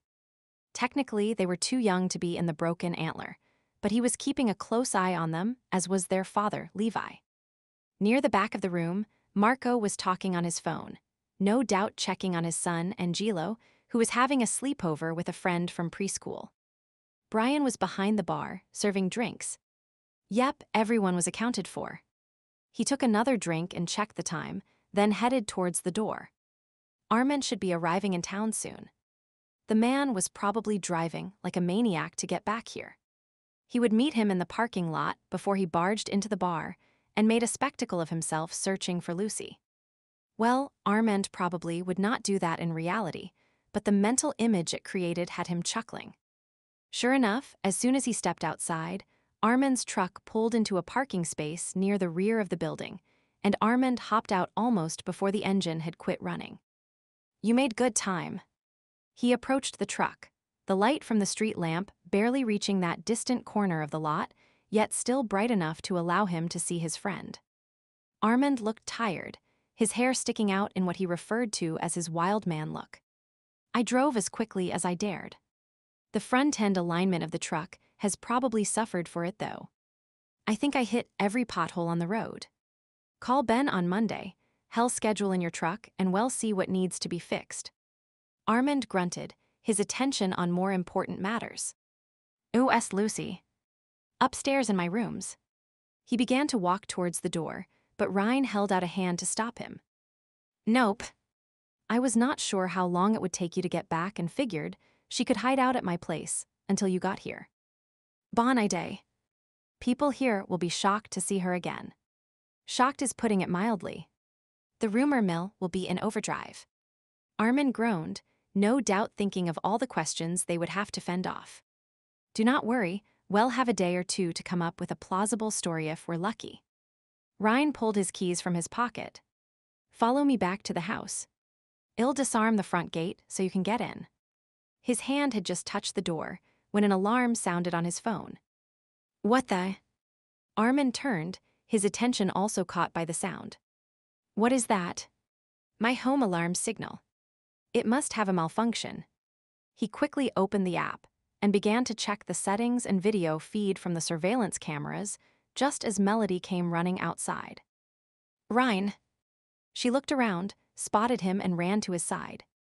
"Lucy just called. She is sure someone is in the house. She can hear someone walking around in Daniel's rooms." "Damn." He shoved his phone in his pocket and yanked open the door of his truck. "Come on, everyone in." Armand and Melody climbed into the vehicle and he sped out of the parking lot, gravel spewing. Thankfully, there was no traffic because he was not in the mood to follow speed limits. The thought of an intruder in the house with his child had him breaking out in a cold sweat. Lucy's barricaded herself and the children in Grace's bedroom. Melody spoke, one arm braced against the dashboard from her position squeezed in between him and Armand. "You should have installed a panic room," Armand muttered. His features were tight in the dim light of the truck cab. "Would not have done much good in a case like this." Ryan shook his head, forcing himself to think calmly, logically. Panicking would not help anyone. As a guest, Lucy would not have known how to access it. He turned the wheel as they took a corner, tires squealing. Only a few more miles to go, but the trip seemed to be taking forever. His imagination was creating scenarios he did not want to deal with. "Send Lucy a text. Ask her if she can hear anything." "Okay." Melody tapped away at her phone, and a minute later read back the reply. She said she can still hear someone walking around upstairs. "Tell her we are almost there." Armand leaned forward, as if it would help the vehicle to go faster. "Whoever broke in must think no one is home. It's not often we're all gone. I should have left more lights on, made the place look lived in." Melody worried her lip, blaming herself. If Lucy and the children stay quiet, they should be okay. Armand nodded as he spoke, perhaps trying to convince himself. And the fact the intruder went to Daniel's room must mean he's looking for something specific. A thief would have searched the lower rooms first, looking for things to pawn. Ryan slowed and turned into the driveway. The gate still closed. How the hell did an intruder get in? He opened the entrance, using the remote in the truck, then gunned the engine as soon as there was a big enough gap to get through. The length of the twisting driveway was traveled in record time, and just short of the clearing the house was situated on, he slammed on the brakes. "I'll go in the front. I'll take the back." Armand nodded, already shoving open the door and jumping from the truck. Melody scooted over to exit as well, but Ryan caught her by the arm. "No. You stay here and let Lucy know we're going in. Then get on the phone and tell the rest of the pack what is happening in case anyone heads home early. Tell them no matter what, no one goes in until I give the all clear." "Okay. Be careful." She nodded, her face pale. "Make sure our baby is safe." He gave her a hard, reassuring kiss, then melted into the darkness of the night. Chapter 36. Armand and Ryan crept along the tree line until they were near the house. Using hand signals, they formed their plan and separated. Armand headed to the back, moving silently, ducking under the windows in case the intruder had moved downstairs since Lucy's last report. At the rear entrance, he dared a look inside. Nothing appeared amiss. It could be they were dealing with a lone perpetrator. If there had been more, surely one would have been stationed as a lookout. He entered the security code Ryan had given him and eased the door open. It led to the mudroom that was off the kitchen. For a moment he stood still, testing the air, filtering through the scents, identifying each one. Rhine, Grace, Melody, Lucy, her scent caused his breathing to hitch, as did one other. The unique baby smell that must belong to his son. Our cub. His bear growled, its protective instincts surging to the foreground. We need to find him, protect him and our mate. When the intruder is caught, there will be time for reunions. He muttered. Once again, he examined the scents that filled the house. Oddly enough, there were none he did not recognize. Could the invader be using the scent mask he would encountered in Chicago? But where was the scent of lilacs? Unless had not Roxy said there was a top-secret version of the mask available only through Lycan Link. But that would mean whoever had broken in worked for the organization. Why would they be breaking into Rhine's house? He made his way through the house, checking each room and finally meeting Rhine, as planned, at the foot of the stairs. Rhine jerked his chin upwards, and together they mounted the stairs, pausing on the second floor, both looking towards the room at the far end where Lucy and their children were. It was difficult to keep walking, the need to check on them and offer reassurance strong, but the delay could mean the difference between catching the intruder or letting him slip through their hands. As one, they continued upward, pausing outside the door that led to Daniel's space. Heads cocked, they listened, picking up the sound of tapping keys. The computer. Not an average thief, then. Rhine shrugged, then held up 3 fingers. On the count of 3. Armin nodded, raised his foot, and then kicked the door open, Rhine following close behind. There was a popping sound and a blinding flash of light that momentarily blinded him, and from the cursing, apparently Rhine too. As he blinked, trying to regain his vision, he sensed movement and saw a blurred form rush up the ladder that led to the widow's walk. Shit. Rhine rubbed his eyes, squinting. The door must have been booby-trapped. Armin did not care what it was. The individual who had scared Lucy and could potentially have harmed his cub was getting away. He began to climb the ladder, intent on catching his prey. Warn Melody he could be heading her way. He reached the widow's walk just as the person climbed over the railing and began to slide down the roof towards the edge, where an old TV antenna tower was still attached to the side of the house. With a growl, he followed suit, pieces of the slate roofing coming loose and skittering out from under him. Rhine would have some repairs to do, but that was the least of his worries. Whoever he was pursuing was already descending the tower. It was a good thing bears were good climbers, for he had no difficulty following, except a tower was old and definitely not designed for a man of his size. A crossbeam broke under his foot and he lurched to the side, his body swinging outward. He managed to catch a foothold, but the momentum of his body was too much for the rusted metal. A screeching sound filled the air as the metal structure began to pull away from the building.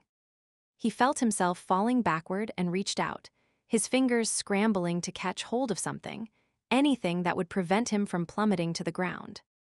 There was a window shutter, he could almost touch it.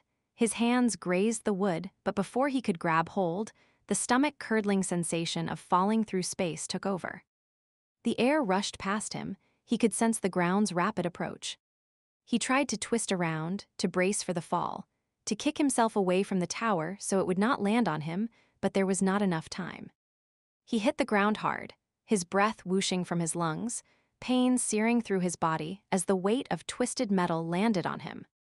Stunned, he lay there, the hot wetness of blood dripping down his side, the searing pain of broken or fractured ribs racking his body with each breath.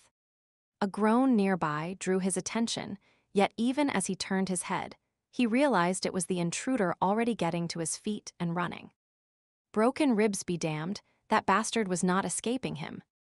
Gritting his teeth, he gripped the metal frame that pinned him down and heaved it to the side, then rolled onto all fours, calling on his inner animal, knowing its speed was much faster than his own. With a deep growl, his bear came to life, his hands morphing into paws, razor-sharp claws extending where fingernails had been. His mass increased as muscles expanded and bones thickened, his thick black hair becoming a protective pelt. A bear now stood where the man had been. It shook its fur, gave a huff, and then took off after the running figure. Lucy listened to the sounds above her, relaying the information to Mel and trying to decide what was occurring. She jumped when there was a loud bang and shouts, then the sound of running feet pounding down the stairs. Who was it? Armand. Ryan. The intruder. Her eyes were fixed on the door. The dresser was not much of a barricade, but she had a blanket in her hand to throw over the person and Grace's bedside lamp. As far as defense went, it was pretty pathetic. However, it might create confusion and buy her some time, improving her chances of overpowering him. She would have been mentally reviewing her self-defense course, so she would be prepared to act.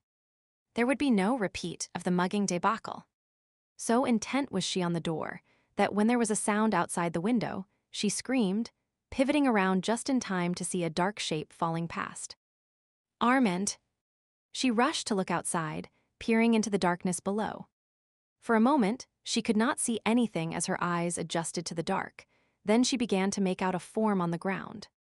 Armand was lying on his back, not moving, twisted metal beams entangled with his limbs. She clapped her hand to her mouth, a sick feeling washing over her. Oh no. How badly hurt was he? She wanted to rush to him to help him, was even struggling to open the window when suddenly someone ran by and Armand sprang to life. He pushed the metal away as if it were bits of straw, rolled over onto all fours, and then the air around him shimmered and a giant bear stood where Armand had just been. The creature took off running at a speed she could barely comprehend. How could something so massive move so fast? And then a wolf raced past as well. What was going on? And where was Armand? He would been there, and then he hadn't, but there was a bear instead. It made no sense. No sense at all. Caleb gave a soft whimper, and she forced herself to step away from the window. She rubbed his back and then realized she needed to warn Mel. What if those animals came near the truck where she was waiting? Giving Caleb a final pat, she grabbed her phone to send a message, but it rang before she could start the text. It was Mel. Lucy, it's okay. Ryan and Armand have everything under control. They do. Yep, Ryan just sent me a message. Oh, thank heavens. She leaned against the wall, a feeling of relief washing over her. Did he mention the bear and the wolf? The what? There was a bear and then a wolf. I heard a noise and looked out the window, and I was sure I saw Armand on the ground. Then she was not sure how to explain it. I do not know what happened, but suddenly he was gone and there was this bear. It took off running, and then a wolf ran by. Oh. There was a long pause, and then Melody cleared her throat. Lucy, I think you must be more tired than you realize. I did not see any animals, and I am sure Ryan would have mentioned them to me if he would seen them. She had not imagined that bear, had she? Lucy. Are you still there? Yes. Sorry. I am just. Her voice trailed off. She was not sure what she was. Was she losing her mind? Had this evening's excitement been the proverbial straw, and she was now slipping into madness? It would not surprise her. No one could go through all the experiences she would had in the past few years and come out unscathed. Listen, I am heading into the house, so if you hear a noise, it's just me, okay? Sure. That sounds good. She pushed her hair back from her face and looked around the room trying to focus, images of bears and wolves seeming to fill her mind. Il moved the dresser away from the door. Great. See you in a minute. The fleeing figure in front of him was fast, but rage spurred Armand onward, the distance between them rapidly decreasing. As they were approaching the edge of the forest, one of the laser beam triggers registered the movement and caused the spotlights outside the house to flash on. Some part of his mind wondered how the hell the person had breached Ryan's security system, but that was a question for another time. Right now, with a roar, he launched himself forward. His body slammed into the intruder, and they both hit the ground. He grunted at the impact, rolled and raised a paw ready to strike, except the person staring up at him was Jenna. Her face was pale, her eyes wide, but she was not screaming and crying for help as a human normally would when faced with a raging bear. He shook his head, lowering his paw, unsure what to do. She was a human, and he could not shift forms in front of her in the shadows. He sensed Ryan's presence. He was hanging back, not revealing himself but ready to act. "Armand, let me explain." Jenna spoke, her voice shaky. "Armand." She knew who he was even in bear form. He backed away, eyeing her warily, as she stood up and brushed dirt and greenery from her black clothing. "I work with Lycan Link, Armand. I know all about you and the other shifters in the area. Feel free to change form if you wish. It will be easier to talk that way, do not you think?" She looked him square in the eye, one brow cocked. He slid a look towards Ryan, who gave a brief nod, before stepping back further into the shadows. Jenna had not mentioned the Lycan by name, so proceeding with caution seemed advisable. "I can see you are still not convinced. I understand. Shifters need to be careful and honor the keeping." She gave a soft laugh. "That was drummed into my head as a child, even though I was a human. The pack did not treat me any differently than the rest of the pups." "The pack?" She knew of the keeping. He tilted his head. "Yes, I was raised in a pack. And now I work for Lycan Link when they need me." As she explained her role, he began to relax. Not that he liked the idea of Lycan Link checking up on him, but it assured him she was legitimate. He gave a grunt and shifted form. "That is so cool. Even though I have seen it done 1,000,000 times, it still takes my breath away." She shook her head and gave a lopsided smile. "Anyway, I do apologize for spying on you." "Apologize? You violated my trust and that of the whole town." He growled the words, his usual calm still buried under adrenaline and his fear for Lucy and Caleb's safety. She took a step back, her smile wavering. "I realize I was not completely honest. Maudite merde. You were not honest at all." "I cannot." He paused and took a deep breath, his hands clenching at his side. "And you have trespassed on my land." Ryan stepped out of the shadows, glaring and using his most pissed-off alpha tone. "Mr. Taylor." Her gaze darted between them before she set her shoulders and lifted her chin. "I was just explaining to. I do not give a flying fuck about your explanations." Ryan took her by the arm and began to march her towards the house. "You are on my land. You broke into my house. You likely terrified my child. I want to know exactly who sent you because, believe me, heads will roll over this." But Ryan gave her no chance to explain. Armand followed behind, making no comment. He could not believe he would allow himself to be deceived in such a way, and that his bear had not noticed either. Jenna must be very skilled at deception. Or he would have been so caught up in his own turmoil over Lucy, he would ignored the signs. Or perhaps it was a bit of both. The house came into view, the security spotlights making it easy to see. Melody was standing in the front yard, and so was Lucy with the baby in her arms. His heart gave a lurch, and he almost tripped at the sight. Our mate and our cub. His bear's attention was riveted on them, its nose twitching, taking in their scent, urging him to move faster and gather them close in his arms. This was not the reunion he would planned, with an audience watching, and after a harrowing day when everyone was overtired. However, he would not let this opportunity slip away. He stepped forward. Lucy, the sound of a helicopter approaching, had him pausing to look up. It was flying low, getting closer, and it was landing on Ryan's lawn.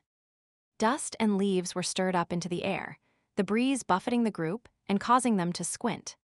Several persons exited and approached. One, who seemed to be the leader, spoke. "I am looking for Ryan Taylor." "That is me." Ryan stepped forward. "Who are you, and what is this about?" "Scott Baker, Enforcer 2nd Class. I am here to inform you that we have an arrest warrant for one of your pack members, a Daniel Scott Phillips Rhodes." "Daniel?" Ryan frowned. "What has he done?" "He's under suspicion of aiding a subversive group, known as the Federation for Shifter Equality, by passing along security codes." "Security codes?" It was the damned USB again. Armand shook his head. Could this day get any more complicated? No, he was not aiding anyone except me. "This is all my fault. I asked Daniel to help with." Baker scowled at him. "And who are you?" Armand sent. "John, and you are also wanted for questioning." Baker jerked his chin, and the two men behind him stepped forward and took hold of Armand's arms. No. Jenna jerked her arm free from Ryan's grasp. This is not supposed to happen. Captain Fielding said, this has nothing to do with Captain Fielding, Ms. Lewis. Baker flicked a look at Jenna. He contracted the chopper for you, but when we saw the details, we realized there were outstanding warrants for these men. Warrants? Armand shook off the men who were holding him only to still when one of them pulled out a gun. He eyed the weapon and then exhaled loudly, trying to contain his irritation. If that gun misfired, it could injure Lucy or his child. From who? Jenna asked. Our orders came from Director Higgins, Baker stated. Ryan snorted. Higgins stepped down over 2 months ago. Baker shrugged. Regardless, those orders have yet to be rescinded, and this is my territory. Ryan placed himself between Armand and the chopper. Baker's gaze swept over the group. In times of crisis, the director of Lycan Link has the power to override an alpha's territorial rights if it's considered for the good of all. Those instructions remain in place until formally withdrawn. Times of crisis. Melody stepped closer to Ryan. What crisis? What is going on? Lucy drew the baby closer to her breast as it started to whimper. Armand. Baker's head snapped towards Lucy and then Armand. Do you know this woman? Is she involved? Armand looked at Lucy. He could not drag her into this. Above all else, he needed to keep her and the baby safe. No. She is not involved. She is of no importance at all. Chapter 37. Lucy stared at Armand, completely stunned. To hear him say she was of no importance cut directly into her heart. Mel reached out and squeezed her hand, but she did not respond. It was like she was frozen, only able to watch her future crumble before her. Everything was going wrong. Who were all these people? Why was Armand being arrested? Why would he deny knowing her? She should not have returned. The old saying was right, you could not go back. Officer Baker was speaking. Come along peacefully, Bear. We do not want any trouble from you. My men are within their rights to subdue you if you resist. Armand's jaw tightened as he allowed himself to be led towards the waiting chopper. Baker put his hand to his earpiece, appearing to listen to a message. He nodded, then spoke to his men. I have just received word they have the accomplice. He was found in town outside a local bar. Well, drop in there and pick him up. Ryan, they have Daniel. What are we going to do? Mel's eyes widened. Ryan shot her a look, and there must have been something in it that only the two of them understood, for Mel nodded and gave a tight smile. I am coming with you. Ryan brushed past Baker and headed towards the chopper. But Baker started to protest, but a rough, animal-like sound erupted from Ryan's throat, and the officer stepped back. Very well. I suppose it's your right to hear the charges against a pack member. Damned right it is. Ryan snarled at the man before climbing into the chopper and taking a seat beside Armand. Baker and the others climbed in as well, and the chopper lifted off, leaving Lucy, Mel, and the other woman, Ms. Lewis, watching it disappear into the night sky. This is utterly ridiculous. Mel looked around as if she could not believe what had just happened. Armand and Daniel have not done anything wrong. That is what my report was going to say, Ms. Lewis frowned. Your report? Mel rounded on her. What have you been up to? How dare you infiltrate our quiet town, get us to befriend you, and then spy on us? Not only spy, but break into my home. I am sorry. Ms. Lewis winced in the face of Mel's wrath. It was supposed to be a simple undercover job, confirming the information Mr. Taylor had already supplied about Armand and Daniel. No one was supposed to get hurt or arrested. You were never to know about any of this. And our not knowing makes it okay. Mel planted her hands on her hips. How would you feel if the tables were turned? She looked away and then shrugged. Probably the way you are feeling right now. Damned right. Mel glared at the woman, her lips tight, her eyes shooting daggers. Lucy cleared her throat as she clutched Caleb to her chest. She would brought him outside with her in anticipation of introducing him to his father. But instead they would ended up in the middle of Welsh, had absolutely no idea what. Can someone tell me what is going on here? Oh Lucy, I am sorry. Mel turned to her and gave her a one-armed hug. I was so upset, I did not think how lost you would be. Ms. Lewis looked at her, head tilted. So you are the one Armand is head over heels for. I am Jenna, by the way. Lucy looked at her, having no idea what to say. Half an hour ago, she would have agreed, but now she was not so sure. Mel rolled her eyes. Of course she is the one. That baby is Armand's, and he's besotted with Lucy. She took Lucy by the arm and led her towards the house. I know you are upset about what Armand said, but he was just trying to protect you. I am sure of it. I am too, Jenna added as she followed them into the house. Armand would not want the woman he loved to be involved in anything dangerous. Lucy glanced back at Jenna, wondering how the woman had the inside track on what Armand would and would not do. Switching the now awake Caleb to her other arm, she bounced him soothingly while acknowledging she was feeling jealous of the woman. This Jenna person had obviously been hanging around Armand enough to feel she knew him well, but was hanging around all that had been going on. Armand's messages had given no indication there was another woman in his life. Taking a deep breath, she focused on her son who was beginning to fuss. Mel noticed as well and started to organize them. Lucy, you go take care of Caleb and peek in on Grace, too, please. She flicked a glance at the baby monitor she was holding. These things are great, but not the same as really looking right.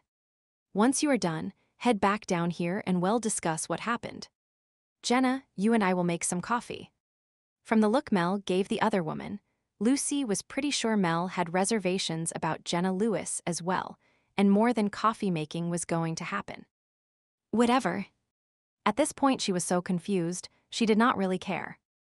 Armand had been arrested, wild animals were roaming around, someone had broken into Ryan's house, she headed upstairs only too willing to let someone else be in charge. As soon as Lucy was out of sight, Melody grabbed Jenna by the arm and dragged her into the kitchen, well out of earshot. Now what the hell is going on? Who are you really, why are you here, and how do you know about us? One question at a time, please. Jenna leaned against the kitchen counter, arms folded, and answered the questions in succinct terms. I have no idea what is going on. I work for Lycan Link, I am actually a pack-raised human. Tonight, I was supposed to be doing my last check on Daniel before submitting my final report. Captain Fielding had arranged for a chopper to drop me off on the Widow's Walk. A chopper landed on my roof. She was momentarily distracted by the news. No, not on the roof. It hovered low and I fast-roped down. Fast-roped. Fast-roping is a cross between rappelling and a fireman's pole.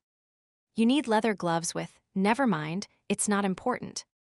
Mel shook her head. Do you have any idea what is going to happen to Armand and Daniel? Jenna pulled out her phone. I'll contact my handler and see if he can shed some light on what is happening. Mel made coffee and searched the freezer for cookies left over from the bake-off, while shamelessly eavesdropping on Jenna's conversation. From the sound of it, Fielding was going to investigate and report back, but the name Higgins had been spoken rather loudly and was accompanied by cursing. When Jenna ended the call, she looked at Mel, one brow cocked. Did you hear all that? Yes, thank you. Mel did not even attempt to apologize, since she was not in the least bit sorry. Excellent. It saves me explaining all over again. Jenna took a cup out of the cupboard, making herself at home. Mel watched for a moment and then gave a begrudging smile and took out the milk and sugar. So, what do you propose we tell Lucy? She already saw Armand's shift tonight. I pawned that off as her being overtired, but Baker was not watching his words at all. He called Armand a bear and mentioned the word pack and enforcer. What an idiot. Jenna shook her head as she fixed herself a cup of coffee. I might have to add an addendum to my report mentioning his carelessness. It will serve him right if he gets a reprimand. And whoever gave him his orders. Yeah. Mel gave an emphatic nod as she sat down, cradling her cup of coffee. Jenna did the same, a temporary truce between them as they assumed the role of a DC, brainstorming possible explanations for the night's events that would keep Lucy in the dark as to the existence of shifters. Reno blinked blearily and fumbled for the alarm clock beside his bed. 2 in the morning. Too early for the alarm. He would been in the middle of a great dream about Brandy and himself, when something had woken him. He rubbed his eyes, his sleep-befuddled mind trying to identify the source of the disturbance. The noise sounded again and he groaned. Someone at the door. He rolled out of bed, pulled on a pair of sweats, and stumbled down the hall. He would only been home a few hours, having just flown in from Chicago, where he would been attending a wedding and visiting his friend, Damien. "Keep your pants on, I am coming." He grumbled as he gave his head a shake to clear his vision, then checked the peephole in the door. Fielding. What the hell was he doing here at this time of night? He opened the door. "Captain." "What is up?" Fielding brushed past him and immediately began talking. Remember that case with the memory stick and stolen codes? He yawned and scrubbed his hand over his face, trying to get his synapses firing. "Yeah. That was back last summer, was not it?" Damn, he needed coffee. Maybe there was some left in the pot from the previous night. Another yawn escaped him, and he shuffled to the kitchen. "That is the case I am talking about. They have arrested the bear and the hacker that were involved." "Arrested?" He turned, the cold coffee sloshing dangerously near the edge of the pot. "Why?" "That is what I said when I got a call from one of my operatives in Stump River." "Operatives in Stump River?" He quirked a brow, then changed his mind and shook his head. It was too late, or too early depending on your point of view, to get sidetracked on what was likely a complicated situation. "No, do not tell me." "I was not going to." The captain nodded towards the coffee pot. "Is there enough in there for 2? Reno eyed the cold, sludgy brew. "Yeah." He nuked 2 mugs of it while the captain brought him up to speed. Remember how Higgins sent out that bullshit news release saying there would been a security breach? Not serious, but in an excess of precaution, access codes were being changed. Reno nodded. Well, he had a burr up his ass about arresting some of those involved. He wanted to let everyone know we actively pursued that matter and were on top of things. So, Higgins is gone now. Packed up and left with no warning. Reno removed the mugs from the microwave. Good riddance as far as I am concerned. Yeah, well, he left a mess behind. Half-finished projects, shady finances, his own personal squad of enforcers carrying out orders that never should have been issued. He shook his head. Apparently one of those orders included bringing in the bear and the hacker. Why? They were not involved, except in the most peripheral sense. If anything, they helped by making us aware the codes were stolen in the first place. Exactly. Higgins was an idiot. The captain nodded and took a sip from his mug. This is good coffee, by the way. Reno tasted his own coffee and made a face. Even by his standards, it was old and barely drinkable. How the hell did Higgins ever get to be director anyway? No idea. He probably put up a good front, made friends with the right people on the Council of Elders, did his best to be seen in the right places. All of which means nothing. He was a pencil pusher. He never worked in the trenches. He was never an alpha. Initially, the director was more that of a figurehead, a spokesman. Over time, the definition changed. More power was assigned to the position. Fielding leaned back in his chair. Over time? You mean during Higgins' time? Reno took another sip of the vile brew in his mug. Yep. I have been doing some research. Fielding took another drink. A lot of subtle changes happened during his time. Clauses were added to laws, bills rushed past High Council. I think he was consolidating his power. Fielding shook his head. Everyone trusted the front Higgins presented and assumed he was doing what was best for Lycan Link. If they would taken the time and effort to dig deeper, they would have realized all was not as it seemed. People are complacent. They do not want to get involved. Yep. But that is a topic for another time.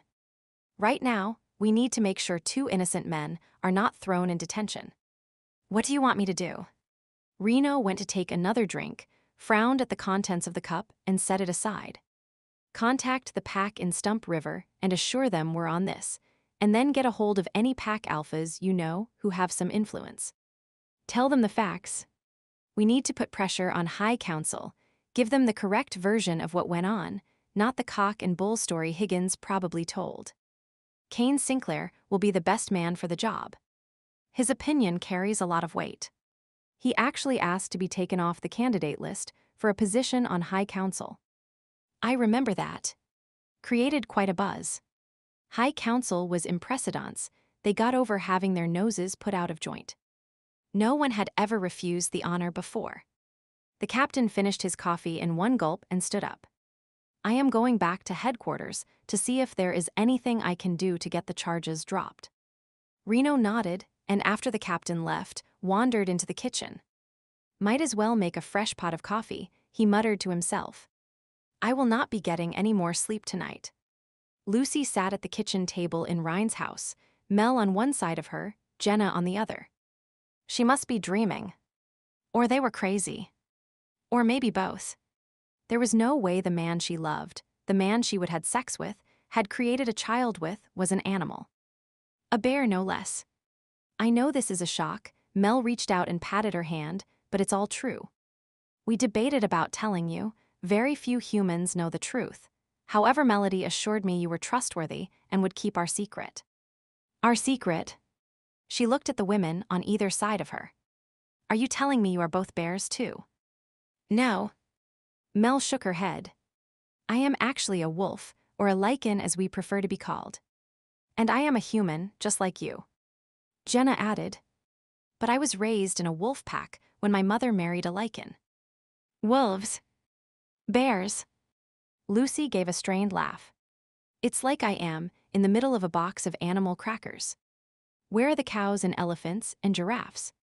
Only the predatory shifters remain to the best of our knowledge. Jenna replied, her face completely serious. Right. Lucy inched away from crazy person number 1, which brought her closer to crazy person number 2, Mel. Maybe they were on drugs. She had been away for a while, and sometimes people got involved in bad stuff. They needed help, counseling, except she was not qualified for that yet. For a moment, she felt like telling them to stay right there, and she would be back in a couple of years with her degree. It was a ridiculous thought, but ridiculous seemed to be the theme of the night. On a more sensible note, her first duty was to her son. She needed to get Caleb away from here. She eased her chair back. Well, it's been real fun visiting with both of you, but I need to head on my way. Great cookies, by the way. They both reached out, each grabbing one of her arms. You cannot leave. Armand would never forgive us if we let you go. Oh crap, she was trapped. What had she done in another life that deserved this much bad karma? And Caleb, he was just a baby. She had to stay calm, find a way to escape. Her heart was pounding, and she tried to remember to breathe slowly. Lucy, I can tell we're freaking you out, and I really did not mean to do that. Mel stood up. But I can prove to you we're not crazy. By turning into a bear. No, she is a wolf. Jenna corrected. Armand is the bear. Remember. Mel nodded, fingering the buttons on her shirt. But I am only a half, so I have some limitations. I cannot change form with my clothes on. Lucy felt her eyes widen. Mel was going to strip in front of her. They would have been friends, but not that close. Or was she some kind of exhibitionist? I am just going to step into the pantry, if you do not mind. Mel gave an awkward smile. I am still not into stripping down in front of others. Sure. Take your time. She gave a cheery smile and waved her on her way. With Mel out of the way, there would just be Jenna to tackle.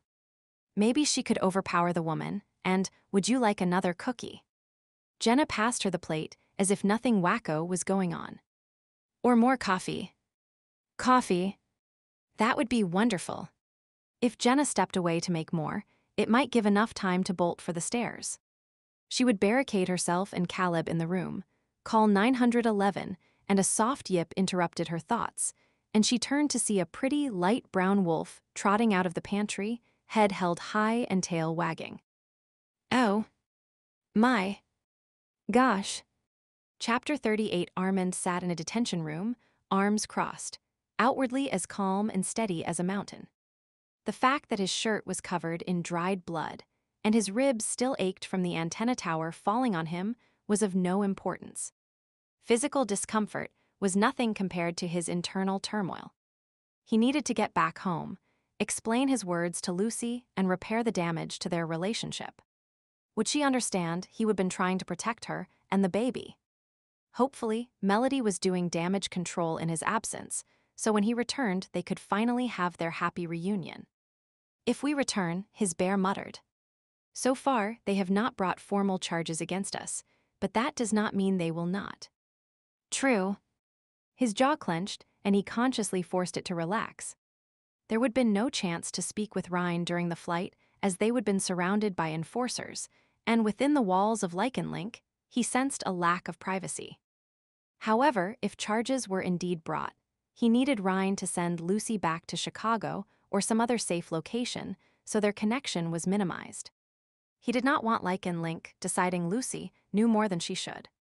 A sound from the room next door let him know Daniel was on the move again, circling the small space, looking for a means of escape. The young man had rattled the air vent grate several times, but had been unsuccessful in removing it, which was a good thing. If Daniel made a break for it, Lycan Lake would hunt him down, or so the council assigned to them. A man named Ricardo Machado had said. The wolf is young and reckless, his bear said. He nodded in agreement. There is the possibility that we will be set free. Then we can start a life with our mate and cub. It's a strong incentive to not do something stupid, he concurred. If they try to lock us up, then we will react. We are one bear against perhaps 100 wolves. He nodded. The facility was extensive, and he would notice Lycans everywhere. Patience then. We will watch how this unfolds and wait for the right opportunity. A glance at his watch showed it had been hours since they would left Stump River. After arriving, Council Machado had met with them and taken their statements as to what had happened. Then they would have been questioned by someone from Lycan Lake and then nothing. He could hear Ryan pacing the hall outside the holding cell. The guards had tried to make him leave, but had eventually backed down, Ryan's description of what he would do to them seeming to have worn down their commitment to the rules. A ringing sound drew his attention. It was followed by Ryan's voice sounding right outside the door. Cocking his head, Armand unashamedly listened in on the conversation. Kane, it's been 2 hours since I called you. What took you so long to get back to me? My phone's been ringing off the hook. There are quite a few alphas who have already heard about this debacle and are up in arms, but I did manage to find out a few things. And, first of all, the old geezer, as you called him, is Ricardo Machado, one of the best counsels at Lycan Lake. But he works for Lycan Lake, so he's biased. No, he operates independently of them. He's actually won some landmark cases that went against Lycan Lake. You are lucky to have him on your side. Good to know. And based on what you have told me, there is no case against your friend Armand or Daniel unless what? Unless they kept copies of the security codes for themselves. What would be the point? All the codes were changed as a precautionary measure. Higgins said as much in the news release. True. But it could still be deemed as being in possession of classified information and a sign of intent. Well, I am positive Armand would not have kept a copy. And Daniel Ryan's voice trailed off. Armand frowned. Daniel would not have kept the information, would he? Jenna had been in Daniel's room, and they would heard her on his computer. Had she found evidence of those files and forwarded the information? While she claimed not to be involved, how trustworthy was she? His bear growled softly, not pleased with how the woman had deceived them. He shushed the animal as Ryan was speaking again. Even if Daniel did have copies of the files, those enforcers were in my territory without permission, and that woman broke into my house to do the search. I never saw a warrant, so the evidence should be inadmissible, should not it? That is one of the points that has the alphas up in arms. Kane said. The line between an alpha's territorial rights and the powers of Lycan Link have always been an area of contention. I am sure Machado will use that to have the evidence dismissed if the case goes before High Council. High Council. Those trials can take weeks. Lycan Link will probably try to rush it through, so Machado has less time to formulate a defense. Can they do that? Unfortunately, yes. Clauses have been added recently that give Lycan Link that power if they feel there is the need. Kane sighed loudly. It seems they are trying to prove a point. And Daniel and Armand are going to take the fall. Armand beetled his brow as the conversation drew to a close. He had heard Rhines speak of his brother, Kane, and knew the man was a much respected and powerful alpha with a sound understanding of Lycan law. And while it was good to know the council assigned to their case was skilled, the fact that he and Daniel might be scapegoats was worrisome. Perhaps Daniel's search for an escape route was not so foolish after all. He took a deep breath, once again resuming an implacable countenance. A bear did not run from adversity.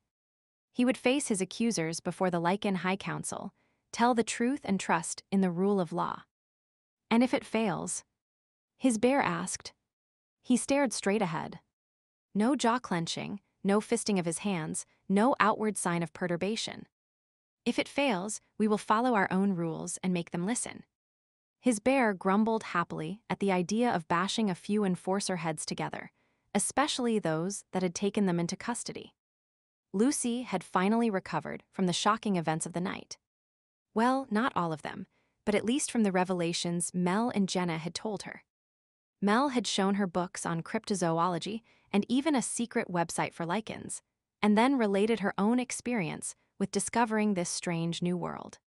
It had been a humorous recount except when it had reached the part where that lawyer, Aldrich, had bashed her in the head and almost killed her. I am so glad you're okay, Lucy. Mel reached out and squeezed her hand. I have felt guilty about what happened to you every single day since then. Lucy shook her head. It was not your fault. And if I had not been there would not have been that clue for Ryan to follow. He might not have rescued you in time. True. Mel shuddered. Everything happens for a reason, Jenna said. Even bad things can lead to good. But what good is going to come from Armand and Daniel being arrested? Lucy asked. I am not sure. Jenna made a face. I really am sorry this happened. You were doing your job, Mel said. Just like I was doing my job when I came here to write a report on Ryan. It all seemed innocent enough. Jenna nodded. I thought I was helping prove they were not involved. And no one was supposed to know I was here. It was between me and Captain Fielding. Nothing travels faster than a secret, Lucy said. Someone overheard something or left a bit of paper lying about. She paused mid-sentence. It made her think of Roxy, who she would yet to call as promised. There would probably be a gazillion texts on her phone asking what was going on. You said I cannot tell anyone about this, right? Correct. If you ever do, there are serious consequences. Melody tapped one of the books she would taken from Ryan's shelves. It's all outlined in the Book of the Law. And it's probably one of the reasons Armand was so slow to make a move with you. He had to be sure your relationship was going to be permanent before telling you he was a shifter. Being a shifter must be awkward then. Always hiding your real self from the rest of the world. It has its challenges. Mel agreed. And being a human in a relationship with a shifter is even more awkward, or so my mother always said, Jenna added. She never did tell her parents what my stepfather was, and they never understood why she seldom invited them over. It caused a rift. The same for the friends she would had all her life. She purposely drifted apart from her old life in order to keep the secret safe. Being involved with a shifter is not easy, but my mother said the rewards were worth the sacrifice. Lucy thought of Roxy, who always noticed even the smallest of details and treated information as a commodity to be sold. It would be too dangerous for Armand and the others if Roxy were to come and visit. And what about when Caleb got older? What if he said something to Roxy that he should not? It seemed joining this new world was like heading down a one-way street, no YOU turns allowed. Some of what she was thinking must have shown on her face, for Mel suddenly stood up, declaring it was late and they needed to get a few hours of sleep. "We'll talk more in the morning, Lucy, and I'll let you know as soon as Ryan gives me any information about Armand. Try not to worry. It will all work out." "I hope so." Mel gave her a gentle push toward the stairs. "You head to bed. Jenna, I'll show you to a guest room." "A guest room?" Jenna blinked. "I had not." Mel planted her hands on her hips. "Listen, girlfriend. You and I have come to an understanding of sorts, but Ryan will skin me alive if I let you off this property before he's talked to you. But you might have been working for Lycan Link, however the fact remains you broke in. He'll want to know how and why, and a ton of other details. And do not think of trying to slip away, because Ryan has already texted Brian, and there are extra patrols around the house until Ryan says otherwise." "Oh." The look on Jenna's face almost had Lucy laughing, and she left them to their discussion. Her head was swirling with information and questions and worry. She doubted she would sleep a wink. Surprisingly, she did. In fact, it was halfway through the morning when she awoke to a soft tapping on her door. "Lucy, you have to get up." Mel called out as she knocked on the door before opening it. She blinked blearily and reached for her glasses, then automatically glanced at the playpen Caleb had been sleeping in. It was empty. "Do not worry. Caleb is downstairs with Grace. I heard him starting to fuss and knew you needed to rest. He's been fed and changed and is now being thoroughly spoiled." "Thanks." She hitched herself up in bed. "It seems like ages since I have slept through the night. Technically, it was only half a night, but I remember those days all too well." Mel smiled and drew the curtains, letting the light in. "It looked like a beautiful day. Head down to the kitchen once you are ready. I have some news from Ryan to tell you."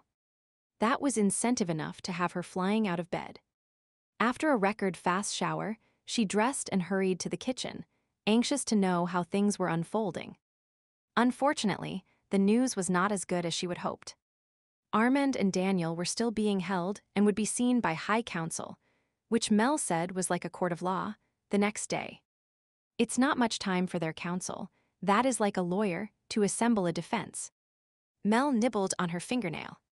Maybe this Lycan Link realizes it's a ridiculous case and wants it cleared away as fast as possible. Lucy peeked around the corner to check on Caleb, who was lying on a blanket watching Grace play with another little boy named Marco. Two women who had been introduced to her, as Tessa and Olivia, were sitting nearby, keeping a watchful eye on the children. "Perhaps." Mel gave a tight smile that did not inspire much confidence. "Well, if Armand is going to trial, I want to be there to support him.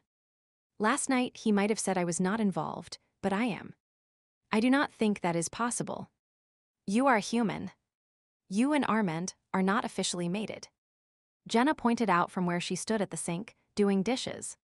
It seemed Melody had her on kitchen duty. "You are human. Have you been to Lycan Link?" Lucy asked. "Yes, but so it is possible." She folded her arms and nodded. Well, Mel frowned. "There is a slight chance. After all, Ryan and I were not officially mated. That is like a marriage ceremony. Until after Grace was born, but my name was still down as alpha female. Armand and I have a child together. That should be proof enough, should not it?" Jenna turned from the sink. "I could probably get Captain Fielding to send a chopper to get us." Mel groaned. Not another helicopter in my yard.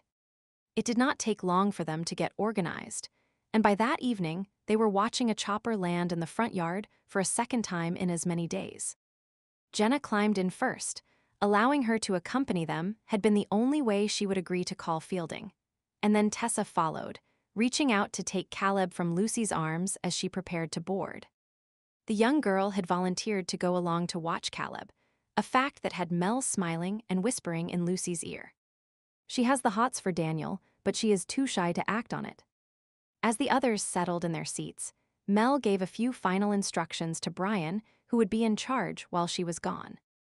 "Ryan is going to be pissed when he sees you," Brian warned.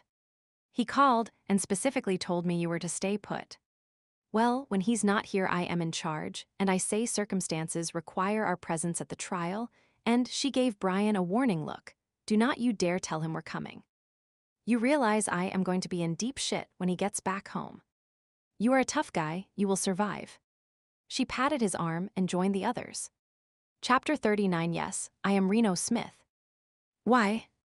Reno stared in surprise at the contingent that stood at his door.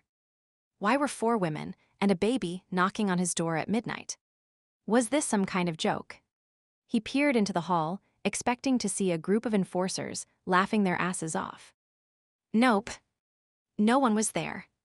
We need a place to stay, and Damien recommended you. Damien. Okay, this had to be some kind of elaborate prank. The kid had not pulled one of these in years, but I am Melody Green, Ryan Taylor's mate, and this is Jenna Lewis, Tessa Labero, and Lucy Chalmers with her son Caleb. Ryan Taylor. It all began to make sense. Taylor was that friend of Damien's, the alpha who had inadvertently become involved in the stolen security codes case. Melody Green brushed past him, and the rest of the women followed. We have been traveling for hours, and when we finally arrived here, the motel had given our rooms to someone else. I was not sure what to do, but I remembered Damien mentioning you had an apartment in the area, so I called him. He gave me your address. Sure. Come on in, he muttered as he shut the door and followed them to his living room. It was a small apartment, and seemed even smaller with all the extra people. You don't have any spare rooms. That is okay, Melody spoke while looking around. She poked her head into his bedroom. 2 of us can use the bed. There is the sofa and the recliner. It really is kind of you to offer your apartment. The woman with the baby smiled at him. She had amazing blue eyes. Your friend Damien said you loved company. Yeah, right. He rubbed the back of his neck. Listen, the baby started to whimper, and all the women seemed to spring into action. One looking for a place to change diapers, and another was inquiring about breastfeeding or heating a bottle. The young woman, Tessa, began to place cushions on the floor, saying they would suffice as a crib. He shook his head. He liked women. He even liked babies, but this was a bit much. Damien would have a lot to answer for next time they spoke. In the meantime, he cleared his throat. You ladies make yourselves at home. We're just going to grab a few things and crash at a friend's place. He hoped there was a spare bed at the barracks. Are not you just the sweetest man in the world, offering us your home like this? The woman with the blue eyes placed her hand on his arm and smiled at him. Yeah.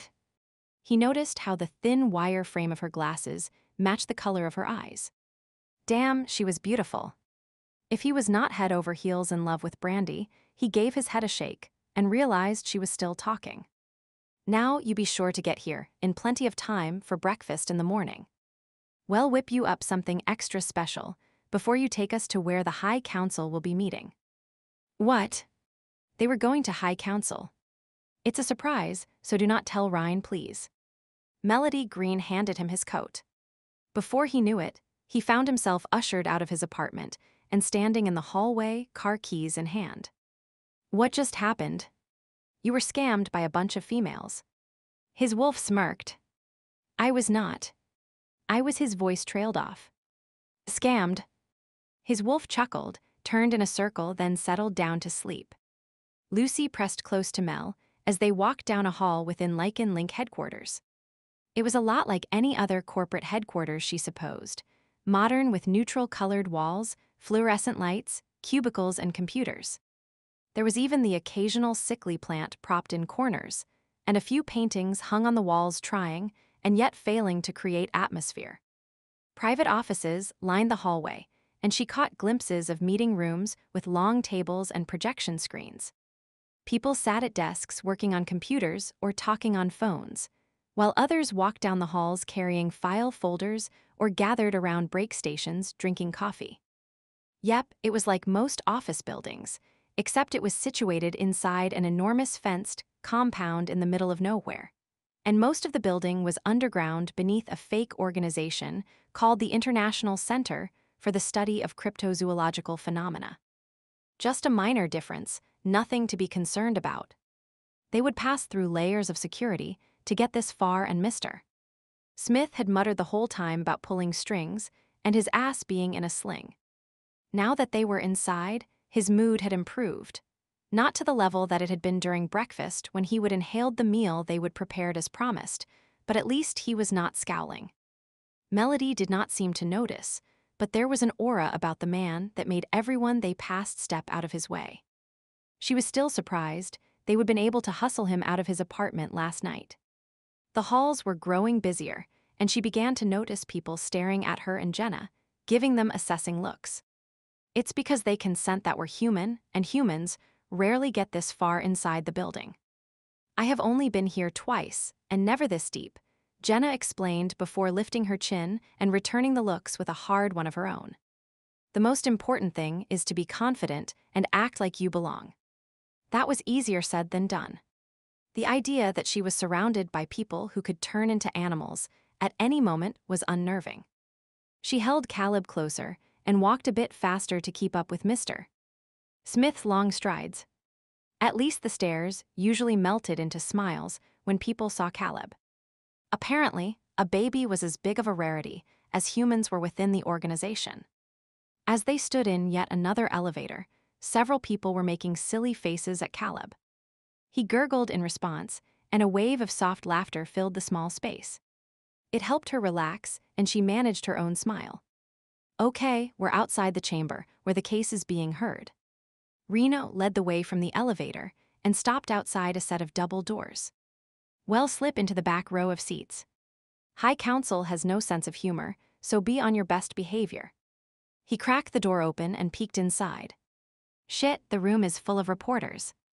Reporters? She had not thought of Lycans having their own newspaper or television channel. Maybe it was Eno's. He rubbed the back of his neck. This is not good. Well, need to lay low.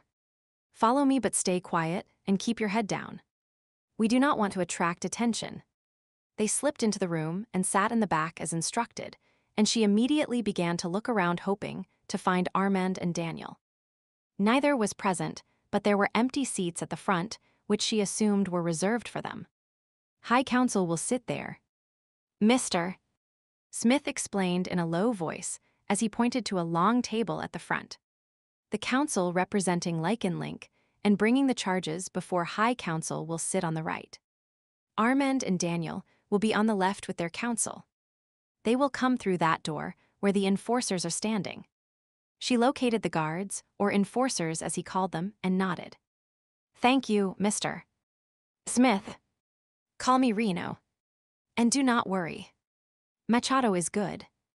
You know him. She took her eyes from the front to glance his way. Yeah, he was assigned to me once. And before you ask, it was a long time ago when I was a cocky kid. Hey, it's Reno Smith. Someone walked by and gave Reno a playful nudge.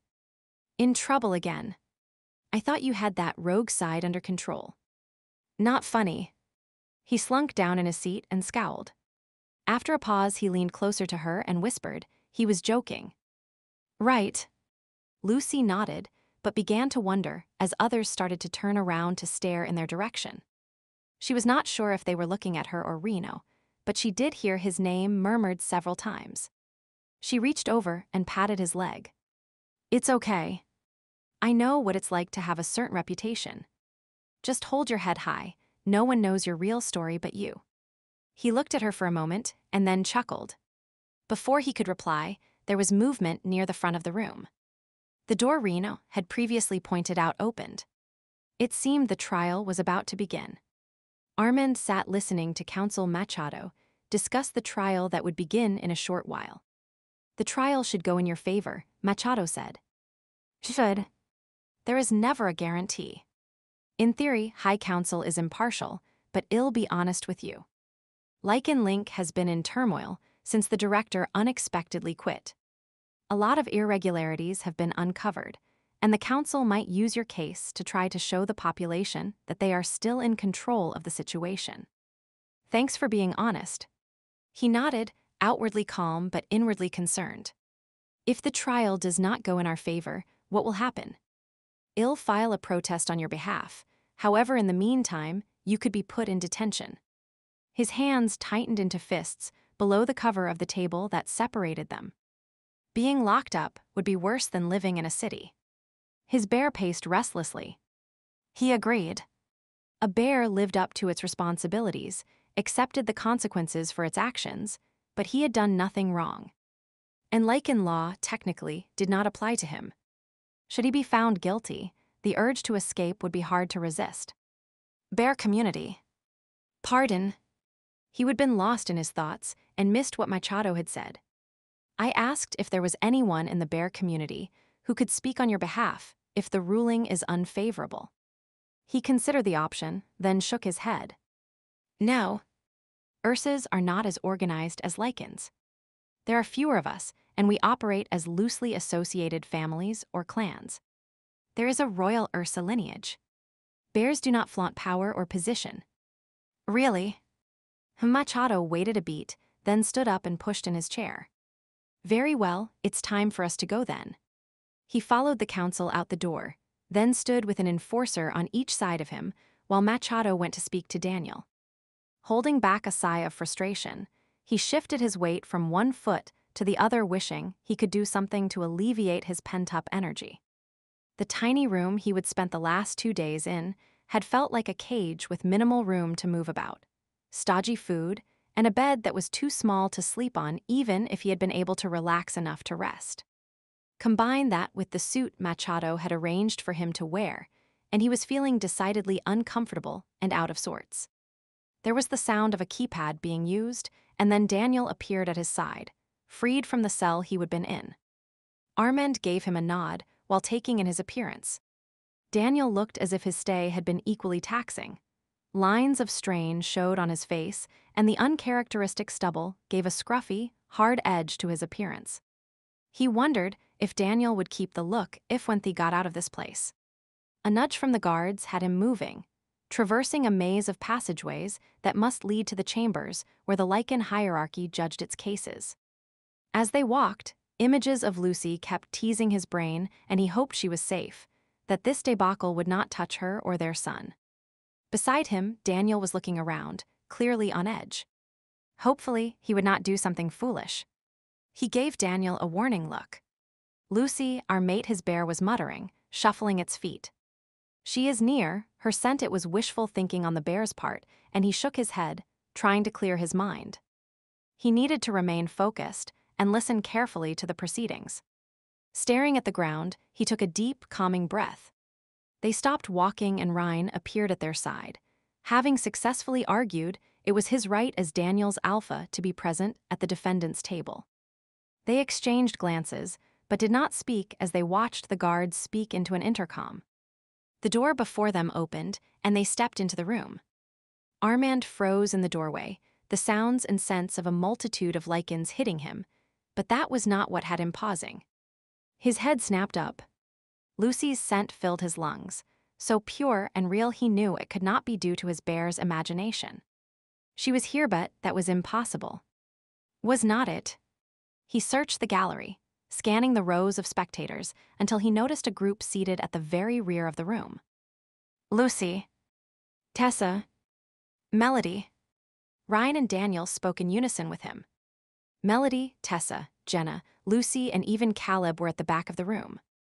He stepped towards them, but the enforcers who had been accompanying them blocked his way. That is far enough. Take your seats. About to ignore the enforcer's warning, he felt Machado tugging at his sleeve. Mr. Sent. John, please do as you're told and sit down. Did you send for her? He glared at the council. I told you she was not to be involved. And I followed your instructions, Mr. Sent. John. Her appearance here is not my doing, despite the fact I believe she could help your case. Now please take your seat. He did as instructed, though not before giving Lucy one last look. She was pale, and Caleb was rubbing his eyes. Was not that a sign the child was tired? They should not be here. A low growl escaped him, and Ryan gave him a kick under the table. Get yourself under control, Armand, Ryan whispered to him. The last thing we need is for you to make a scene. He pressed his lips together and nodded. On the other side of table, Machado was giving Daniel similar instructions. "What are they doing here?" He whispered the words to Ryan. "Hell if I know." Ryan shot a look over his shoulder. "I left specific instructions, all rise." Somewhere in the room, a clerk spoke and everyone stood, ending the murmur of conversation that had filled the room. The members of High Council filed in. They were mostly elders, their white hair and lined faces evidence of their years of experience. Once they were seated, everyone else sat, and the clerk began to read the charges. In the case of Lycan Link versus Armand Sent, John and Ursa and Daniel Scott Phillips Rhodes, a Lycan and a member of the Stump River Pack. Lycan Link brings these men before High Council under the charges of espionage, theft of classified information, treason, disobeying the direct orders of a Lycan Link operative, endangerment of the security of all Lycans, and being members of a subversive group known as the Federation for Shifter Equality, or the FSC. There was a soft murmur through the room, and then one of the members of High Council, the one who sat in the center seat, tapped his gavel. When the room was quiet, he looked towards the defendant's table. "Counsel Machado, how do your clients plead?" Machado stood. "They plead not guilty on all charges, Mr. Speaker." "Very well." The speaker turned towards the table on the right. "Counsel McGuire, please present your evidence against the accused." A woman in a neat suit stood. Her expression was calm, her voice confident. Not a strand of her strawberry blonde hair was out of place as she moved across the front of the room, presenting documents to the speaker and stating her facts. Never once did she glance at him or Daniel. She was discussing them as if they were not even in the room.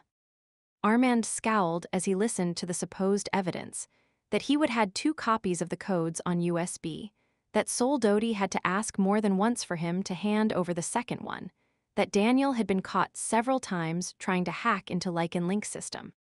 The list continued, and with each point, he clenched his jaw even tighter. He knew there were reasonable explanations for each point, but would it be enough? Finally, it was Machado's turn. "Mr. Speaker, honored members of High Council, Lycan Link has presented an extensive, and I admit rather convincing argument against these men. However, each and every claim can be refuted when the whole story is told, rather than select pieces that suit one's purpose." Counsel McGuire scowled at the last comment. The speaker nodded. "Proceed." "To begin with, I'd like to point out that Lycan Link does not have anyone named Sol Doty in its employ. A simple request sent to Lycan Link's payroll department easily verified the fact." He cast a meaningful look at Counsel McGuire before handing over a thick file to the clerk, who passed it to the speaker. The elders that comprised High Council looked at each other, and Armand sat up straighter. This was news to him. Machado continued. "That being the case, I fail to see how Mr. Sent John can be charged with disobeying the order of a Lycan Link operative when the man named is not even in Lycan Link's employ. From what I can determine, Sol Doty was mentioned in a cursory way in Agent Tinley's report, but beyond that, the man does not seem to exist." A titter ran through the room, and the speaker tapped his gavel again before looking at the other members of High Council. They all nodded. "We are in agreement. That charge will be stricken from the record." Armand began to relax, his faith in the Lycan High Council growing. Machado nodded. "As for the charge that Daniel Scott Phillips Rhodes has repeatedly attempted to hack Lycan Link's security system, I'd like to present a copy of his bank records and also this log of the discretionary funds for Lycan Link's IT department. You will notice the highlighted dates and monetary amounts. They are a perfect match. Bradley Owens, the head of the department, often hires the accused for short-term contract work. Mr. Phillips Rhodes' task is to test the system by attempting to break in. We would like to see those records, please." The speaker extended his hand, and the documents were passed over. There was a pause in the proceedings as the members of High Council checked the records and conferred in hushed tones. Eventually, the speaker tapped his gavel yet again. "We agree, Mr. Phillips Rhodes was employed to test the system." Counsel McGuire stood. We concede the accused has been employed by our organization for brief periods. However, this does not exclude the possibility that there were also times he accessed the system of his own volition in order to copy sensitive information. Information he then passed on to members of the FSC. She took her seat, a hint of smugness about her before it faded into her usual impassive countenance. Machado countered her claim. If he's working with the FSC, then why would he help Mr. Sent? John accessed the data on the flash drive, share it with his alpha, Ryan Taylor, and then help submit a report to Lycan Link warning of the leak. He was covering his own tracks. Maguire rose to her feet. He never expected to be asked to help access the information he himself placed on the flash drive. To refuse would have been suspicious. The confidence Armand had been feeling moments early began to fail. A glance at Ryan and Daniel's grim expressions showed they felt the same. They would have been chosen as scapegoats, and Maguire was determined to hammer the nails into their coffins. His gut twisted. This was not going to go well. Chapter 40. Lucy listened to the proceedings, her stomach in knots. The case seemed to swing back and forth in favor of Lycan Link, and then back to Armand and Daniel. Beside her, Reno was leaning forward, his elbows on his knees and his chin on his clasped hands. His eyes were narrowed, and from the look on his face, she had a feeling he was seeing ghosts from the past. When the speaker called for a short recess, Reno gave his head a shake. Sitting up straight, he looked at her and her companions. Your men are holding up well. The case they're presenting against Daniel is strong. Tessa spoke in her quiet, faintly accented tones, her face a study of worry. Back home, I have overheard him mention hacking into Lycan Link, but I am sure it was never for illegal purposes. That woman is twisting things around to make him seem guilty. That is her job, the bitch. Melody reached out to take Caleb. Lucy pressed a kiss to Caleb's head before relinquishing him. Thankfully, he would fallen asleep after nursing. Armand and Daniel did nothing wrong, surely the court, High Council will realize that. Machado has scored some points, and I am sure he has more tricks up his sleeve. Reno stood and stretched. I am going to step out into the lobby and grab a coffee. Do any of you want anything? They declined and Reno left. Several people cast looks their way, whether it was because they would been sitting with Reno or because she and Jenna smelled human, she was not sure. Armin was also casting looks her way. He did not appear pleased to see her, but she did not care. She would stand by him no matter what. How are you holding up? Jenna came to stand beside her. Fine. She gave a brief smile, still not sure how she felt about the woman. Jenna glanced towards Armand and then back at her. We have not had much time to talk, but I wanted you to know that nothing happened. Between me and Armand, I kissed him once, part of my cover, and he did not respond. He's totally devoted to you. Oh. Thanks for telling me. Her smile was more genuine this time. Ian did wonder. When we broke up, I told him to find someone else, all the while hoping he would not, of course. Jenna folded her arms and gave her a knowing look. Yeah. Something like that. Well, rest assured you are the one he wants, and I really hope the two of you can make it work. He's a nice man, and he deserves to be happy. I hope we can make it work too. She paused, then gathered her courage. Can I ask you something? What? Is it hard? Being the only human in a group of shifters, She shrugged. Shifters are people just like everyone else, but yes, there are some difficulties. I told you about my mother, how she distanced herself from friends and family. I remember. And then there is the shifting part. Lycans enjoy going for pack runs. My mother could never join in. Of course, bears are a different species. Armand used to disappear into the woods a lot. He would say he was going hiking or camping. Jenna nodded. Well, that is something you can probably do together. She had more questions to ask, but the recess was over, and everyone was returning to their seats. Sitting down, she put thoughts of the future out of her mind and concentrated on the current proceedings. Machado addressed the speaker. If it pleases High Council, I'd like to call forward a witness, Jeffrey Tinley. Jeff the chef. Lucy had not noticed him sitting near the front. So he was a shifter too. She had not considered that point, but now recalled how Kathy had called him a coyote, and he would referred to her as a fox. She wondered if Kathy was there and studied those gathered. No, but was that Jin sitting 2 seats over from Jeff? Good heavens, she would have been surrounded by shifters all that time and never even realized it. The speaker nodded and Jeff took the stand. Machado began to question him. Mr. Tinley, you were working undercover at the King's Plate in Chicago, is that correct? Yes, sir. My job was to befriend Kathy Crevin. Ms. Crevin is a fox shifter, correct? And the counsel referred to his notes. She is currently in a high-security facility awaiting trial. Yes, she is quite outspoken in her contempt for Lycan Link and is suspected of being a member of a subversive group. It was hoped I could gain access to the core leadership of the group and then reveal their plans and location to Lycan Link. The speaker interrupted. For the sake of clarity, the subversive group you refer to is the one formed by the exiguous shifters. Yes, sir. Jeff nodded. The FSC. Very well. You may continue, Counsel Machado. The speaker folded his hands. Mr. Tinley, in your time undercover, did you ever encounter these men, Armand, John or Daniel Scott Phillips Rhodes? Machado pointed to them. Jeff craned his neck to see before answering. Only the dark-haired man, but never the other one. And when did you see the dark-haired man, Armand? John, to be specific. The last week before the case ended. You are sure? He was never a customer at the King's Plate. Never attended any of the FSC meetings. No, sir. He would definitely have been noticed if he would been there. Machado turned to the speaker.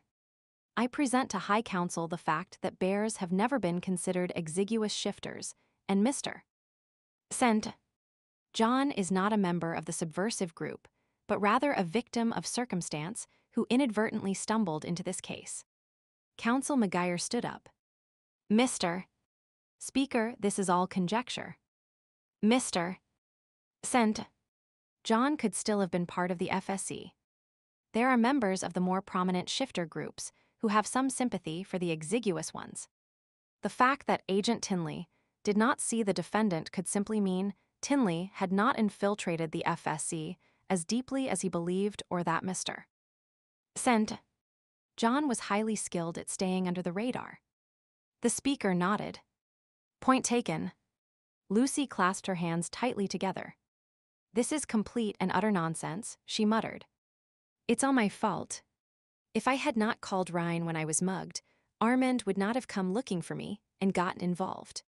A few nearby observers turned to look at them. Reno shook his head at her, a finger pressed to his lips. I do not care. Armand and Daniel are probably going to be charged with some non-existent crime. More heads turned their way. Be quiet or you will be thrown out of the room. Reno hissed the warning. But I, the speaker, banged the gavel, and she looked up to find him glaring directly at her with a sour expression. Madam, if you're so eager to talk, perhaps you would like to come up here and address High Council. She ignored the sarcasm in his tone and stood up. Yes, I would. Gasps filled the room, and there were flashes as reporters took her picture. Tessa tried to pull her back into her seat, but she shook off the grasp. A quick glance showed Caleb sleeping in Melody's arms, so she stepped around Reno and marched down the aisle to the front of the room. Lucy, I do not want you here. Armand stood and growled the words at her. Too bad. I am going to have my say. She folded her arms and jutted her chin. Armand hesitated, only sinking back into his seat, when Ryan stood up and whispered urgently to him. He continued to glare at her, however she ignored him and faced High Council. I am Lucy Chalmers. I mean Chandler. Well, the name thing is complicated, but what is important is that I want to tell you the real story of what happened. She is a human. Counsel McGuire surged to her feet, protesting. Humans are not involved in these matters. They are not even part of our world and have no right to be here. How did she even get past security? Lucy ignored the last question, not wanting to get Reno in trouble, and tackled the rest of the woman's statements. For your information, I am going to be part of your world once you set Armand free, and we can pick a wedding date or whatever your kind call the ceremony. She gave her hand a negligent wave. And as for not being involved, it was my box of tampons that started it all. You cannot get much more involved than that, can you? A murmur swept over the room, and the speaker signaled for silence before clearing his throat. A box of tampons, you say? I do not believe that is a topic we have had brought before this council before. He leaned back in his chair. Please continue. Thank you, sir. That is so kind of you. She gave him her best smile, the one that always ensured she got a big tip, and began to explain. It took some time with both sides asking her questions, and Jeff the chef corroborating certain parts. To her surprise, it turned out Jin was an ordinary human, and like Jenna, worked for Lycan Link. Her task had been watching Jeff, unbeknownst to him, to ensure his loyalty.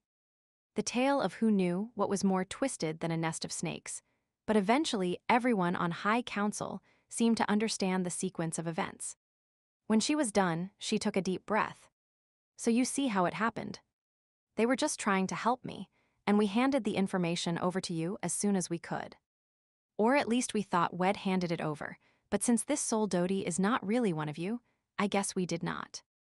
That is hardly our fault, though. Right. True. The speaker nodded.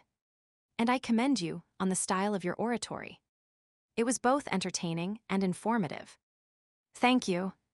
She smiled sweetly at him. He was a condescending old goat, but she tried not to hold it against him. Likely no one had ever taught him better. I was on the dean's list at college and at the top of my communication courses. Indeed. Well, he cleared his throat, realizing he would been chastised in the politest way possible. I believe we'll be able to make a decision on the facts as they were presented. Unless anyone else would care to add something. Caleb chose that moment to wake up and coo loudly. Everyone turned to look at him, smiles tugging at the corners of their mouths. The speaker tapped his gavel. High Council will confer over lunch and present our decision when we reconvene at. He consulted his watch, 2 of the clock. Armand sat with Daniel, and Ryan eating the boxed lunch that had been brought to them. The sandwiches were dry, but at least he and his friends had been allowed to share a meal, albeit with 2 enforcers posted outside the room, and a one-way mirror preventing them from having any privacy. I still cannot believe Lucy did that. He took a gulp of milk to help wash down the sandwich. You should know by now she is spirited. Ryan peered suspiciously between the slices of bread. Yes, when she lived in Stump River. But she was different in Chicago, quieter, more careful in her actions. That is like Tessa. Marco said she was full of life back in Spain. Daniel ate his food, seeming not to notice or care it was subpar. Home turf, it brings out a person's confidence, Ryan said. Lycan Link headquarters is not Lucy's home turf, though, Armand pointed out. But you are here. Daniel rummaged in the container, the food came in and pulled out an apple. Home is where the heart is. Cheesy, however Daniel's right. Lucy might be human, but we're her pack, and subconsciously she knows we have her back.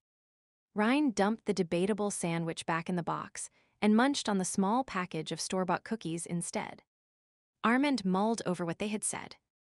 It was true. He and Lucy and Caleb, it did not matter where they lived. As long as they were together, it would be home. Unless we are in detention, his bear grumbled. That was a sticking point. If he was found guilty, he could not expect Lucy to spend her life alone, visiting him on weekends in a detention center. Nor could they live a life on the run, especially not with a child. He shoved his chair back and stood up, beginning to pace the room. If the trial did not go in his favor, there was one option, but he was reluctant to use it.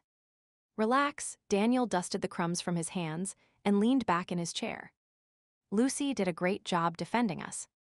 High Council will make the right decision, I am sure of it. Are you?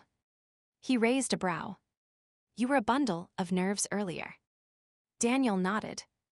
I know. Machado was trying his best, but getting nowhere. Lucy came at it from a new angle. Ryan nodded. She can be very persuasive. Armand rubbed his chin, hoping they were right. Truth be told, he had not heard half of what Lucy had said. He had been too busy fuming over the fact that she was there, addressing the Lycan High Council, no less. His plan had been to keep her as far away from the murky mess as possible, and instead she would landed right in the middle of it. If she said the wrong thing, there could be negative consequences for her. After all, Lycan Link had twisted things enough to make him and Daniel seem involved. Who was to say they would not do the same thing to her? Mel must have told her you are a bear shifter, Daniel commented, interrupting his thoughts. True, he nodded, his surprise over seeing Lucy in the council chambers having obscured that fact. I'll have to thank her. I was not sure how to broach the topic. When I told Melody, she thought I was batshit crazy. Ryan chuckled reminiscently. An enforcer opening the door ended their conversation. It was time to return to the High Council chambers. Armand's stomach nodded. His future with Lucy would be decided in the next few minutes. Beside him, Daniel's lunchtime bravado seemed to have faded. His shoulders might be squared, but his clenched jaw told a different story. Ryan was little better, his fingers beating a nervous tattoo on his thigh that belied the cocky expression on his face. As they entered the room, they all glanced over the faces that packed the gallery, looking to the back where their women were seated. Lucy gave him a nod, and Mel did a thumbs up. Tessa's lips formed a nervous smile before she busied herself with the baby. Yeah, they were anxious as well. Taking their seats, they waited for the arrival of the High Council. Ryan leaned over, speaking quietly. Kane texted me a few minutes ago. He said he contacted several members of High Council who he knows personally. And this might turn the balance in our favor. Maybe. He figured it could not hurt to share the concerns being expressed by a number of prominent alphas. The last thing High Council wants is a bunch of pissed-off alphas, especially given the chaos Lycan Link seems to be in these days. Ricardo Machado had been listening in and nodded. This is a pivotal case, and High Council will treat it with kid gloves. The outcome will set precedents for the future as to how territorial rights are handled with respect to gathering evidence and arrests. If the charges stick, some will feel it indicates Lycan Link's rights supersede an alpha's autonomy. If the charges are dropped, well then the matter is still open for future debate. Armand did not particularly care about precedents at that moment. He noticed the door opening to admit the men that held his fate in their hands. The formalities of rising and then sitting were taken care of, as well as the clerk rereading the charges against them, followed by the speaker making some general statements. Armand was barely paying attention. Forget the posturing and all the mumbo-jumbo. He inhaled deeply and then blew out slowly, drawing on his last remaining fragments of patience. We asked Daniel Scott Phillips Rhodes to please stand. Daniel stood, and Armand leaned forward, now listening intently. He would been the one to involve Daniel. If there was a punishment dealt out, he would request it be applied to him rather than the young man. When he would mentioned this to Machado earlier, the council had said that would not be possible, but he would ask anyway. Mr. Phillips Rhodes, the speaker addressed Daniel. We have spent some time reviewing the evidence against you. As well, we have examined your background, scant though it may be. Your IQ scores are remarkable. There has been no disciplinary action applied to you in either of the packs to which you have belonged.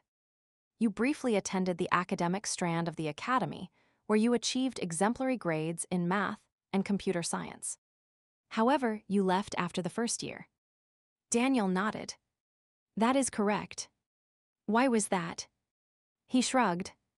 I was not learning anything I did not already know. I see. The speaker glanced at the other members. You would rather work as a rogue hacker? Yes. Well, not exactly rogue. Daniel stumbled over his answer. I like doing things my own way, but I am not out to harm anyone. Sir. He added on the last word after Machado nudged him. Someone of your ability has great potential to help or hinder Lycan society.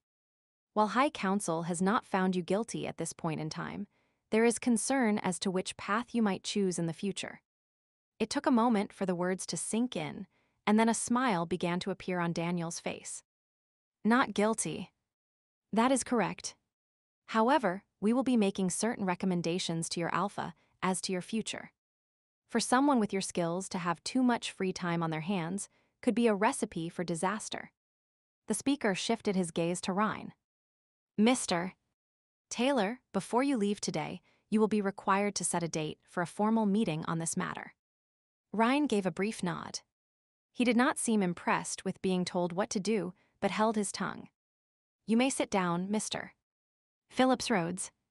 Daniel sank into his seat, and the clerk called out the next name. We ask Armand St. John to please stand.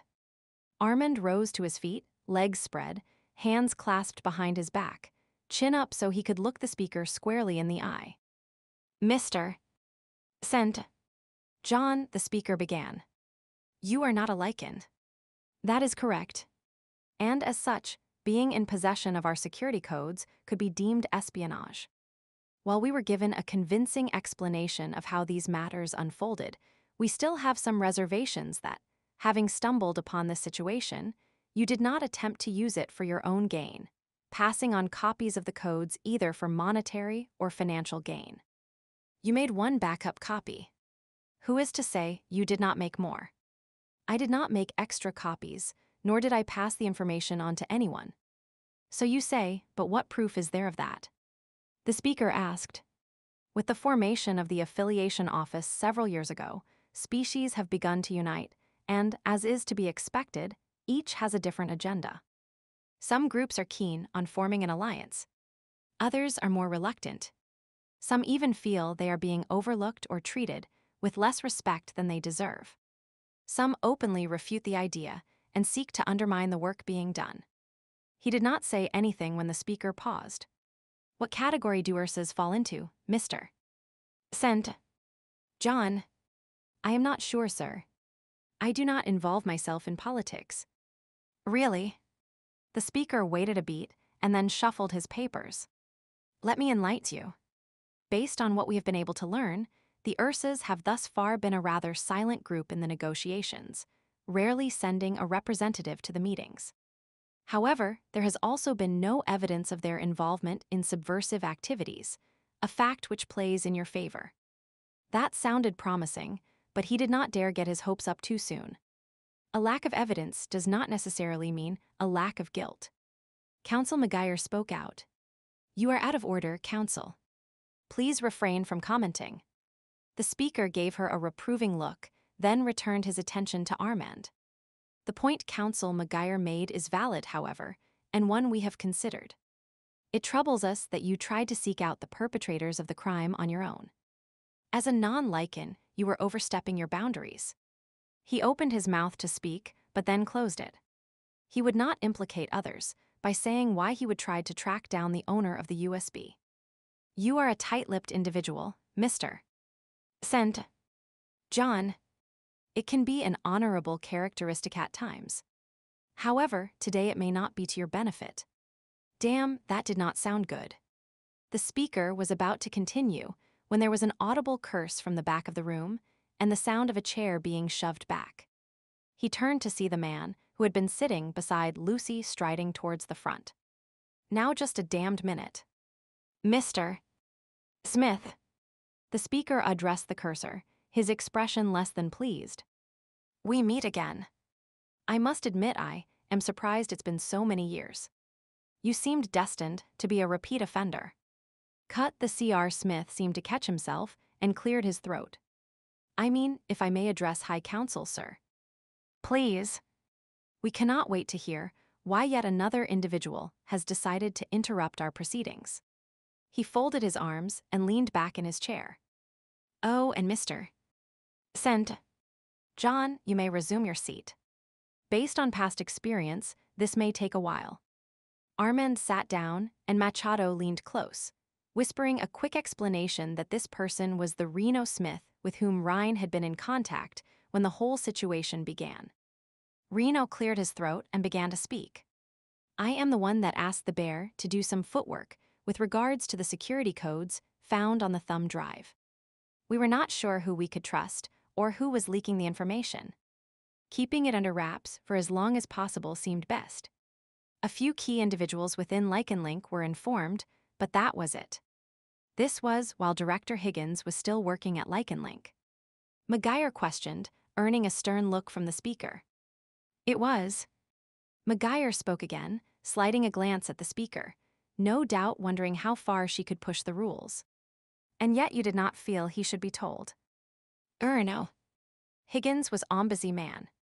Reno weighed his words. So, when he saw the Ursa's name on the report, he was unsure of his credentials. This time, it was one of the elders on the High Council speaking.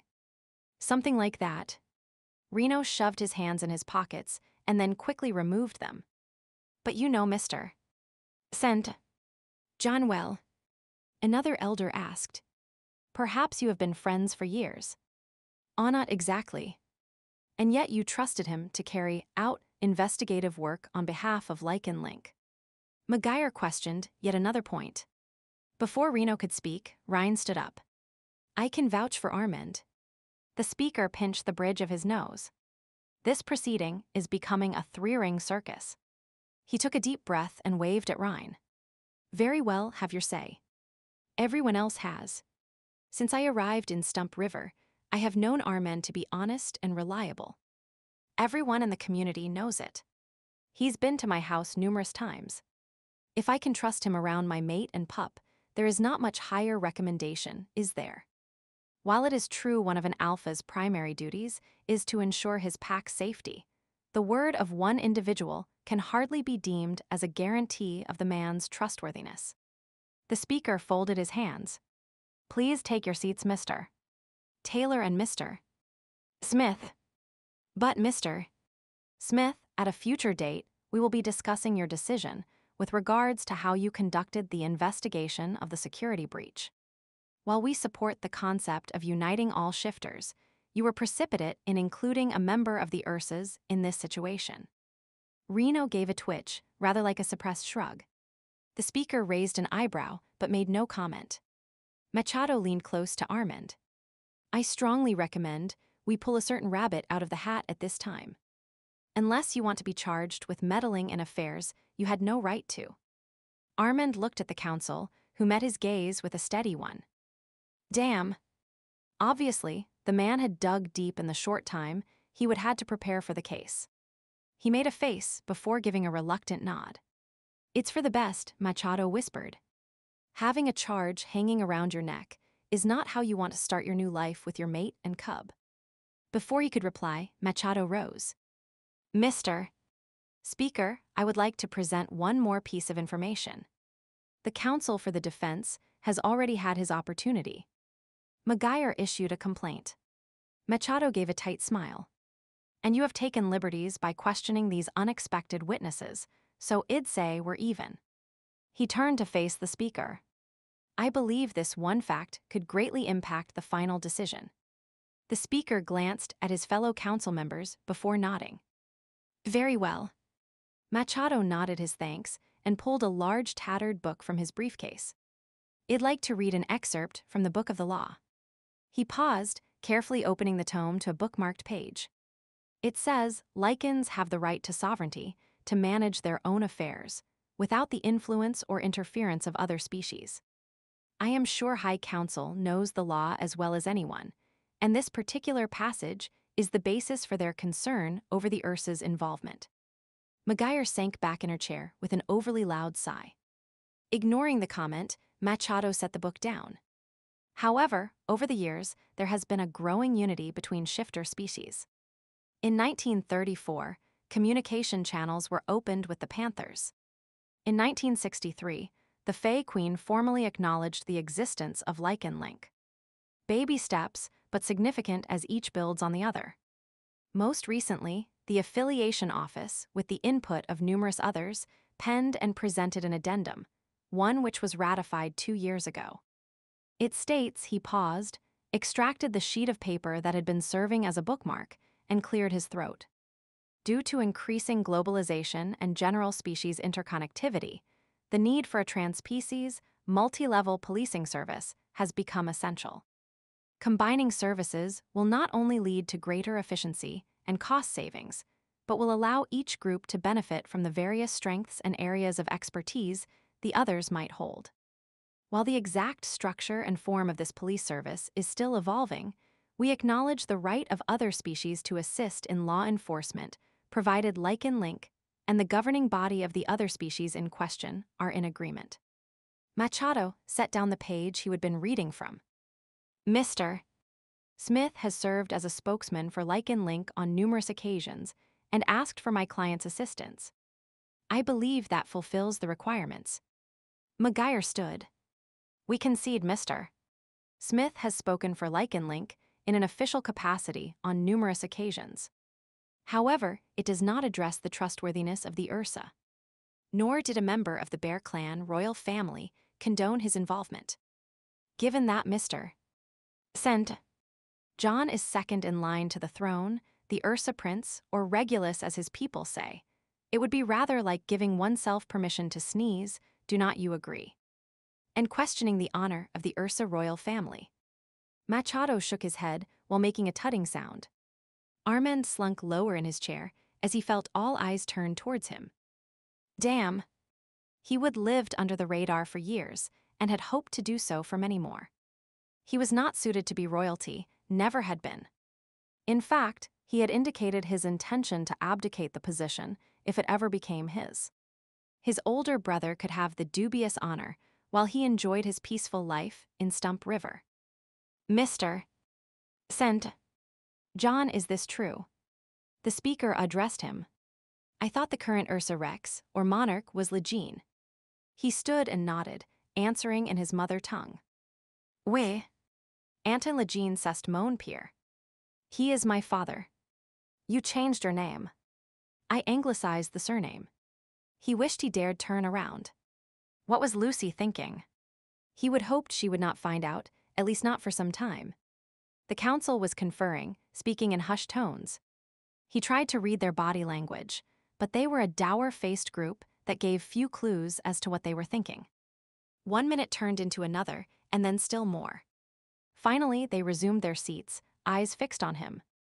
In light of this new information, and in order to maintain good relations between Lycans and Ursas, High Council has decided to dismiss the case against Armand Legene, also known as Armand St. John. Case closed. The room erupted in conversation while he blinked, trying to process what had just happened. It was over. They had not said he was not guilty, but it did not really matter. All he cared about was that he could finally talk to Lucy and hold Caleb. Turning, he tried to locate them in the crowd. Most of the people in the gallery were leaving, while Lucy, Melody, and the others were walking against the stream to reach the front. He kept his eyes fixed on them, barely aware of Daniel and Ryan at his side. Machado was trying to gain his attention, and he forced himself to look at his counsel. I am sorry we had to share your secret, Mr. St. John, but it was the only way to guarantee the outcome we wanted. Before he could reply, the counsel for Lycan Link, Maguire, approached. Congratulations, Mr. St. John and Mr. Phillips Rhodes. Well played, Ricardo. The woman gave them the briefest of smiles. Thank you, Fiona. Machado shook her hand. You have had a hard go of it lately, given the current state of Lycan Link. Perhaps next time you will have a more agreeable case. She shrugged.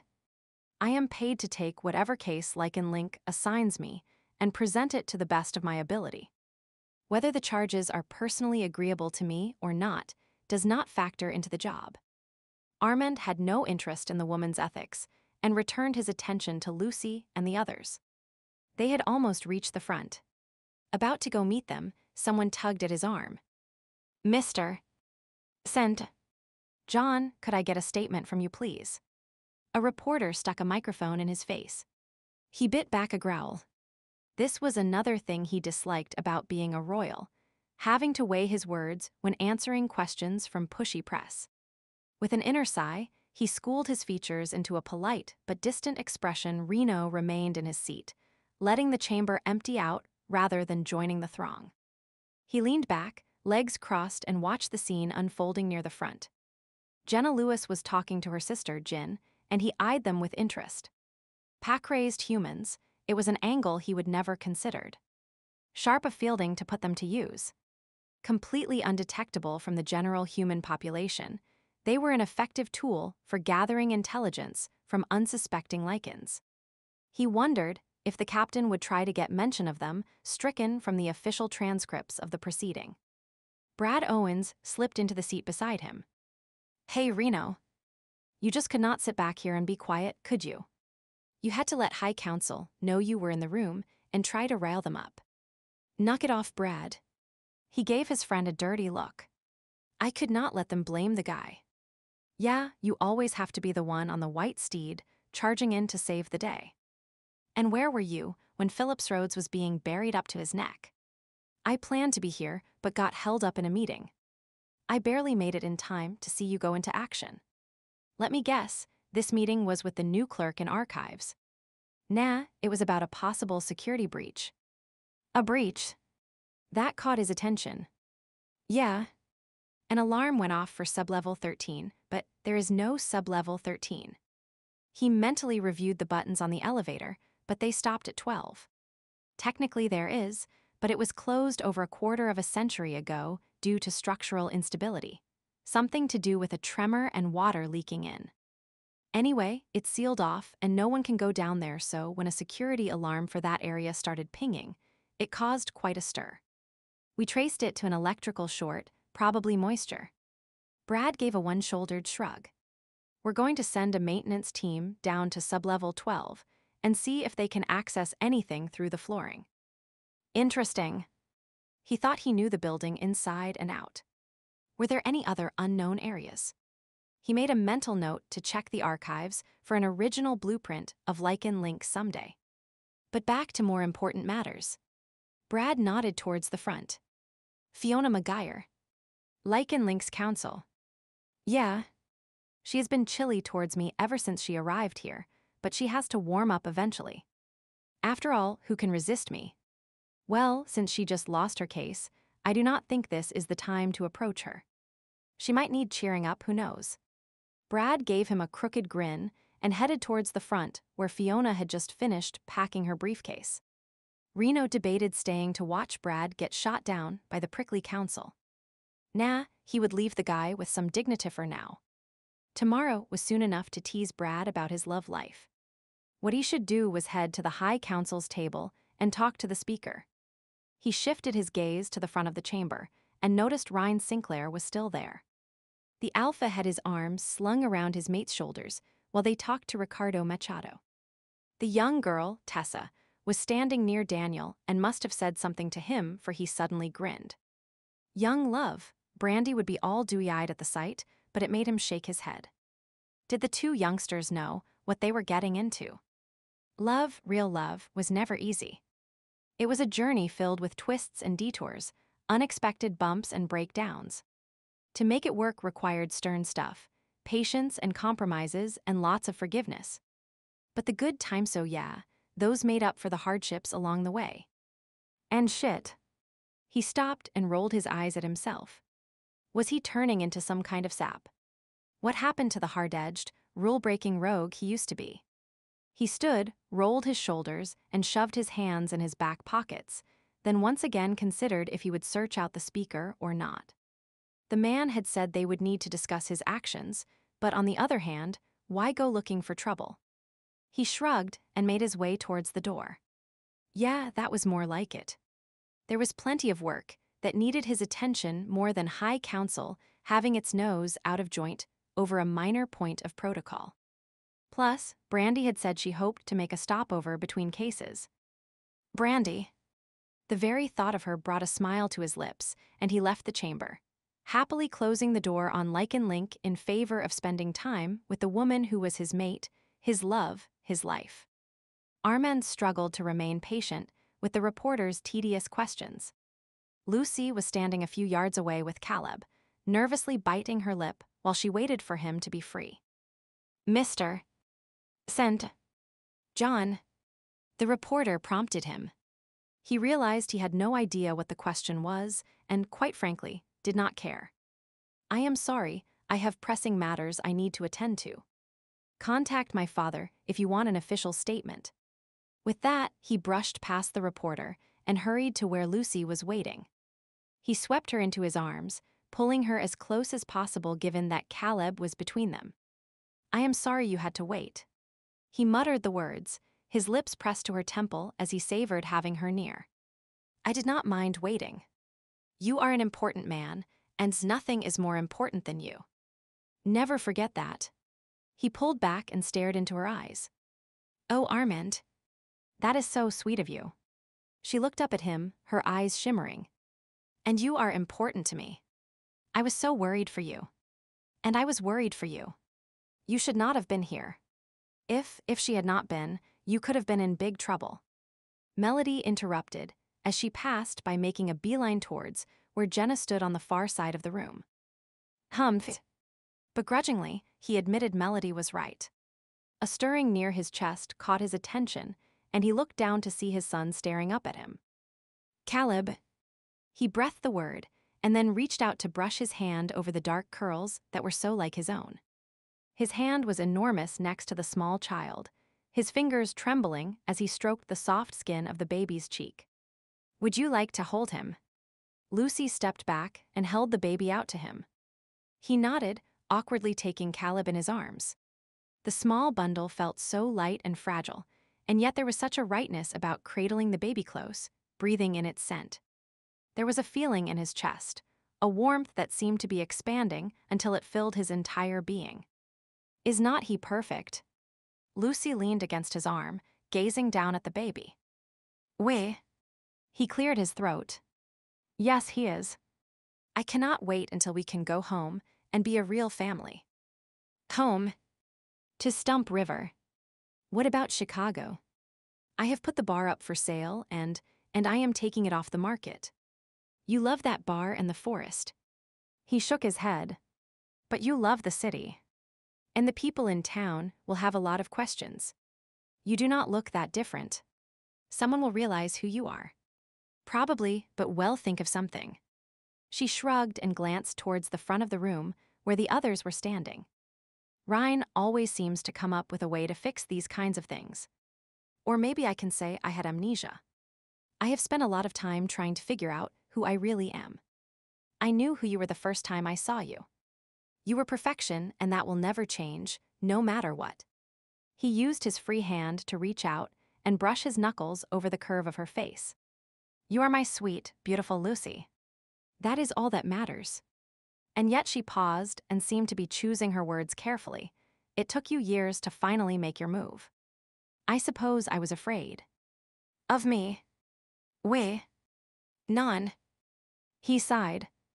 "I suppose I doubted my ability to keep you. I feared you would grow tired and move on to someone else. I'd never do that." He shrugged. "I do not have much to offer. I live in the middle of nowhere. I like to ice fish and play darts. I look like unsovage more often than not." "Well, you do have that prince thing going for you," she teased. "But I think I prefer your wild man look to crown." She reached up and gently brushed a stray curl from his face. "I am glad. The Ursa royal family does not live in a palace, but there is still a certain image that needs to be maintained. Functions to attend that require suits and ties and tight-fitting shoes, while one makes meaningless conversation." He plucked at the uncomfortable suit he was wearing. "It's not for me. It sounds boring." "To me it is, but you liked living in a big city, maybe you?" She shook her head. "Armand, give it a rest. I do not care where we live as long as we're together." He saw the determination on her face, and the corner of his mouth curled upward. His Lucy could be as fierce as a shifter when she needed to bewitch brought another consideration to mind. "We do need to talk about me being a shifter, and the fact that Caleb will likely be one as well." He glanced down at the child in his arms. "There is a lot of secrecy involved. It's like we live behind a veil of lies, but it's necessary to keep us safe. Mel and Jenna explained that to me, and I'll do whatever is needed. I admit it's going to be hard to keep Roxy at a distance, though. We have been through a lot together, but she sees everything about Roxy, yes." About to explain that her roommate was not quite so ordinary, someone bumped into him from behind. Never mind. I'll tell you later. Let us get out of here. She nodded and he put his arm around her, pressing a kiss to her scar, then guiding her to the front where the others were talking. He was not sure how they were going to get home, but, as she would said, Ryan always did seem to have a way of fixing things. Inside, his bear grumbled happily. It had known all along this was how things were meant to be. Its silly human had just taken forever to figure it out. A home, a mate, and a cub. Could life be any more perfect than that? The end. I hope you enjoyed listening to this audiobook.